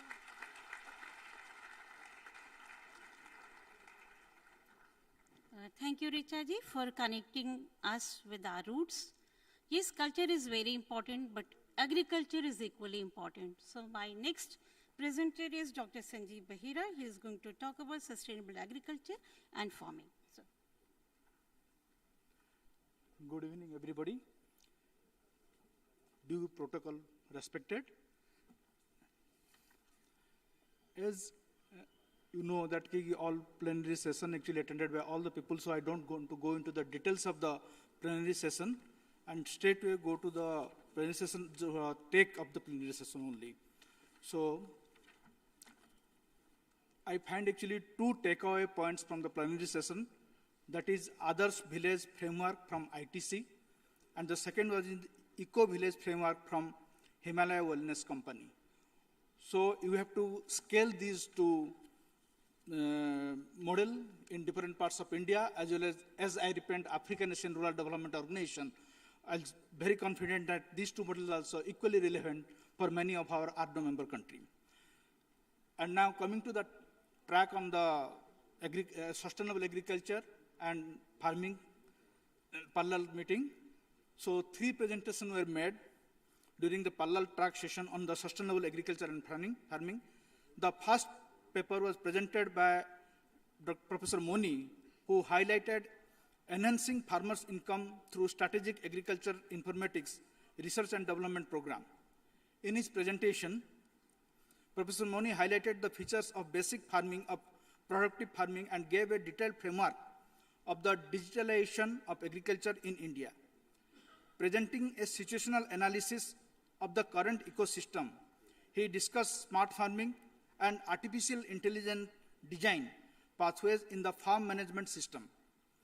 His presentation involved a series of recommendations, and most important is connecting the dots among different stakeholders and working for an agriculture resource information system on a pan-Indian basis, which will enhance farmers' income.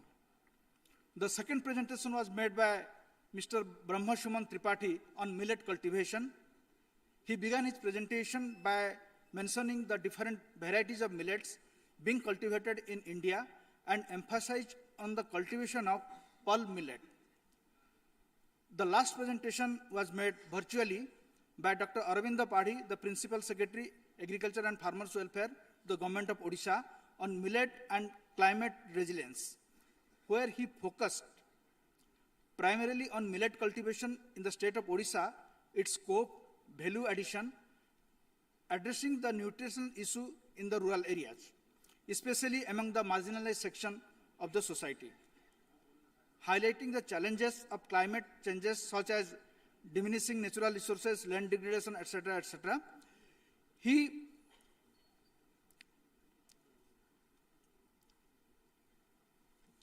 actually basically gave thrust, keeping in view in the context of actually our growing population and keeping a target population of 1.65 billion people in 2050, he highlighted as to how millet cultivation would fill the gap and the proactive role by Odisha Millet Foundation. It is well demonstrated during the presentation as to how millet play an important role in transforming food system for new realities, and this point is well recognized by the track, and it was suggested here that this august body should take note of the importance of millet cultivation, value addition, taking into the whole value system. After these 3 presentations, the Rural Entrepreneurship Panel and 3 companies made presentation during this session, which was chaired by Sri J.A. Chaudhary. The takeaway from the presentation is that for sustainable agriculture and also for the larger benefit of the farmers, rural entrepreneurship and playing a crucial link between the research, policies, programs, and implementation, and in our journey to make our agriculture sustainable, keeping an eye on increasing population, there is a need to strengthen them.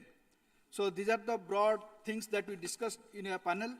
Before I conclude my things, actually, I just want to say that thank you is a too small expression for all the volunteers. That's all I can say. Thank you.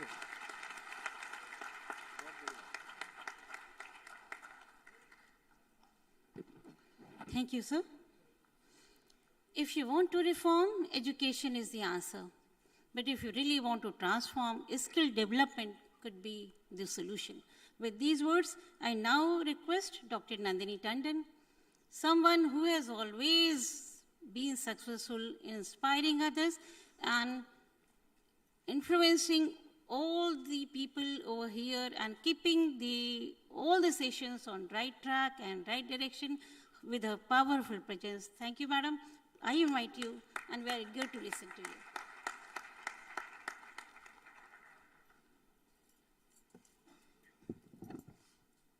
Thank you very much for that very gracious introduction.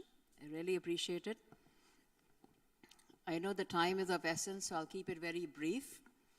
But I'll be amiss if I did not say that today is a momentous moment, especially for me, because I'm standing on the soil of my Purvaj, and I'm standing where my ancestors were born, my whole family was born, and I connected with my sister Priya, with Dr. Shukla at BHU, and our journey began where we said that we must connect Silicon Valley to BHU.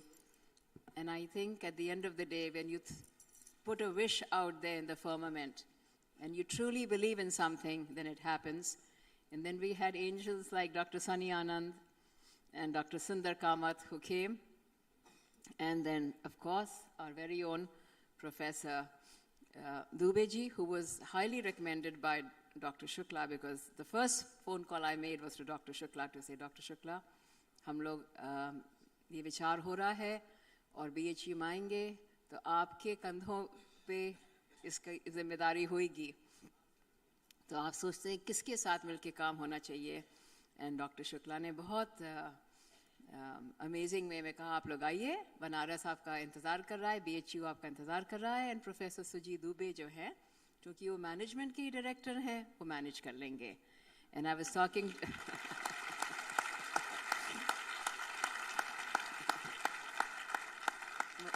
मुझे मालूम है कि doctor Sujit Dubey ji was very modest when he said कि मैं Americans के साथ deal कर रहा था, and I was hoping I would meet the expectations. And Sunny Anand ji and I were talking, you exceeded the expectations. But how could you not? Because when you are at Banaras Hindu University, and when I'm talking about education and skill development, how could you not when you have a leader and a mentor like Dr. Shukla and VC Jain? It takes our seniors, our elders to guide us no matter how old we are. Even when we are 101, we're still learning.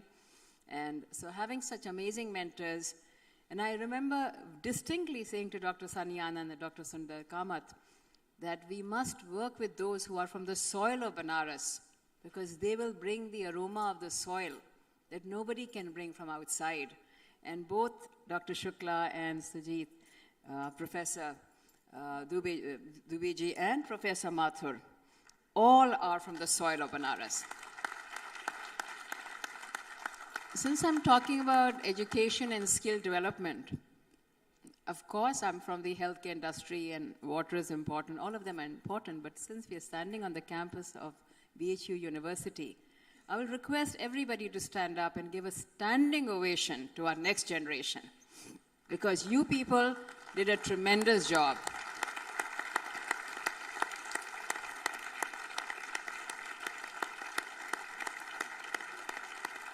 You are the case study of what education to skill development really means.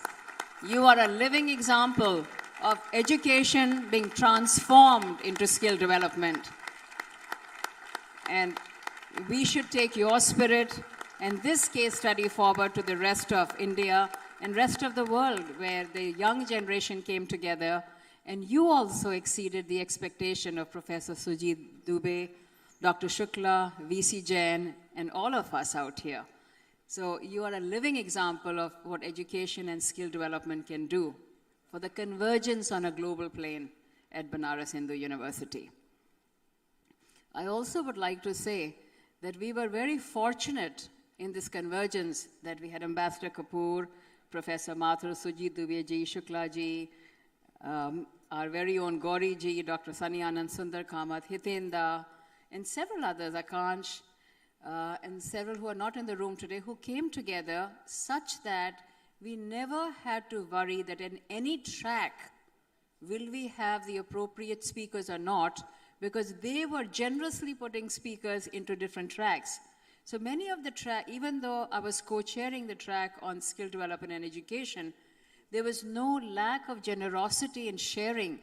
So Dr. Sunny Anand would send a speaker to me, somebody else would send her, and I think it is because of that, this cross-pollination, which must happen in any convergence, that I think we are so successful today because the spirit was there. I will say 2 sentences in our education and skill development focus in this Ideal Village conference. We were exceedingly lucky in our fireside chat in plenary session to have 3 corporate giants.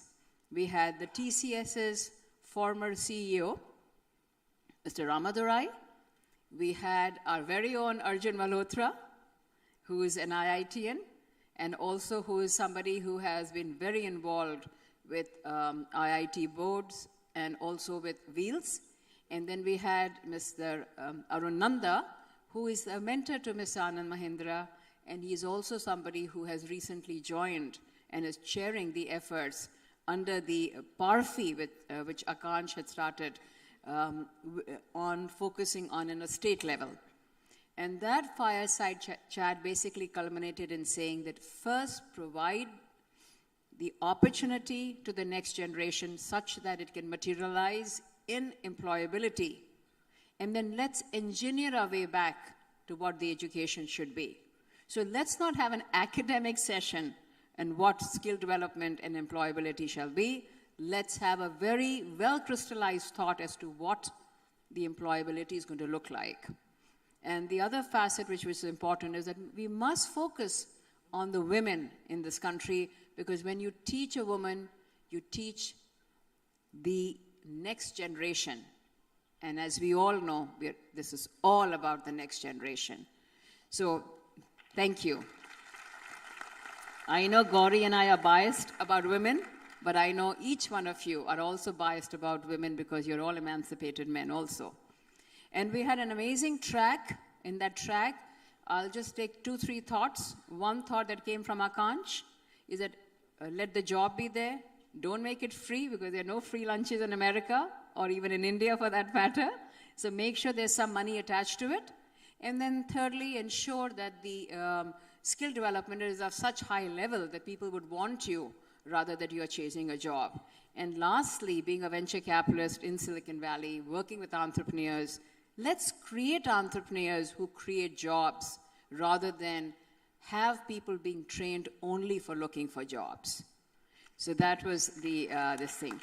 You can look up the names of all the eminent speakers on our track and our fireside chat. On behalf of my other partner, Priya Tandon, who worked, Priya and I worked, my sister, from the Global Indus Foundation, the Setu Indus Foundation, we worked on it. I'll close with few lines which says, this is what the spirit that was created at this conference, not only in the skill development and education track, but in general. It's very inspiring, and it is written by somebody whose name is not known, so it's an Anamika poem. It says, Parvat kehta sheesh uthakar, tum bhi unche ban jao. Sagar kehta hai lehrakar, man mein gehrai lao. समझ रहे हो क्या कहती है, उठ उठ गिर गिर तरल तरंग, भर लो अपने दिल में मीठी मीठी मृदुल उमंग. पृथ्वी कहती धैर्य न छोड़ो. This applies to Suji Dubey ji especially. कितना भी हो सर पर भार. And this applies to Shukla ji and all our mentors. और नभ कहता है फैलो इतना, ढक लो तुम सारा संसार.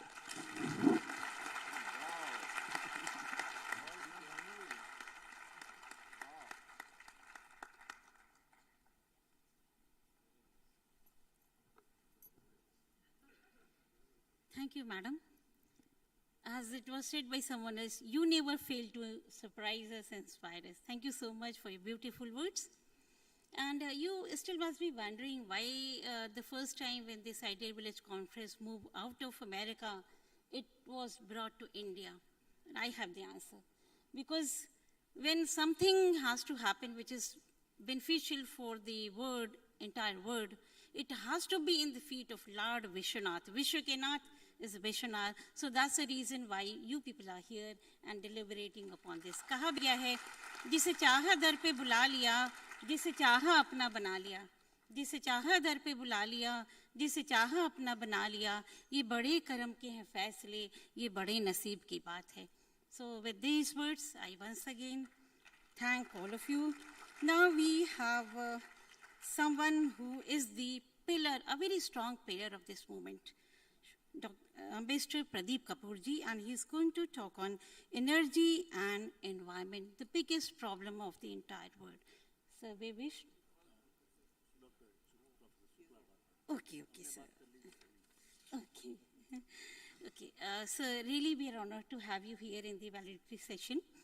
And since we are all the member of the same family, but yes, we feel really fortunate to have you here, and we request you to bless the students with your words of wisdom. Thank you, sir.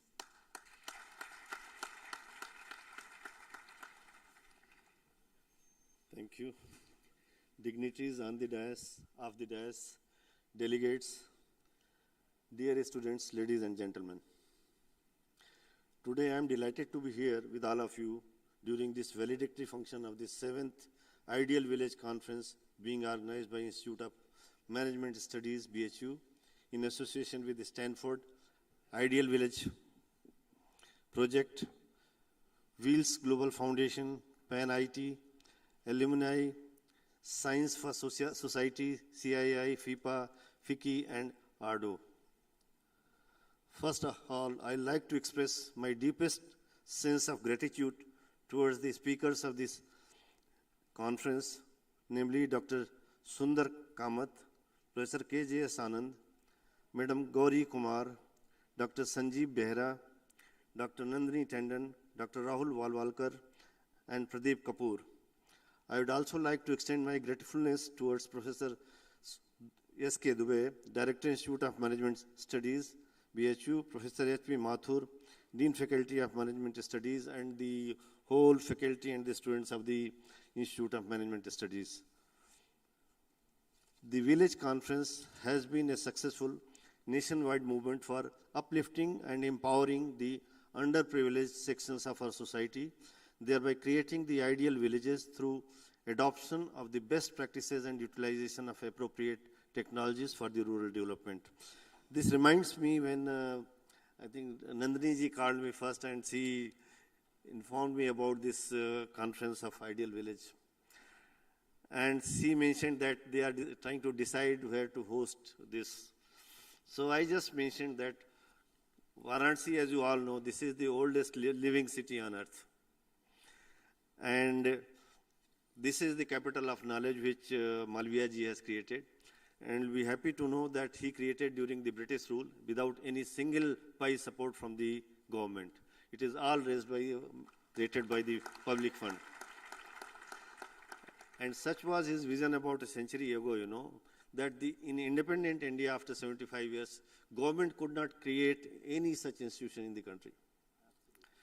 Number one. Number two, I think you must be informed about the magnitude of this university. And thinking about that in 2016, when I was the Director Institute of Medical Sciences, we decided that we owe something to the community. And we planned to adopt 100 villages from the PM's constituency, because as you all know, the PM comes from the MP of this Varanasi city. So we adopted 100 villages, and what you have all charted, I think this was what we had envisioned in that document, that if we have to empower the villages, we must keep in mind that villagers have to be empowered. Then what are the support system they have, that is their pets, they need to be looked after, the soil, the agriculture, the environment, the water system, all of this put together. And I am happy to see your document that it is comprehensive, and this is one, if it is adopted and it is successfully completed, I think the day is not far off that it will empower the villages and will be no less than any countryside in the world. So what we had proposed in that document was that we create a health card for the villagers. We create a soil health for the villagers for their soil, the farm. Then to educate them, to inform them, because government has floated so many schemes, but most of them, they are not, either the villagers are not available or they are not within the reach somehow or the other. Then we got the Agriculture Institute involved to educate the farmers to adopt the scientific way of agriculture rather than going by the traditional way. Then we had, I think Banaras Hindu University is the only central university in the country which has the veterinary science faculty within its campus. And so we decided that we involve the veterinary science people to create the pets health card. Then we have Institute of Environment Science and Sustainable Development. They to be involved for the environment and water storage and prevent the wastage of the rainwater harvesting. So keeping these things in mind, we had created a document and we were expecting for the support from the ministry. Somehow or the other, it could not materialize. So we have been doing this in our 20 villages, which has been adopted by the Department of Community Medicine, Institute of Medical Sciences. So that provides the base. But we have the homework done and everything is ready. And I think Nandini ji has been quite keen, and we have been working together for last more than 3 years maybe now to finalize this. And I think we are now in a position that it may see the light of the day and we will be able to start this project.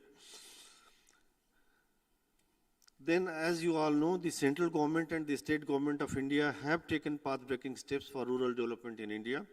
The rural communities in India are being facilitated with the holistic and sustainable technology solutions, besides strengthening the literacy, healthcare services, and employment opportunities. The collaboration among stakeholders and all organizations working on social impact has also been focused for rural development and empowerment.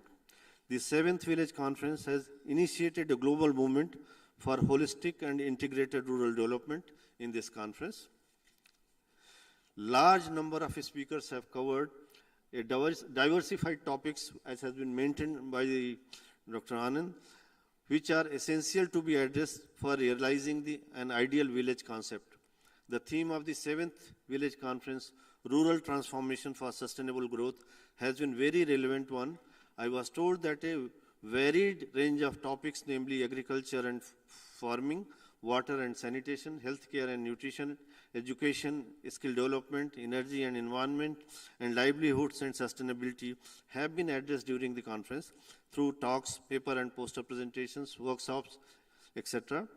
I am confident that the discussions and deliberations during the conference have been proved to be very productive, which will certainly help the policy makers to frame appropriate and sustainable policies for the rural development. I am also grateful to the organizers and of this conference for considering the establishment of the Global Institute for Rural Development and Leadership be established at the Institute of Management Studies at Banaras Hindu University.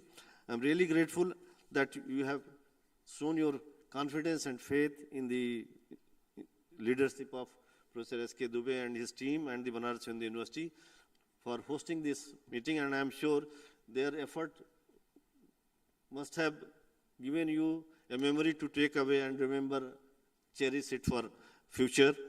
And in the end, I'd like to congratulate and thank our young generation, the dear students who have really helped the organizers in a big way.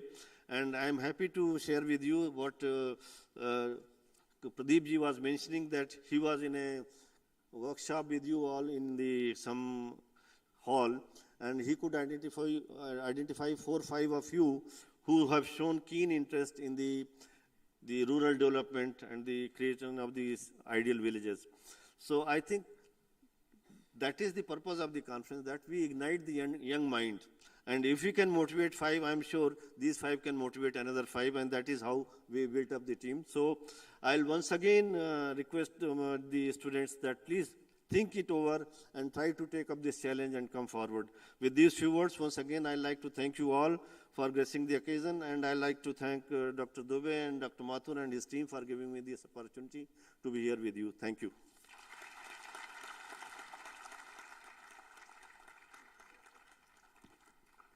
Thank you, sir, for providing us a conducive environment where we could feel to take up these opportunities.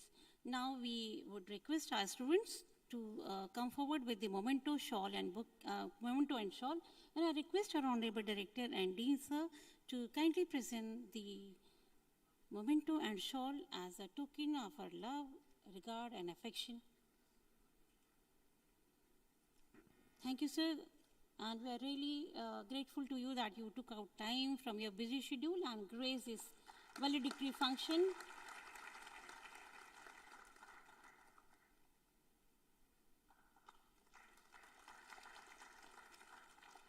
Thank you so much, sir, for your gracious presence to this valedictory function.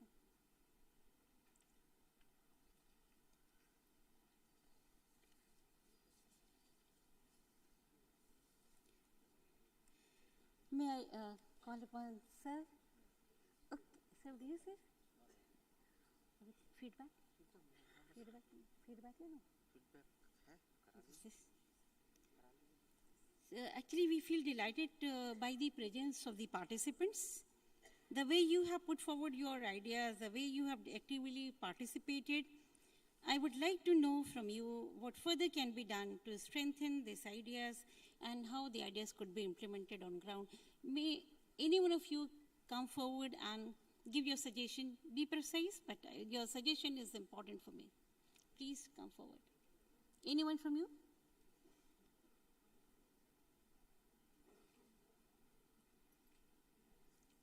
So I think everybody is satisfied and no more suggestions. Please come.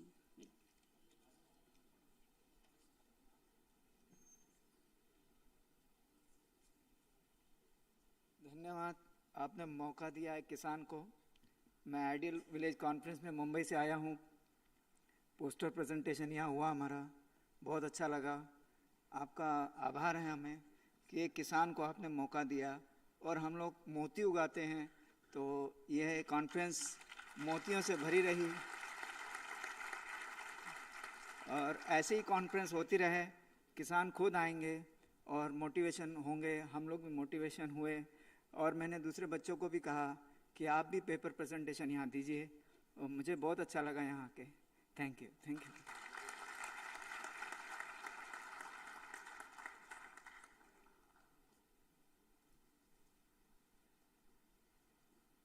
Thank you for motivating us with your kind words.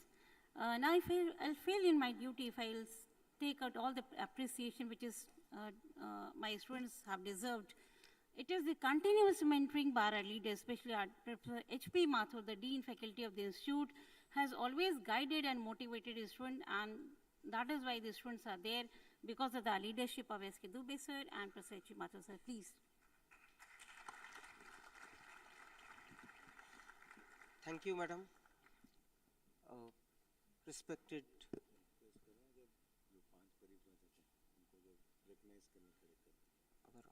Sure, I'll do this.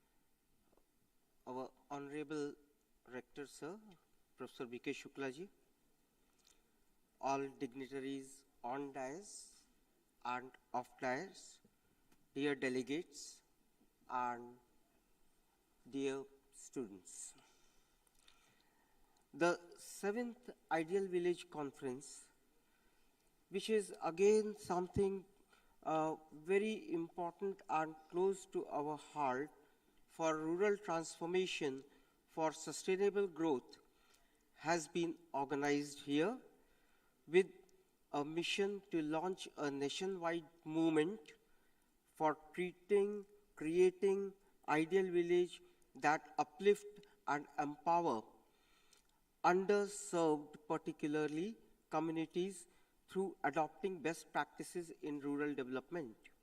The ideal village concept focuses on enabling essential needs for underserved and rural communities, which is to happen globally through holistic and sustainable technology solutions by promoting in collaboration with our stakeholders and all organizations, our organizers, all working on social impact. One of the main goals of the conference was to launch a national ideal village movement which intends to impact about 20% of the rural population by 2030. The Ministry of Rural Development, through various interventions and different investments under flagship schemes like Manrega, Pradhan Mantri Gramin Awas Yojana, Deen Dayal Antyodaya Yojana, National Rural Livelihood Mission, Pradhan Mantri Gram Vikas Yojana, Sadak Yojana, and all for building and fostering environment to eradicate rural poverty. The opening of rural economy with reforms and the confluence of digital aspirational pulse is rewiring both from the non-farm and farm segments, with a mission to give back to India, USA, and to globally community of all entire world by providing technological solutions to issues related to water, health, sanitation, energy, education, livelihood, sustainability. A non-for-profit organization was formed, which was actually distinguished from the mission of Pan IIT alumni, and that gave rise to the foundation of Wheels Global Foundation. I, being an IITian and also a chairperson of Utkarsh Welfare Foundation, which is again doing uplifting of less privileged class of the society and working for village development in a holistic manner, can directly relate myself with the kind of activities Wheels is doing or likely to do with the mission they have in mind. We are highly obliged to our president of the function, our rector, Honorable Professor V.K. Shukla ji, for sparing his valuable time to us and delivering inspirational presidential address. We owe a huge debt of gratitude for your motivational presidential address.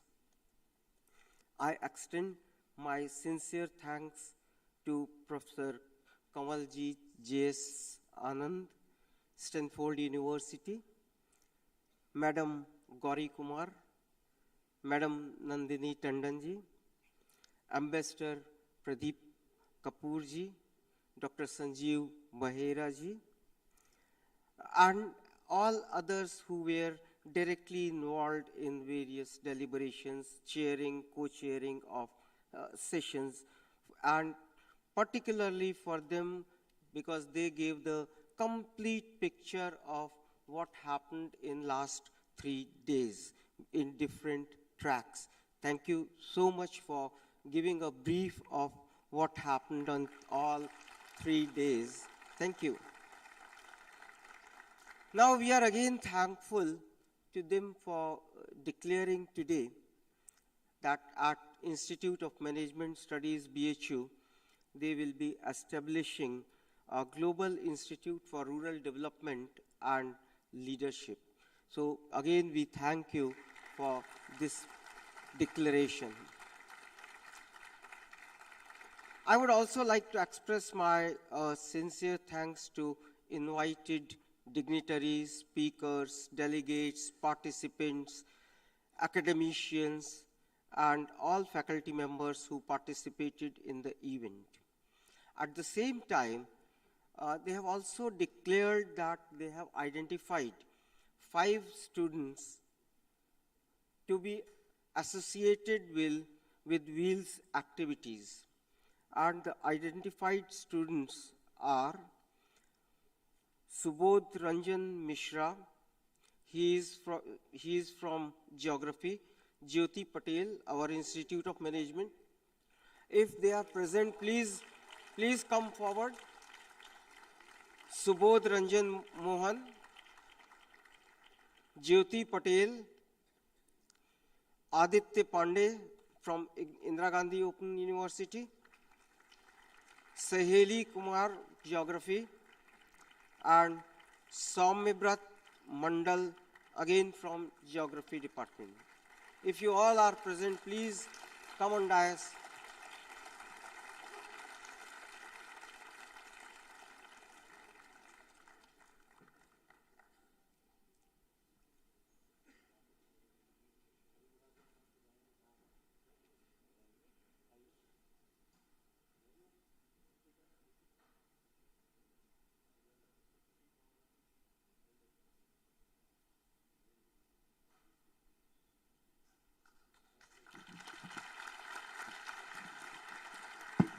So I hope all of them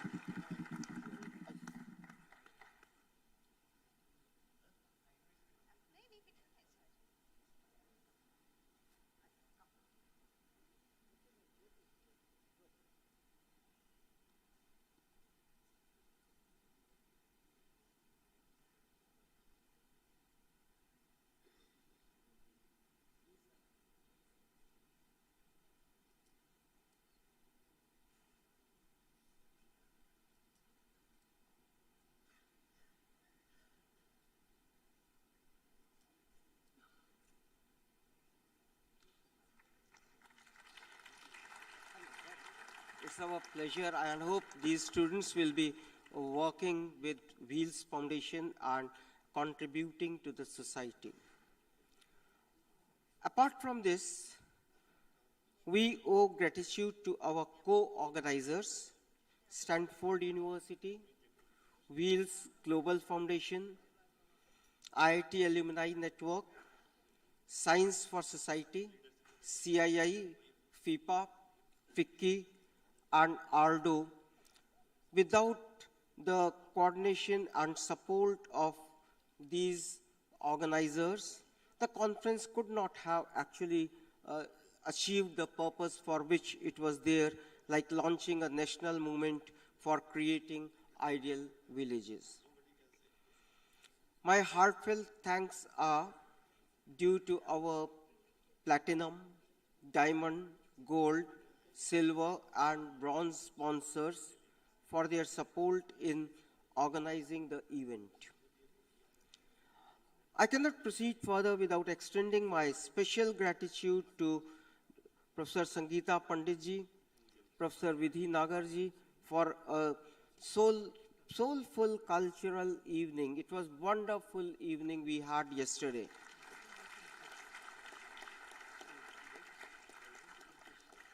I wish to sincerely thank Professor S.K. Dubey, Director, Institute of Management Studies, all faculty members, non-teaching staff of entire Banaras Hindu University, especially Institute of Management Studies, Banaras Hindu University, for their involvement and willingness to take all kinds of responsibility beyond their comfort zone.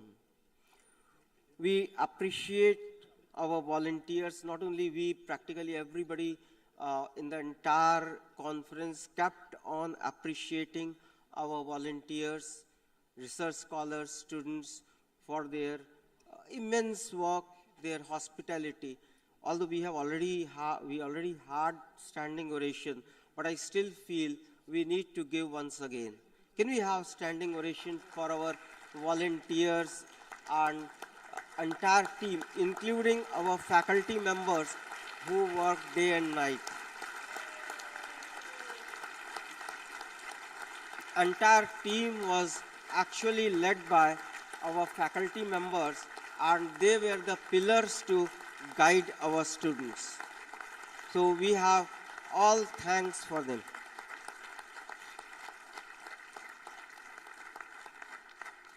I would also like to thank our Master of Ceremony of the day, Dr. Shashi Srivastava for conducting the event valedictory session so wonderfully.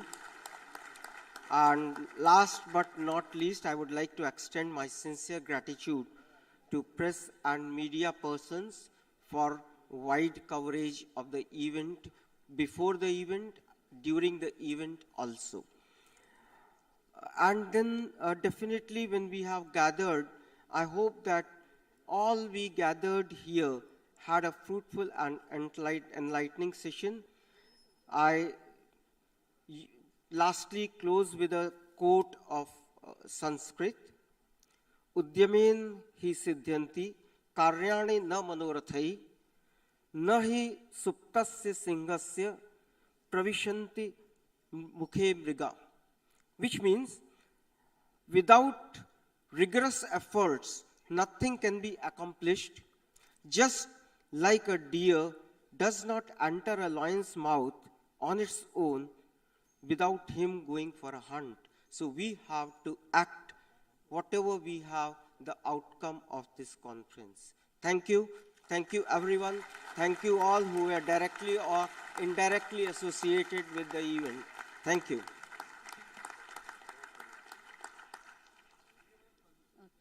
Okay, thank you everyone for being with us in this fine evening. I now request everybody to proceed for dinner. Thank you everyone for making this day so special for all of us. Thank you.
Thank you, sir. मेरे को बोलना है, thank you. अरे अभी नहीं है, तब दे क्योंकि मेरा हो जाता है, तुम्हें पता है मेरे पर्स मांगे जाते हैं, मेरा फोन लाइन है, भाई छोड़ के आई। आपको जाना है असल में